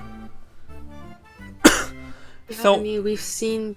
yeah, so while we're at it, like, so far everything is all tied up because the last two rounds, it all ended in a tie with the exact same score, 2 4Ks and 2 3Ks. So Ted, you can begin, by the way. Yep. So I'm actually very excited just to see like what more are we expecting from these teams, because I feel like everything can happen. And now we're gonna head into the third round, where this can or cannot, may or may not be the last round, depending if they tie again or no. Yeah, I mean, if we look at the global bands, we can see that antiquarian, novelist, coordinator, embalmer, psychologist, and meteorologist are no longer available, and we can see that Breaking Wheel and Goatman are also unavailable for the Hunter side. Yeah, those are some pretty like powerful characters being removed. And for the Hunter bands, we are going to be seeing the opera singer and subsequently the Shadows. So these are like just the standard meta bands and all over here. So we are going to be waiting for, like, because one thing to note is that this actually released out the Hula Baloo here, and we're going to be seeing Mechanic and the forward combo, which this combo is very strong against the Hula Baloo and in this meta, so maybe that's what Shadow Monarch is aiming for here. Yeah, and on the side of the Hunter, they did end up banning the Seer and the Fire Investigator. Seer, we don't want to allow the Hunter to get so many hits with the Owl and unable to get any damage on the survivors.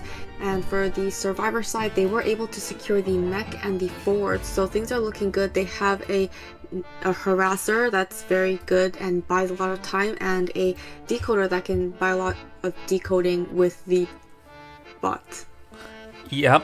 Yes, and they do have the entomologist, so this is actually a pretty like a classic team comp or classic meta team comp in the days before those. So, we're going to be seeing the prisoner once again. So this is going to be a double decoder team comp, which is very fast in decoding, but the danger is that it's also very fragile.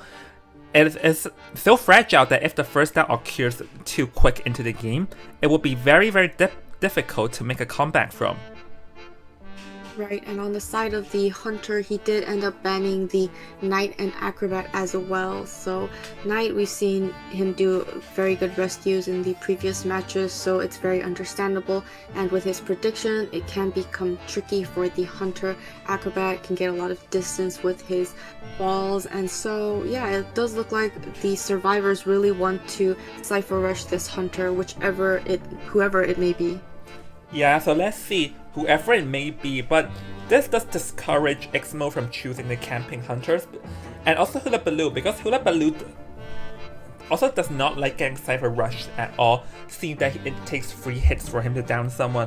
So right here, I think the plan is from Shadow Monarch is to try and take a tie and all, and hopefully for their hunter to make a breakthrough, because their hunters, for both teams' hunters, they are more dominant in this matchup and all.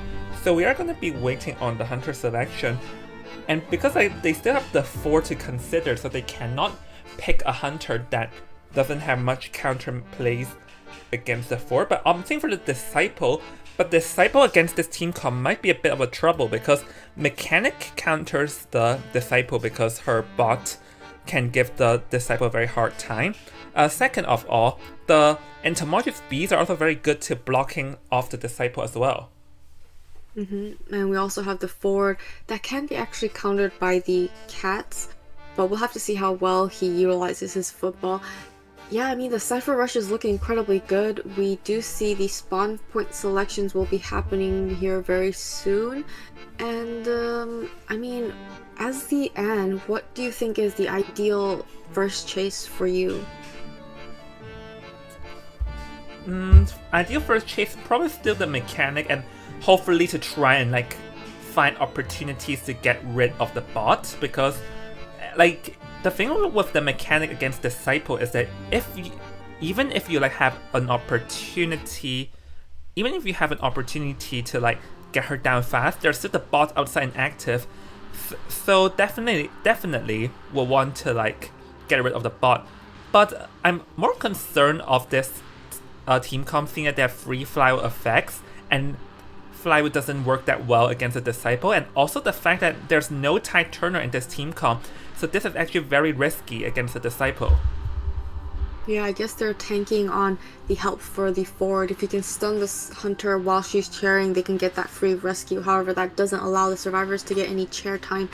So I think an Anne is most likely a very unlikely surprise pick for the side of the survivors. Definitely. So now let's go head into the game, as this is going to be the BO3 first half between Team Shadow Monarch and Team Sanglea.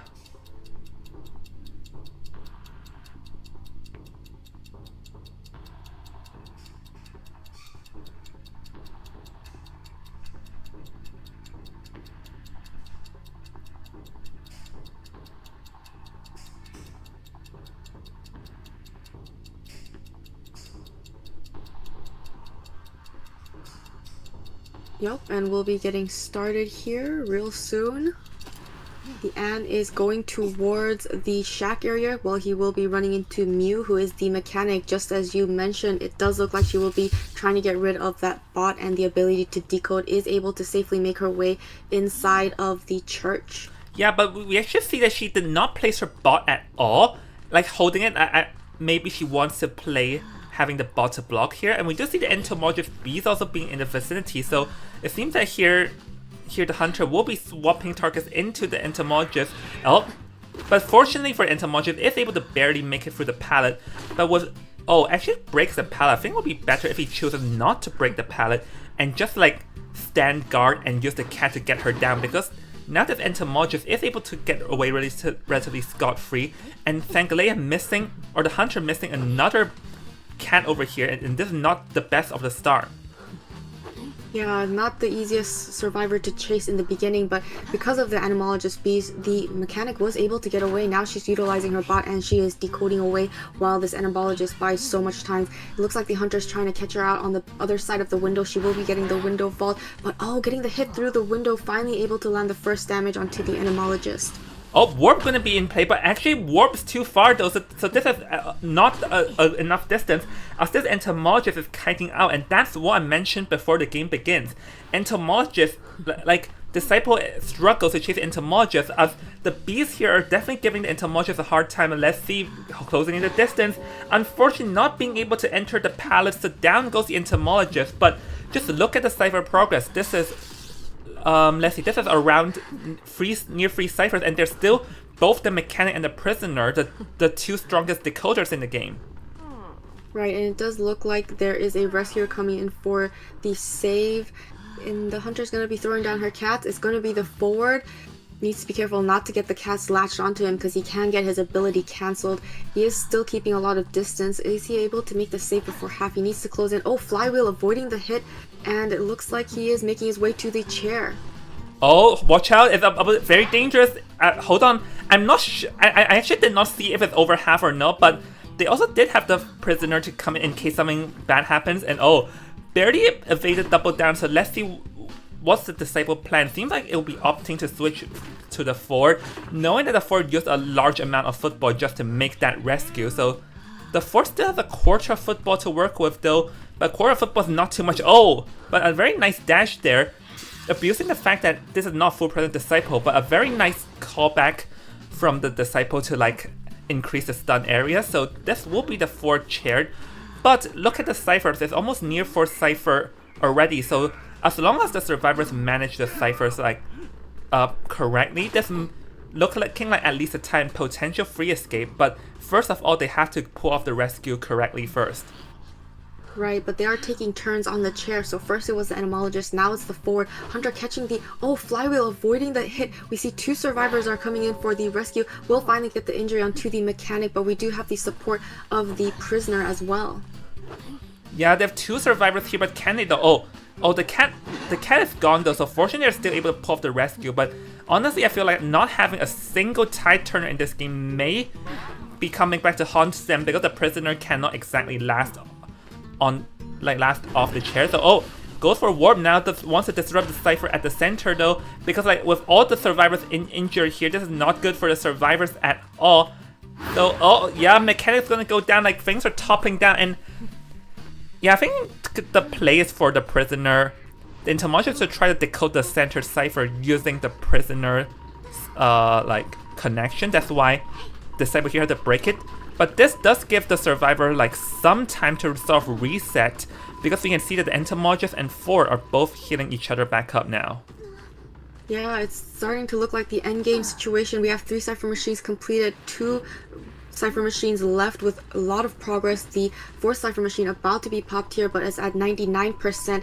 We see the survivors have all taken turns on the chair. Hunter is going to be able to down this etymologist and bring her to the chair for the 2nd time. We got a backdoor rescue on the mechanic.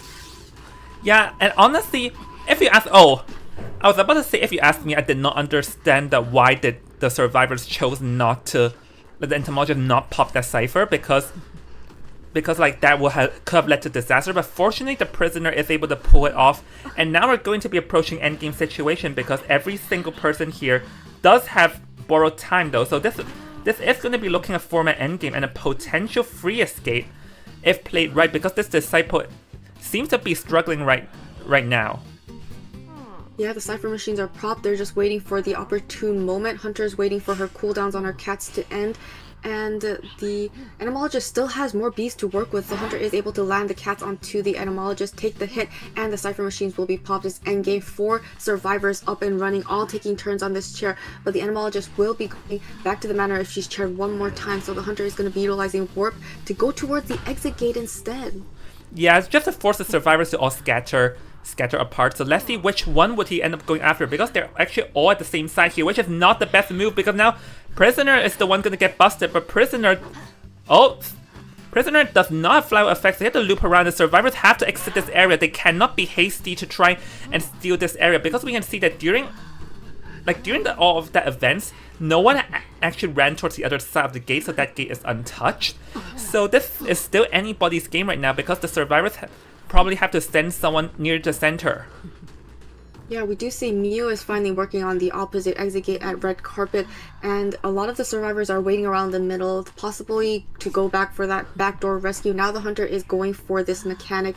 The prisoner has a lot of time on the chair because it is his first chair, so it does look like the hunter plans on going after this mechanic next. Yeah, but if the thing is that the moment he chooses to commit on the mechanic, this is almost ensuring a free escape because he has no warp to work with, nothing to work with. So with that, like, we can see that they're already popping the gate here, and all three survivors are going to make an exit, seeing that Disciple has no abilities to use. So this will be a free-man escape from Team Shadow Monarch survivor. So now this is not good for Sanglea because Sanglea's survivor must return that free escape. Like, honestly, Disciple may not be the best pick here because Disciple hates getting Cypher rushed. And also the entomologist, like, we definitely see that happen throughout the game. The bees gave the hunter a hard time along with the cipher decoding. Yeah, I mean, she was going after the right target in the beginning. She was going after that mechanic, but then the bees distracted the hunter and the hunter lost the mechanic. Then she had to change target to the etymologist. And then the survivors did a very good job taking turns on the chair. The etymologist also was safe before half. That was very crucial. And so the etymologist got chaired, then the forward got chaired, then the mechanic got chaired, and then the prisoner got chaired. So taking turns on the chair, buying so much time, and then on top of that, they have a lot of cipher progress with the double decoding really helped out the side of the survivors. Finally, a win for the side of the survivors. Yeah, and that win is definitely what they need right now, because now all it takes is for Shadow Monarch's Hunter to take a tie, and they're going to win. So the situation is that for Sanglea's survivor, they must free escape in order to bring this game into an overtime, or else they'll get eliminated. So we will take a break, like a break, and we'll see everyone after the break in what may or may not be the last match of this matchup. So yep, see you in a bit, everyone. Last year, Team BLK, composed of 5 college classmates, faced a narrow defeat against the seasoned powerhouse team SRE, bringing their journey in the CLA preliminaries to an unexpected halt. Now, as the team members graduate and embark on Late nights, bright screens, countdowns begun, dreams and night. We're all in, no turning back one last chance. We hold on tight. We sink in time, side by side tonight. We cross the line with hearts alright. We chase the dream. We shine so bright off the side. Clock can't spin and time won't slow. Every moment drifts and fades away. Now the moment feels past, hold it tight. We rise as one under the neon lights, chasing the legends, rival glory. We won't fall through, fire won't fade. We feel the thunder, hear the call. We won't back down. We were born to rise up. We stand tall and push on. Flames burn, we run. Late nights racing fast, yet we won't break. Every step, play, move, every risk, we take the lead. We chase the light, breaking all chains. Now clock hands turning, time moves on. Oh, fading echo cheers are gone. Not just a game, we built a name. We rise as one under the neon lights. Chasing the legends, rival glory. We won't fall through, fire won't fade. We feel the thunder, hear the call. We won't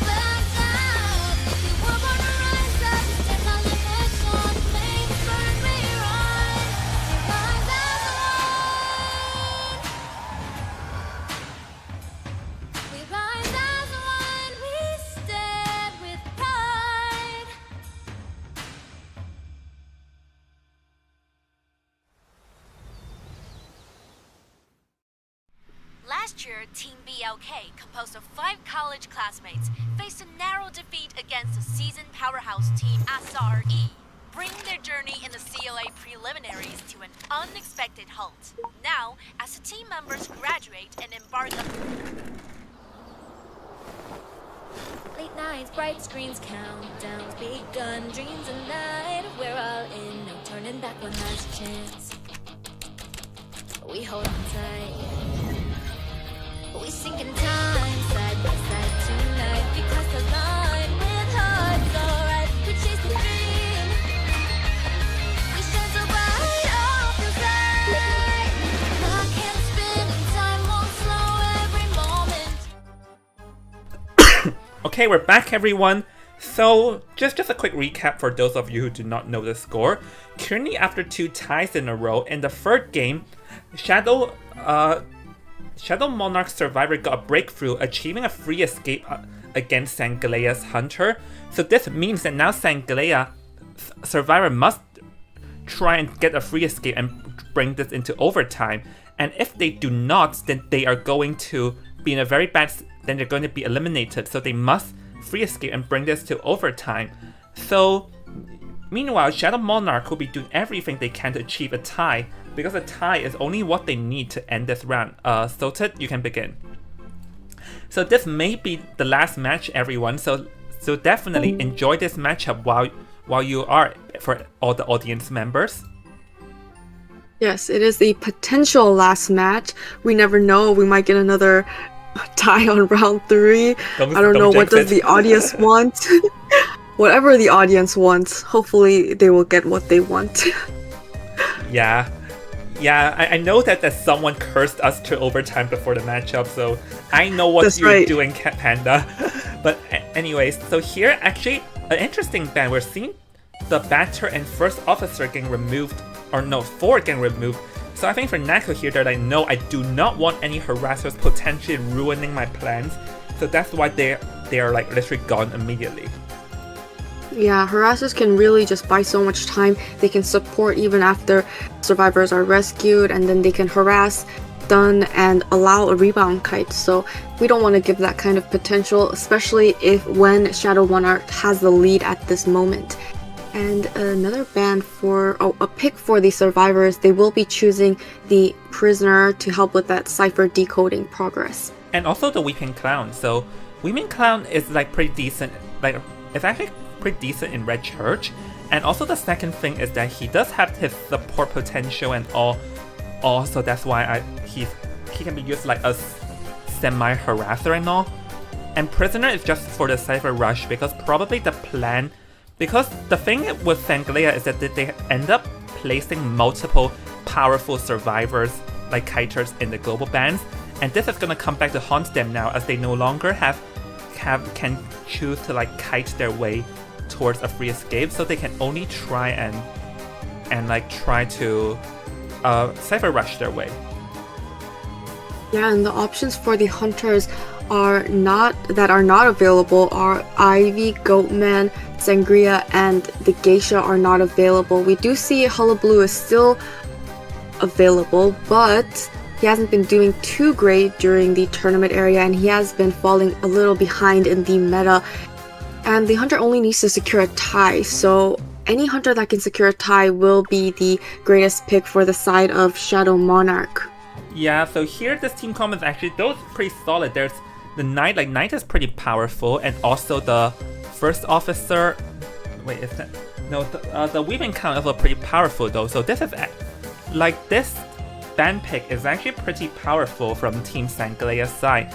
So we'll have to see though what is Team Shadow Monarch Hunter planning to counter against it, because I can see a free escaping potential with the based on like the power of this ban pick. So for Team Shadow Monarch, they definitely have to consider their choices very carefully here. Yeah, and we can see that the hunter banned batter once again, so it is definitely a target ban. There has to be a very good batter player on the side of Sangalea, so we can see that he's been continuously banning banner, and he isn't going to be available anytime soon. The only harassers that we really have that could do some stunning damage is the Weeping Clown. We can see a little bit of stunning damage with the Prisoner, and we did see that in the first round. And yeah, we have a Containment, Survivor, the Seer, and Gummy, please tell me that is what on the earth? no. What? No. On the what? A Hell Ember, Huh? and it's locked in as well, so we are definitely going to be seeing this Hell Ember for around the second half. Can he secure the tie for their team? I am not sure about this Hell Ember. Like, this is not Kai D. Like, okay. First of all, Hell Ember has been selected in the past through my tournament because we do have a Hell Ember main, and he actually achieved some pretty like impressive results with it. But Hell Ember is also very risky because in early game he has nothing to work with, like absolutely nothing. He needs Insolence to unlock the first present with a puppet, and even with that, the Survivor still have too many countermeasures. The biggest strength of Hell Ember is the camping game, but the thing is, can you get towards the camping game? Can you? Yeah, I mean, it's gonna be an interesting match. It's either gonna really save the team or break the team. We can see that he spawned in Graveyard in between the Seer and the Knight, and the Weeping Clown will be taking the middle area, and we'll have the Prisoner safely inside of the shack and also far away from the Hunter. So the spawn points for the Survivors do benefit them quite a lot. I mean, as a Hell Ember, who are you gonna chase? Are you gonna go after that Knight, or are you gonna go after that Seer? It's probably the Seer. The Seer's a whiteboard. Yeah, and we'll be getting into our match very soon. Yep. I'm just still recovering from the stun of the Hell Ember. Yeah, very interesting pick. Well, this may or may not be the last match, but as I said, I feel like there is potential of a free escape with this team comp. So definitely have to be careful. So, oh my, Santa Claus! And he will be spawning in the Graveyard. Will he be going for the Seer? It does look like he will be going for the Seer first. He does have that Owl not quite ready to utilize yet, but the Hunter still needs to build up that presence, so he is going to be attempting to do so. Yeah, so, okay, I just realized that there's no insolence. Like, normally, you do use insolence with the Hell Emperor. Oh, the first Phantom Soul I don't think was the best placement there. Hold on, the Seer actually ran to it. Oh, and is able to take the first hit over there with the help of the Phantom Soul. Tried to go for a double swing, did not work, but actually I think he needs to use Owl here to safely make it. And yes, the Owl will be used. Unfortunately, he did evade taking the hit though. But the thing is that all it takes is for one more blink and it may be down. So that's why we're already seeing, I think that's the Weeping Clown. Or is that the Weeping Clown?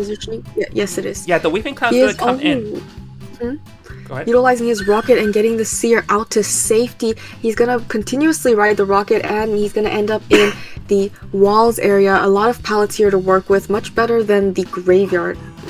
Oh yeah, they must. Another pallet stun. Yeah, a pallet stun just to exceed and try to absorb more out. But there is a blink. All he needs is a good blink opportunity, and there we have it. The blink is down. And Weeping Clown's actually in the vicinity. He does not realize it though, so the Seer is able to get the escape there. They're definitely not cautious enough for the Hell Emperor, and now he's not in a good position because he no longer has blink. There is the yellow puppet there, but the yellow puppet is not chasing the Seer, but the Weeping Clown though, so that yellow puppet did not work. So let's see, would this Phantom Soul help? Yep, Fly effect just to extend the kite even more, and this is about to be near free ciphers. Gummy. Yeah, wonderful support by his teammates. This Weeping Clown is able to evade the Phantom, and then is getting the Terror Shock while trying to get that vault on this pallet. Is finally able to down the Seer once again. However, it's still his first chair. We see 2 Cypher Machines have been completed. The 3rd Cypher Machine at 74, most likely because the Weeping Clown was assisting with the kite, and it looks like he will be breaking away all these pallets, making sure it will be harder for the Seer and rebound kiting. Yeah, I think the thing is that he has to stop this rescue, but what he does not know is that the Knight is already in the vicinity. Like, the strength of Hell Emperor is camping, but so far, he has no idea which direction the Knight is coming from. Now knows, so let's see. Oh! able to win the mind game though and make the pull off. So let's see, can the Seer last this one out though? Because there is the potential of the Seer getting it out and the Seer like making a U-turn there. So let's see, Hell Ember throws out the soul this time. Oh, goes after it though. Yeah, and the Seer is able to stop the doll from chasing him for the time being, and an assist from the other teammates stopping the doll, so now only the main body is able to chase the Seer down. He needs to start doubting the Seer soon because the Cypher progress is looking so good. Yeah, he definitely will want to though, but actually the Cypher is in a bit of standstill because I assume the survivors are all busy like trying to like demolish all the puppets on the field. Finally gonna get back into decoding, but the Seer already got his owl back out, so it's likely for the Seer to like just last for a significant amount of time, but nope, still going to go down. Weaving Clown is still in the vicinity with one more rocket, so let's see how would Hell Ember deal with this Weaving Clown this time. It looks like he tried to throw a phantom shadow towards this clown, but it's going in a different direction. However, it did distract him enough so that he could chair the Seer for the second time. Yeah, I think what he has to do is to either stop the Weeping Clown from rescuing entirely or try to get the farm off. Oh, go for Patroller here though. I think the plan... Oh yeah, actually it's very smart, because with the help of Patroller and like a Phantom Soul, like... With the help of this, the Weeping Clown would be very hard to make a rescue of. Yeah, he did try to flywheel, utilizing his rocket, got a hit on the Phantom. He got the save, but the Hunter down the Seer. Cypher Machines popped its endgame. 4 survivors up and running. Hunter is now going and trying to secure the down on the Seer, but he entered the church, and now it's getting hard to throw his puppet. Yeah, and the Seer still has an owl to work with though, so let's see how this play off. Seer's owl going to come into play here. I think Seer is just going to try and drag time for the remaining of the teammates are all still gonna kite this one out, but there is no dungeon though, so it's likely that this does seem to be another free-man escape though, because it's unlikely for the other survivors to do anything. But Seer actually has another owl, not being able to use in time. All other free survivors are going to exit, so this will be heading into overtime, Gummy. Yes, we have another overtime. The survivors pulled it off with that 3-man escape. They are still not quite leaving, but the exit gate's already open. They're already standing at that exit gate. It's confirmed. It's definitely a 3-man escape. We don't see any tide turner, so no forcing of a 4-man escape, and they will be leaving. So, how are you feeling, John? We got another overtime. I'm gonna go blame Panda for this, but anyways, we'll take a quick break because it's getting late. I won't talk too much here to preserve our energy since we have one more match. So yeah, we'll see everyone. We'll see everyone after the break because we definitely will need to save some energy for that scene a bit. Last year, Team BLK, composed of 5 college classmates, faced a narrow defeat against the seasoned powerhouse team SRE, bringing their journey in the CLA preliminaries to an unexpected halt. Now, as the team members graduate and embark on... Late nights, bright screens, countdowns begun, dreams and night. We're all in, no turning back one last chance. We hold on tight. We sink in time, side by side tonight. Because the line with hearts alright. We chase the dream. We shine so bright off the side. Clock can't spin and time won't slow. Every moment just fades away. Now the moment just past, hold it tight. We rise as one under the neon light, chasing the legends rival.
Last year, Team BLK, composed of 5 college classmates, faced a narrow defeat against the seasoned powerhouse team SRE, bringing their journey in the CLA preliminaries to an unexpected halt.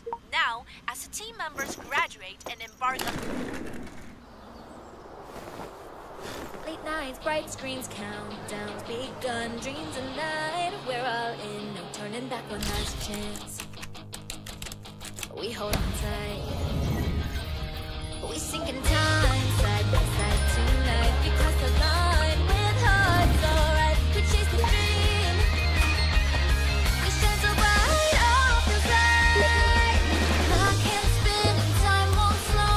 Every moment drifts and fades away. Now the moment feels past, holding tight. We rise as one under the neon light, chasing the legends, rival glory. We won't fall through, fire won't fade. We feel the thunder, hear the call. We won't back down. We were born to rise up. We stand tall and push on. Flames burn, we run. Late nights racing fast, yet we won't break. Every step, play, move, every risk, we take the lead. We chase the light, breaking all chains. Now clock hands turning, time moves on, all fading as those cheers are gone. Not just the game, we built a name. We rise as one under the neon light. Chasing the legends, rival glory. We won't fall through, fire won't fade. We feel the thunder, hear the call. We won't back down. We were born to rise up. We stand on the mission. Flames burn, we run. We rise as one. We rise as one. We stand with pride.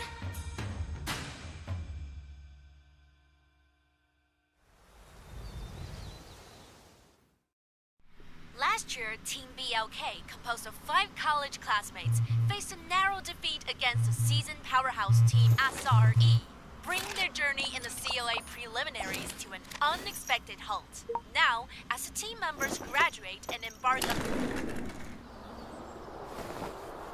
Late nights, bright screens, countdowns begun, dreams and night. We're all in, no turning back one last chance. We hold on tight. We sink in time, side by side tonight. We cross the line with hearts alright. We chase the dream. We shine so bright off the side. Clock can't spin and time won't slow. Every moment drifts and fades away. Now the moment feels past, holding tight.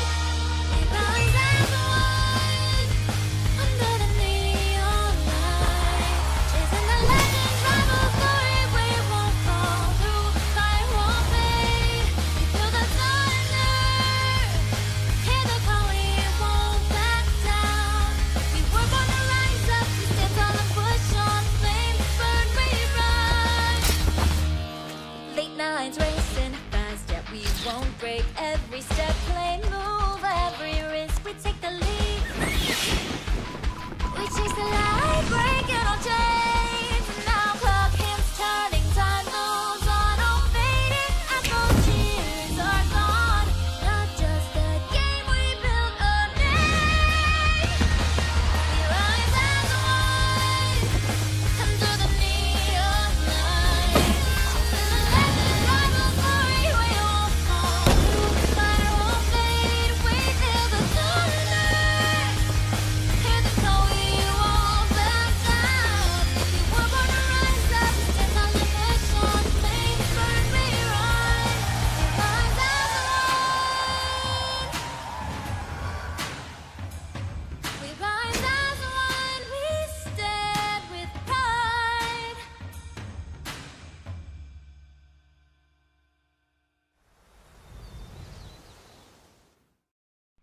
Last year, Team BLK, composed of 5 college classmates, faced a narrow defeat against the seasoned powerhouse team SRE, bring their journey in the CLA preliminaries to an unexpected halt. Now, as the team members graduate and embark on Late nights, bright screens, countdowns begun, dreams and night. We're all in, no turning back one last chance. We hold on tight. We sink in time, side by side tonight. We cross the line with hearts alright. We chase the dream. We shine so bright off your side. Clock can't spin and time won't slow. Every moment drifts and fades away. Now the moments just pass, holding tight. We rise as one under the neon light, chasing the legends, rival glory. We won't fall through, fire won't fade. Feel the thunder, hear the call. We won't back down. We were born to rise up. We stand tall and push on. Flames burn, we run. Late nights racing fast, yet we won't break. Every step, play, move, every risk. We take the lead. We chase the light, breaking all chains. Now clock hands turning, time moves on, all fading. Echo cheers are gone. Not just a game, we built a name. We rise as one under the neon light. Chasing the legends, rival glory. We won't fall through, fire won't fade. We feel the thunder. Hear the call, we won't back down. We were born to rise up, stand on the mission. Flames burn, we run. We rise as one. We rise as one. We stand with pride.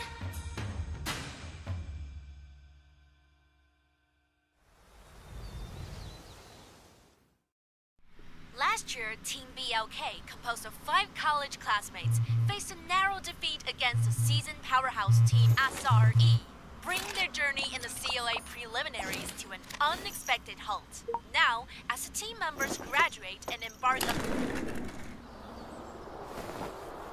Late nights, bright screens, countdowns begun, dreams and night. We're all in, no turning back one last chance. We hold on tight. We sink in time, side by side tonight. We cross the line with hearts alright. We chase the dream. We shine so bright off your side. Clock can't spin and time won't slow. Every moment drifts and fades away. Now the moments just pass, holding tight. We rise as one under the neon light, chasing the legends, rival glory. We won't fall through, fire won't fade. Feel the thunder, hear the call. We won't back down. We were born to rise up. We stand tall and push on. Flames burn, we run.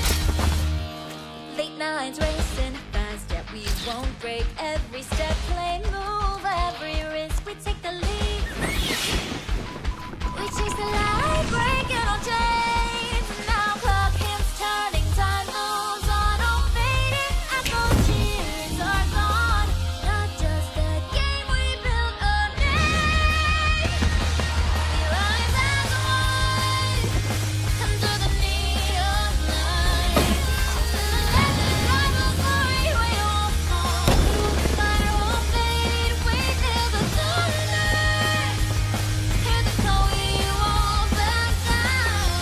We were born to rise up, stand on the mission. Flames burn, we run. We rise as one. We rise as one. We stand with pride.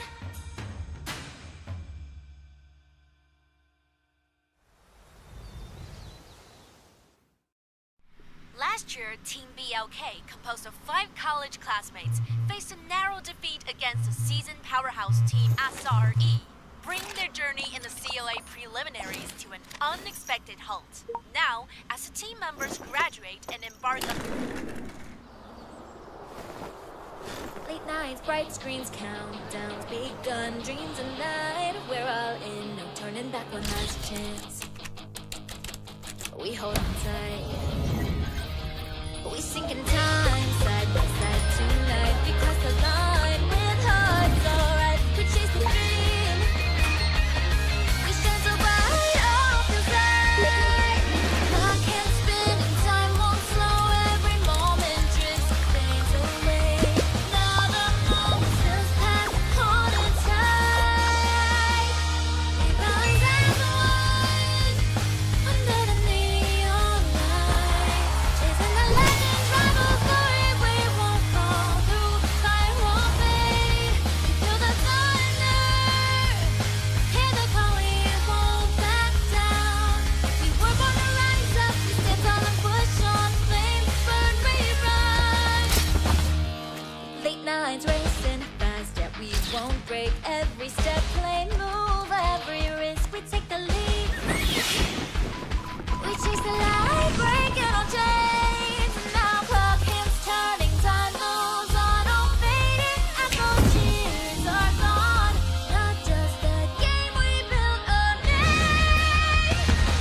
We rise as one under the neon light. Chasing the legends, rival glory. We won't fall through, fire won't fade. We feel the thunder, hear the call. We won't back down. We were born to rise up. We stand tall and push on. Flames burn, we run. We rise as one. We rise as one. We stand with pride.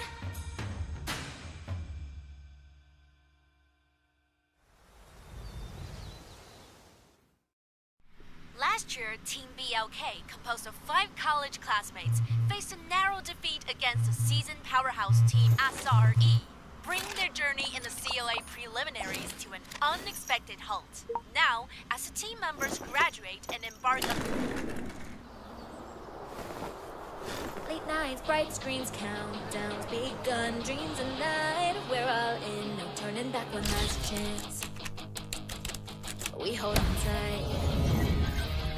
We sink in time, side by side tonight. We cross the line with hearts alright. We chase the dream. We shine so bright off the side. Clock can't spin and time won't slow. Every moment drifts, fades away. Now the moment feels past, hold it tight. We rise as one under the neon light, chasing the legends, rival glory. We won't fall through, fire won't fade. We feel the thunder, hear the call. We won't back down. We were born to rise up. We stand tall and push on. Flames burn, we run. Late nights racing fast, yet we won't break. Every step, play move, every risk. We take the lead. We chase the light, breaking all chains. Now clock hands turning, time moves on. All fading, echo cheers are gone. Not just a game, we built a name.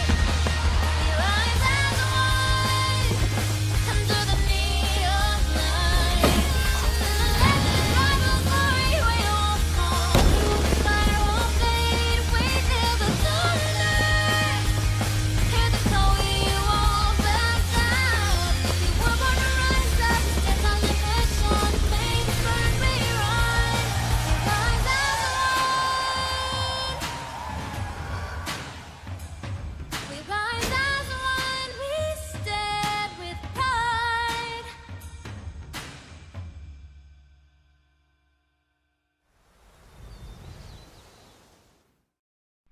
Last year, Team BLK, composed of 5 college classmates, faced a narrow defeat against the seasoned powerhouse team SRE, bringing their journey in the CLA preliminaries to an unexpected halt. Now, as the team members graduate and embark on Late nights, bright screens, countdowns begun, dreams a night. We're all in, no turning back one last chance. We hold on tight. We sink in time, side by side tonight. We cross the line with hearts alright. We chase the dream. We shine so bright, all feels right. Clock can't spin and time won't slow. Every moment drifts and fades away. Now the moment feels past, holding tight. We rise as one under the neon lights, chasing the legends, rival glory. We won't fall through, fire won't fade. We feel the thunder, hear the call. We won't back down. We were born to rise up. We stand tall and push on. Flames burn, we rise. Late nights racing fast, yet we won't break. Every step, play move, every risk. We take the lead. We chase the light, breaking all chains. Now clock hands turning, time moves on, all fading. Echo cheers are gone. Not just a game, we built a name. We rise as one under the neon lights. Chasing the legends, rival glory. We won't fall through, fire won't fade. We feel the thunder, hear the call. We won't back down. We were born to rise up. We stand on the mission. Flames burn, we rise. We rise as one. We rise as one. We stand with pride.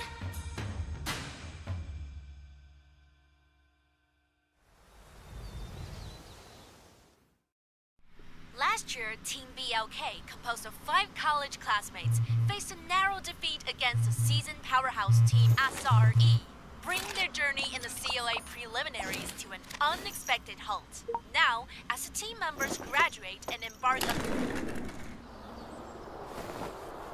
Late nights, bright screens, countdowns begun. Dreams and night, we're all in. No turning back, one last chance. We hold on tight. We sink in time, side by side tonight. We cross the line with hearts alright. We chase the dream.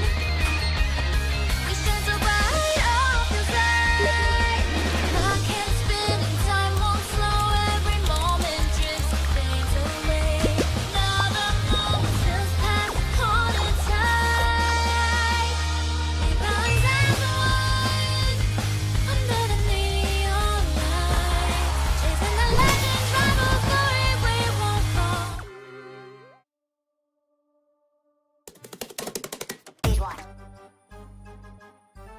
Alright, welcome back everyone. So yeah, we're gonna head into overtime. There were a bit of confusion because apparently Shadow Monarch's Hunter had technical difficulties that caused the defaulted Hell Ember, but they did not inform us, which it was their responsibility to inform me and Pause to let me know about the issue, so they have to take it on them.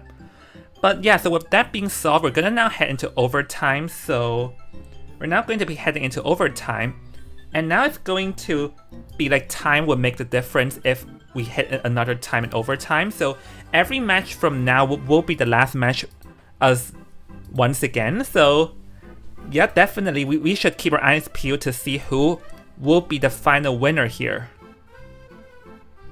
Yeah, I mean, excellent job on both sides of the team. The Hunter was able to get that 4-man elimination in the first round, 3-man elimination in the second round, and the survivors were able to get that 3-man escape in the third round. So we can definitely see that the survivors do have a little more of an advantage when it comes to round 3, since a lot of the main meta hunters do get banned. Yeah, definitely. Like heading to round 3, we already lost like three hunters and 9 survivors to global bans and all. So we should definitely like be their choice of dwindling down. As I mentioned yesterday in overtime, it is like there's a debt. Like you only have so many cookies in the jar, and you have only so many resources. You used it up so much of them early in the rounds, and now your choices are like dwindling down to near nothing. So this is one thing that the survivors should heavily consider, as as now like their choices would not be strong, seeing that in order to achieve the free escape and all last round, they also used up mech for some of the strongest survivors. So now they don't even have the resources to compound a decent team comp. Yeah, now they'll have to go to their 3rd round picks, 4th round picks. And on the side of the hunter as well, he will most likely not be able to use the 4 meta hunters. So it really depends on the survivors now. How many survivors can really get that escape? Will they be able to replicate their previous match and get that 3-man escape? Or possibly a 4-man escape? We'll just have to see. But more burden is placed onto the survivors. So Ted, you can begin. Anyways, like now it's going to be Sangleia's survivors against Shadow Monarch's Hunter, and Shadow Monarch's Hunter definitely is hungry to make up for the mistake there. Hold on. So yep, now let's head into it. Yeah, I mean, we're just waiting for the players to get ready and the system to be ready. We're going to be choosing our picks and bans. We're going to see the global bans. A lot of the survivors are no longer available. A lot of the hunters will not be available. I mean, it's just, now you're going to have to go to specialty characters. I don't know, possible. Let's see who could possibly be a specialty character. I mean, we did see Batter as one of the specialty characters, and it looks like the picks and bans are beginning. We will be playing on Moonlit River Park, and as we can see, Opera Singer, Geisha, and Hell Ember are in the global bans. Magician, Aeroplanist, Antiquarian, Fire Investigator, Psychologist, First Officer, Prisoner, Weeping Clown, and Knight are in the global bans for the survivor side. Yeah, as I said, options are dwindling down here to near nothing. But fortunately, Sangleia still has the Seer mechanic though, and they're both being selected out. So this is like a very strong team comp looking with those two previously being like very strong selections. But the thing though is a Seer mechanic, while they're strong characters on their own, together they may be fragile. And with Embalmer being banned and Merc being selected, I don't know why, but I have a fear that this team comp may be fragile against specific hunters, like let's say the Wax Artist. Right. And so seeing all the meta rescuers have been banned out. We also see Ford was banned on the side of the hunter. He doesn't enjoy the harassment. And we also see Embalmer is no longer available since he can't really help survivors get that tie or that one escape. Hunter doesn't want to allow that possibility either. And on a big map like Moonlit River Park, he's not going to allow the priestess making the portals in between the two areas of the map, helping the survivors in transitioning. So yeah, like Acrobat is a pretty solid last pick because Acrobat being very strong at this map. But the Seer mechanic are both very fragile. So I think that maybe like chase the mechanic first, and because she's fragile, she may go down fast and try and go hopefully play for a tie. Because first of all, Breaking Wheel still remains. Breaking Wheel can be played here, but goes for a Clerk here. But Clerk is actually not strong in Moonlit River Park. Like, Clerk can chase the mechanic and the Seer, but Moonlit being a massive map and all, I don't know if the Clerk can really like do an effective field control here. Yeah, I mean, as long as she can stop Cypher Machines from decoding and maybe bring a warp or teleport that can help her with mobility, I believe that this hunter has a game plan in mind. They were also the hunter that played Geisha and was able to get that 3-man elimination, so he must have some kind of trick up his sleeve. Yeah, but the thing is that now that you're spawning here though, but here you cannot chase the Acrobat. Clerk doesn't have fast moving ability, so chasing a 4-stop Acrobat will be a massive hassle. So he'll probably just have to end up chasing the Seer there, but the Seer in a 2-story can kite for a bit. Right, so it looks like you said the optimal target for the clerk is the mechanic, but unfortunately she is too far away. The clerk could possibly go to the seer, disrupt his cipher machine, and then slowly make her way to the mechanic, or she could try and stop that cipher decoding with the records.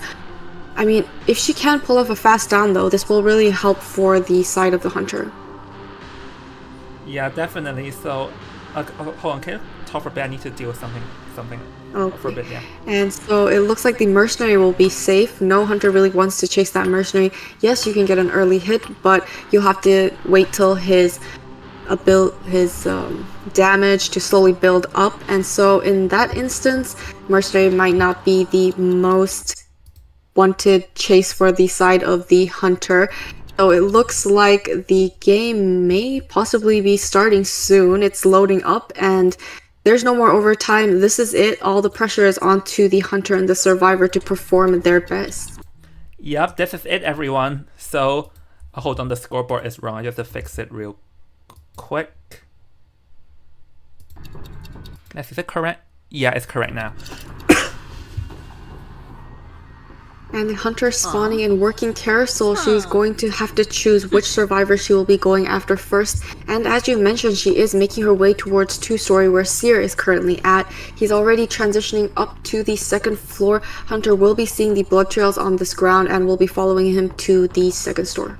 Yeah, going to be chasing around the 2-story here. So Seer can be chased because Seer's whiteboard, but the thing is that Seer can easily farm out off the clerk though. So here this will be a good test on the basic skills between the clerk and the Seer, because clerk is like palette mind game required, but is able to take the first swing relatively early in the game though. So this is definitely not the best starts right over here, as Seer will be continue looping around and already got another recording, so doesn't dare to slam the palette, but eventually you have to play with a palette mind game or else you cannot deal with a clerk like effectively. Yeah, is going to be utilizing his owl to try and prolong this kite and avoid that recording, and is able to transition away. Does have one more pallet here, and it does look like there's another survivor nearby. Wasn't able to see who he was, but he can definitely come for the support or the save flywheels, but the hunter was very patient and will be able to down the Seer quite early into this game, especially this being a clerk. Yeah, actually very early into the game, and honestly this is not a good situation for the survivors, because like the first down was fast. It was like near 2 ciphers in the game, and clerk also has the ability to stop. But hold on, actually going to be expanding warp here to get rid of the mechanic bot, and I don't think the mechanic was expecting that trick. So now that with the mechanic's bots gone, this will also slow down the cipher progress by a lot over here. So this is not a good situation, like the situation where the survivors would want to be. Yeah, and the merc had wanted order, so the hunter knew exactly where he was coming in. Gonna take a hit and go for the rescue before half with tide turn, and the hunter is back onto the Seer. Thankfully for the side of the survivor, it's not a double down situation, but the Seer really needs to, will be taking the hit right away while trying to buy more time circling the objects in this area. Will be dying at a far corner, so away from this cipher machine that has progress. But cipher machines aren't looking too good at the moment. This is the Seer's 2nd chair. Yeah, so honestly here, first of all, this would likely be a tie because Seer is going to be like very hard to rebound kite from the situation, and mechanic losing half a bot there, meaning that she nearly has no bot, and her main body decoding speed is also very, very slow, so this is added like downside here. So with that being said, this looks definitely not a good situation, because even if the survivors can tie from this, it will definitely drag like at least a very long time here, as the rescue gonna come in play. Acrobat gonna use the item, does not want to double down, and Seer barely able to get the owl out in time, and I don't think the clerk does not have recording, so the Seer can try and rebound kite for a bit and last pass tide turner. Yeah, I mean, Seer doing a very good rebound kite with that owl coming in clutch. He is making his way towards the double pallets here. Hunter recording the cipher machines, trying to start. Pallets done on the side of the Seer, prolonging his kite even more. Going to be throwing down. Wonderful flywheel, avoiding the hit, but eventually will be going down to this clerk's hit. Yeah, eventually going down, but definitely already lasted like a significant amount of time over there. Like lasts a pretty significant amount of time though, but the cipher is still beyond enough if we look at it, because because currently it's only 2.5 Cypher in total, and this is the Clerk we're talking about. Clerk also has the inbuilt ability to stall for more time here. So let's see who will be the next chase. It's gonna be Acrobat. It's able to catch the Acrobat off, and the Acrobat will be instantly going down. Maybe running up the slide and in a position where you can easily go down may not be the best move here, as the Acrobat will now be chaired, but going to be chaired near the first stop, though it's a bit risky because it might lead into the Acrobat exiting Acrobat, like getting on the roller coaster. Right, but it is also near one of the cipher machines the survivors are working on, so she's trying to stop that cipher decoding progress, and it looks like the survivor nearby is the mercenary, most likely here getting ready to get that rescue. Mercenary also was healed up, so now they do still have a little more resources to work with. He still has 3 elbow pads, will be taking the hit and a little bit of a traffic jam there, but is able to get the rescue and the double hit onto the mercenary, looking like a double down situation. The Acrobat really needs to get away and try to allow this mercenary to get back up. Yeah, the Acrobat still has bombs to work with, so let's see. Oh, actually, he's gonna swarm into Blink here. Don't think that's the best move, and actually going to proceed to miss the Blink over there. So, as I said, I feel like he should have just mind gamed on and used the warp, because having Blink means that there's no field controlling ability though. So let's see, not able to take the swing on the Acrobat and the Clerk has seemed to be falling behind in terms of recording, giving the Clerk ample rebound kite area. Yeah, Acrobat doing such a good job with his bombs, avoiding getting hit and winning all the mind games at the pallet, unable to get any recordings, and it looks like he's able to transition to this pallet, but again, another recording onto this Acrobat. He's not going to be throwing down that pallet, and he's going to utilize his ball instead, and is safely able to make it to double pallet walls. Finally able to get the swing, but definitely it lasted very long though, so...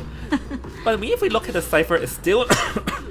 It's still like 1.5, or at least like over 1 Cypher post-Cypher progress that remains, which is not sufficient enough, and the Acrobat only has 1 more bomb to work with, so this is still like the advantageous game for Clerk. But I feel like for Clerk, using up that trump card over there is not good. Like, he swapped from warp into blink, meaning that he has no method of being like no method of like fast moving, and this can be fatal when he wants to field control. Yeah, we do see the Perfumer. Oh, Mechanic unable to get that rescue, and now another survivor returned to the Manor. Hunter is trying to down this Mechanic nest. She did flywheel, but the hit does get through. Now 75% damage, just needs to get her with either a recording or a hit, and she'll be able to slowly dwindle down the resources of the survivors. We can also see that Mercenary doesn't have self-heal, so if she can down this Mechanic, find the Mercenary, down this Mercenary, then it's gonna start looking like a 4-man elimination on the Hunter side. Yeah, but getting... Oh, I think here the correct play for the Clerk is to try and record her attack, but nope, able to get the clip off the Mechanic. So let's see, what would the plan be here? I think seeing the mech still self-heal, probably try and march the way to find the Merc though, because the Merc can escape for dungeon and endgame, but that is if like the Hunter knows where the Mercenary is in the first place, because the Mercenary is already prepared to play hide and seek. Yeah, didn't win the mind games for the Mechanic when she was trying to get on that roller coaster. Blink did definitely help this Hunter down this Mechanic, but now she has to walk across the map and look for this Mercenary. She does have tinnitus, so he knows she's in this area, but not sure quite where. Hiding behind that tree, Hunter's not able to see him. She's gonna be checking the basement where he's not at. That allows him to transition away and possibly go towards the Mechanic, but it's just a matter of time for one of the survivors to make a move. Mechanic can get up, try to prime up that Cypher machine, but if we look at the Cypher progress, there isn't a lot of Cypher progress on the survivor side. Yeah, definitely a lot of Cypher progress. The Mercenary already ran away. I wonder, does the Clerk realize that the Mercenary is at the other side of the map already? Now seems to know it, because now seems to have an idea though. So maybe here, ideally the Clerk will want to find the Mercenary, because the Mechanic does not have self-heal. So let's see though. It's the Mercenary is the one playing hide and seek, but Clerk has to realize though, like Clerk saw the shadow of the Mechanic, but let's see, did he realize the Merc is like literally right on his face? Hold on, actually there was a glimpse shadow there, but the Hunter did not realize, and yeah, now he knows. Yeah, now he has finally found this mercenary that he's been looking for this entire game. He doesn't have any more elbow pads to utilize, and he actually doesn't have self-heal. So once she downs this mercenary, she is free to chair this mechanic. And the dungeon is also not in this area, so the quicker she can down this mercenary, the less options for the survivor side. Yep, let's see though. Oh, blank. Or just clog the window. Right, and is able to down this mercenary. Now she's free to take all the time she needs for this mechanic. Mercenary doesn't have self-heal, and if he wants to crawl all the way to the opposite corner of this map, then he can finally make it to dungeon, but the mechanic's already there, and the hunter is making her way. She does have a relative idea of where this survivor is. Yeah, a relative idea, but the thing is that the mechanic has a syringe right now. So this mechanic has a syringe, so that there's a possibility for the mechanic to self-heal and exit the dungeon if the mercenary bleeds out. So actually the hunter's on limited time, but let's see, can the hunter find it? Oh no, but there, what? He had to go inside, but there were literally tracks, blood trails, like right behind the two pallets there. Let's see, does he realize? Yeah, I think he does. Oh yeah, now he saw. Yes, he finally spots out this mechanic. Now the flywheel, trying to play a little bit of mind games here, is going to be taking the down onto the mechanic. And a clerk, a 4-man elimination on Moonlit River Park. I mean, excellent job on the side of this clerk. I mean, switching to Blink was a risky move, but it did work out in the end. And a little bit of celebration here on the clerk's side is going to be heading towards the mercenary to chair him and secure her 4-man elimination. No, but if he's gonna chair the mercenary, this would actually put risk of a one-man though, because the thing is that the mercenary already expended the self-heal, and if you're gonna chair now, the mechanic has all the free time in the world to run for dungeon.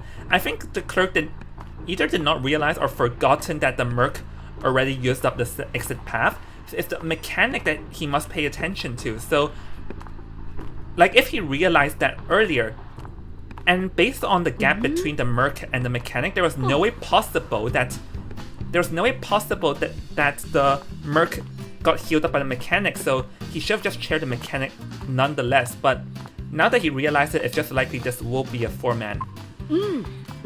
Yeah, and it does look like the mechanic, it's not over for the side of the survivors if she can just outlast this mercenary and help him bleed out. The hunter's being very patient, has a recording onto this mechanic. She's waiting behind this pallet, and she's also utilizing the syringe to heal up, so the hunter, unaware of this, needs to actually down this mechanic soon because she is buying so much more time for herself.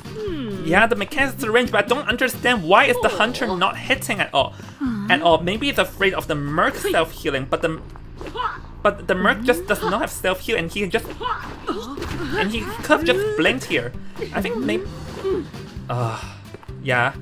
Unfortunately is staying alive. Another pallet's not on the side of the mechanic. Now she's healed up at 100%. Things are looking very dangerous for this hunter. It was almost a 4-man elimination, but flywheel avoiding the hit is going to take the normal hit. Still not bleeding out. She needs to last a little bit longer. Now she doesn't have any syringe left to utilize. Hunter is going to be utilizing that recording. Things are getting a little tense, but she is able to secure the down onto this mechanic. Now she can freely chair this mechanic, or just wait till both survivors bleed out, whichever she prefers. Well, I think the safe play...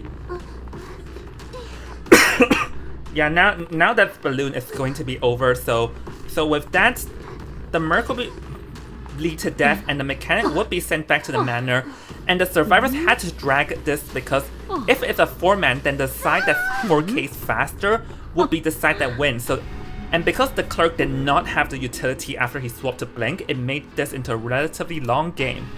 So with that, a 4-man elimination in the first half of overtime. So now, not only does Sangalea's hunter must 4-man, they must 4-man faster as well. So anyways, we're gonna hop into a break, and we'll see everyone after the break for the last match, no matter what. See in a bit. Last year, Team BLK, composed of 5 college classmates, faced a narrow defeat against the seasoned powerhouse team SRE, bringing their journey in the CLA preliminaries to an unexpected halt. Now, as the team members graduate and embark on... Late nights, bright screens, countdowns begun, dreams and night. We're all in, no turning back one last chance. We hold on tight. We sinking time side by side tonight because the line with hearts alright. We chase the dream. We shine so bright off the side. Clock can't spin and time won't slow. Every moment drifts and fades away. Now the moment feels past, holding tight. We rise as one under the neon light, chasing the legends, rival glory. We won't fall through, fire won't fade. We feel the thunder, hear the call. We won't back down. We were born to rise up. We stand tall and push on. Flames burn, we run. Late nights racing fast, yet we won't break. Every step, play move, every risk. We take the lead. We chase the light, breaking all chains. Now clock hands turning, time moves on, all fading. Echo cheers are gone. Not just a game, we built a name.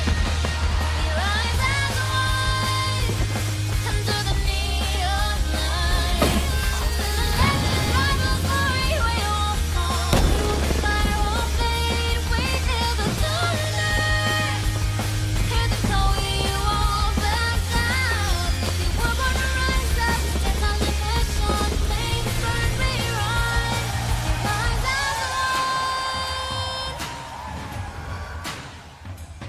We rise as one. We stand with pride.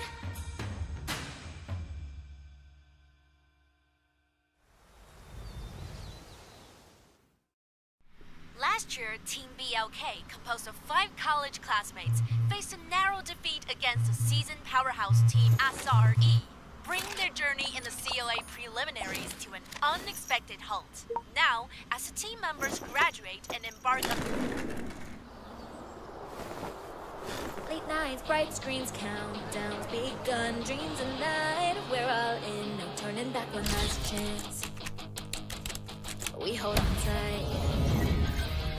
We sink in time side by side tonight because the line with hearts alright. We chase the dream. We shine so bright off the side. Clock can't spin and time won't slow. Every moment drifts and fades away.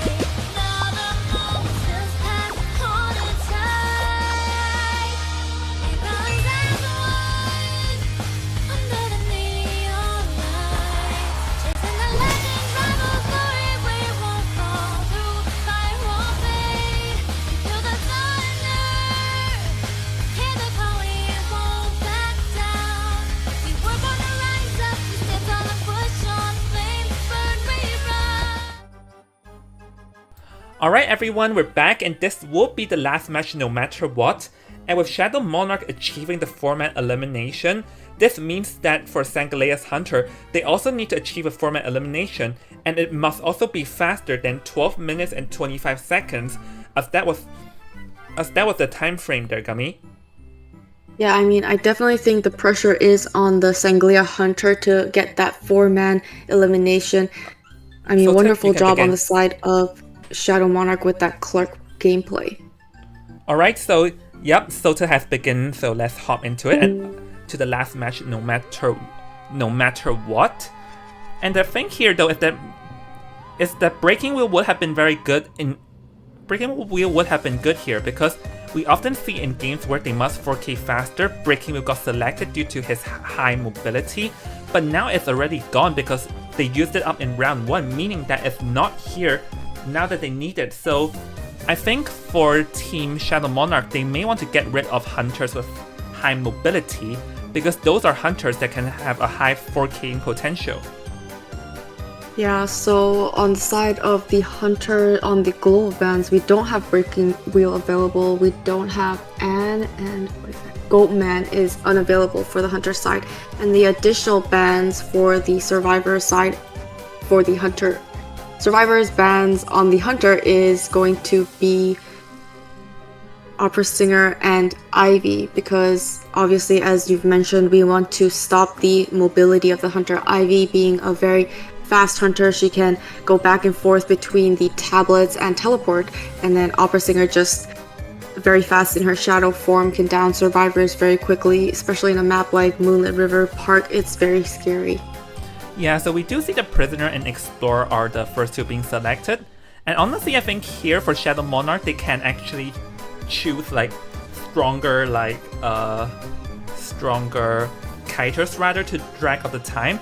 I guess they're maybe afraid of the potential that, because 12 minutes is very long, even for a 4K game, that if they got 4K, it's highly likely that it would not exceed 12 minutes and 25 seconds.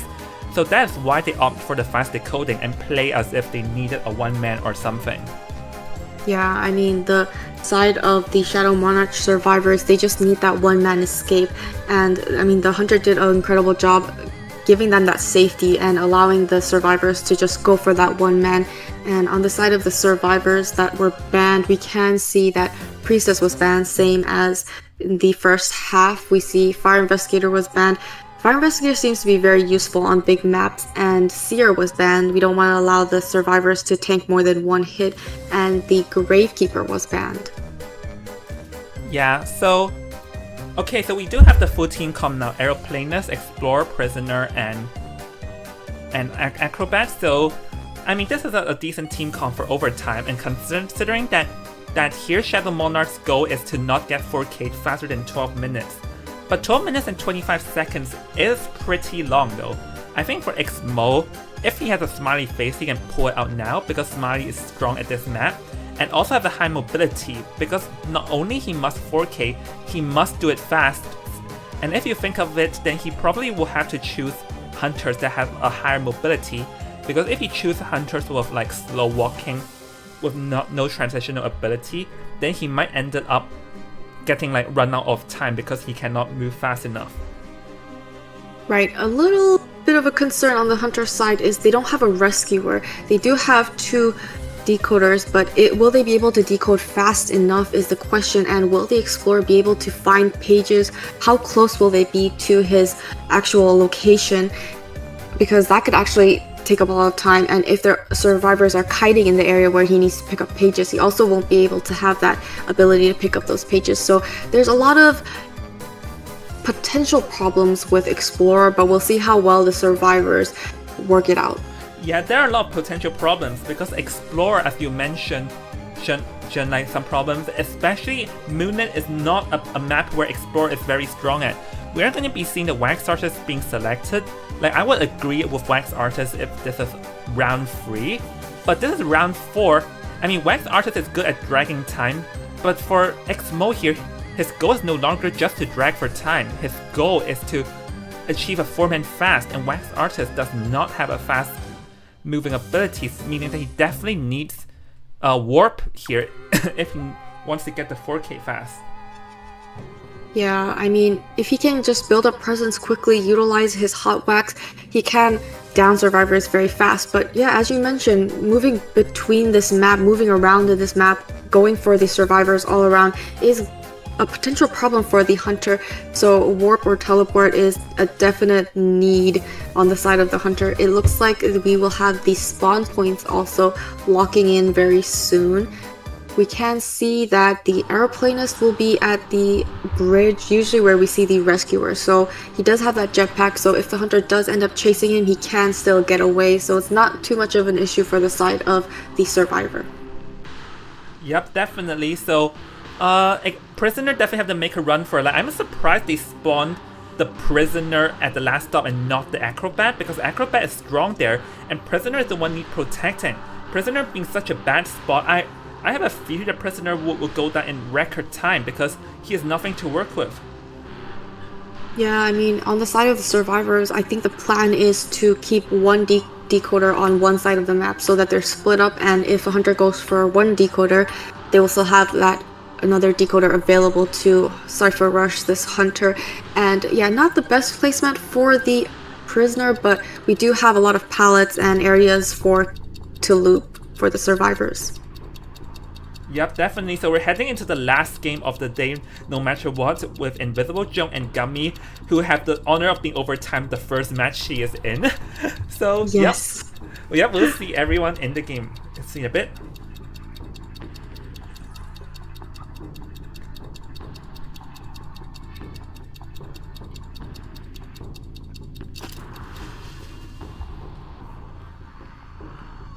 Wax artist spawning in the middle. He will most likely be going for that prisoner. He doesn't want to allow the survivors with that cipher rush.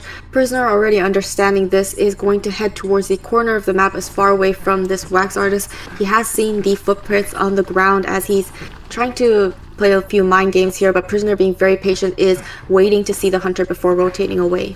Yes, just pull down the pallet, but I feel like he lost distance by pulling out that pallet, and that pallet is not going to assist his kiting. So we'll have to see how this is going to work out here, as Prisoner is now stuck in a bad spot, and it's going to take relatively high in wax and gets the stun off. But the thing against the wax artist, ooh, that was dangerous. The thing against the wax artist is if you get stunned, it's just going to like add wax onto yourself. And here with wax artist, you want to evade getting hit at like 90 something wax, because this means that you're likely going to take 2 hits in quick succession. Yeah, I mean, wax is building up a lot, but he is hiding well behind the walls. Oh, has gotten 100% wax and the damage onto the prisoner for the first time. But we can see Explorer has found a page, so there is more cipher progress than we can see. Warping and oh, flywheel, but the hunter was patient and waited till after flywheel, downing this prisoner for the first time. But cipher progress is not by Explorer. Ooh, I was about to say Explorer cannot take that balloon hit, but cipher progress is actually decent enough, because if we look at it, it's actually around near 2.5 ciphers, which is not the worst thing. And like using the wax there is not going to be that effective, because the Explorer can just try and dig for pages, because I'm pretty certain the whole reason Explorer came to here was because there was a page in a tent, and now the aeroplanist, the person with Tide Turner, can rescue, and the prisoner can pull away from the tent, giving room for the Explorer to dig that page up. Right, and wonderful rescue before half with Tide Turner. Hunter is now going for this prisoner. The survivors have split up. No double downs on the side of the survivors at this time. Hunter is building up a lot of wax on this prisoner. Doesn't have much. Oh, is going to get the stun. Oh, is going to get the hit onto the prisoner, downing him for the second time. Yeah, so if we look at the cipher situation, currently it's around 2.5, but there is a whole page, so we can count this as a 3.5 cipher. And currently, because the hunter does not have warp and all, he cannot exactly go and harass, can only try and use the solid wax here, but it's actually going to miss it though, so there's nothing he can really do to stop the ciphers. But now that he realized no one's coming to rescue, maybe it's time for him to charge out for real, because he cannot, he must get a 4-man here. Right, and the survivors may not choose to save the prisoner because they want to avoid getting that 100% presence and avoid the hot wax situation. So they are going to sell this prisoner, and Hunter is going to make his way towards this acrobat, and he will be his next chase. Yeah, it was 89% though. I mean, the Explorer still has near a whole cipher page, so the Explorer can complete like 2 ciphers. So one more cipher now. So let's see how this play off, as the acrobat here, as you said, do not want to get in the 100 hot wax situation. It's going to now, but now he cannot hot wax, so it has to take a normal hit. And there's a chance they can cut this out, but now it's going to be teleporting onto the aeroplanist, but that's just going to free up that cipher at the God Kite over there. Right, and we do see the Explorer has a 54% page also available, eating a lot of wax here, and is going to be able to down this aeroplanist right away. 4 cipher machines have been completed. They just need to prime up that last cipher machine and prepare for the endgame situation. Yeah, I think the plan is for the Explorer to come in to rescue, but I don't think that's the best idea. I think this is the riskiest move that they can possibly do if the Explorer's gonna come and rescue. I think now they should just prime it and focus on getting a 1-man instead of this, because there's a chance for the Explorer to get stuffed during this. Let's see, does Wax Artist see the Explorer? Yep, actually no! See it? And he has to go back. Now he's buying so much time, but the Explorer getting out of his form to get the Hunter's attention, and now the Hunter is on this Explorer. Survivors are most likely trying to get that backdoor save, is able to get the save onto the aeroplanist, gets the hit onto the Explorer, 96% wax. Now he can just down this Explorer with the hot wax, and he has a 54% page on him. I don't understand. Why would they send the Explorer in? Literally, he would have primed the cipher, pop it, and then have the acrobats be at the center. Then they can play for 1-man no matter what, because their play here is unnecessary. That it just puts them in an even worse position. Like, that's the one thing you do not want to do. Explorer had half a cipher, and just allowing him to die like that is not good at all. Yeah, it looks like the airplanist will be decoding that fourth stop cipher machine. We have Acrobat in the middle. He has a long way. Oh, he's a long way away from this chair, so this is not looking good. It doesn't look like they'll be able to get that save, but they can definitely prime up that last cipher machine and have a two-man endgame situation. The Acrobat is buying a lot of time. Teleport is back up, so whenever the hunter feels it is necessary, he can go for that last cipher machine. But this last cipher machine at 94%, it's looking like the airplanist will be able to finish this up. And airplanist does not have, oh, cipher machines have been popped. It's the endgame. Airplanist did not have borrowed time, so I guess it's safe for him to decode and away from the hunter. Yeah, so let's see how this will play out though, because here, like, if the survivors don't play this right, it's likely going to be a format, and judging, it's unlikely for this game to exceed 12 minutes, so the survivors can afford format in here, so Aeroplanist has to be very careful, use his ability, he has to use his ability. Hot Wax here, able to get in time or no? Yep. So with that being said, the Aeroplanist is going to be chaired, and the Acrobat's location already got revealed though, so... Oh yeah, even so there's nothing the Hunter can do because like he has teleport and not warp, and the aeroplane is dead on chair. So there we go. It was an intense, like it almost could have ended badly, but in the end we do have an official winner. So congratulations to Shadow Monarch for finally getting the breakthrough they need and defeating Team Sangalea and moving on, where they will be facing off against Alex Love. Yeah, congratulations on the side of the survivors. They did have a plan in mind. They utilized the fact that Airplanist is dead on chair. Maybe the hunter might have forgotten that one crucial detail, allowing the acrobat to get that dungeon escape and get the win for the team. I mean, a lot of back and forth, such a big map. It's very hard on the survivors, and that one dungeon escape just changed the entire game. Yeah, definitely. No, but honestly, he had to, because if he decided to not chair, he'll either have to choose between teleporting, like if he teleports backwards, the aeroplanist can self-heal and finish the entire gate, or if he chooses to walk there, then the acrobat can get to the gate. So it was really like a lose-lose situation at the end and over there. So yeah, I mean, the reason it's very challenging on a big map is it also hurts the hunter, especially if they don't have that mobility that we talked about in the beginning. And the wax artist is not a hunter with a lot of mobility, so unfortunately that did work in favor of the survivors. Wonderful job on the side of the survivors getting that escape, and also on the side of the hunter getting that 4-man elimination and giving that luxury to the survivors. Yeah, definitely. So hold on a bit. Okay. So we will see Shadow Monarch going on to the next bracket. Also, good job to Sanglia. We hard fought, and although they didn't make it, they did fight all the way to overtime. So just excellent job in that part. I'm sure the audience is very glad to be able to see so much gameplay. We were excited to see so much gameplay and be able to commentate on all this overtime. Well. Congratulations to have your first match be overtime. If I recall correctly, in IVA, your first match was also an overtime. Yes, it was. Maybe it's you is the issue here.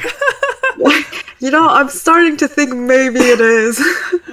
Or the person that jinxed us. Or our moderator that happened to also have a jinx on him. Maybe it's all of us colliding that this is the result. So hold on a minute. Yeah. Yep. Hope we're excited. When is the next match? Next match is next weekend. Next weekend, yeah. Starting Saturday. Yes, we will finally be able to see day 3.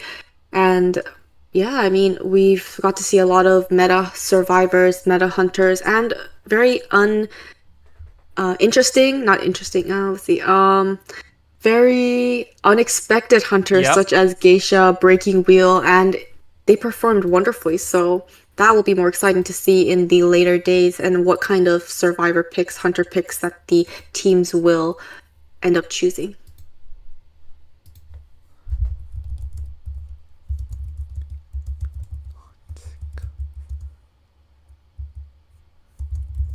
I think we're not going to interview because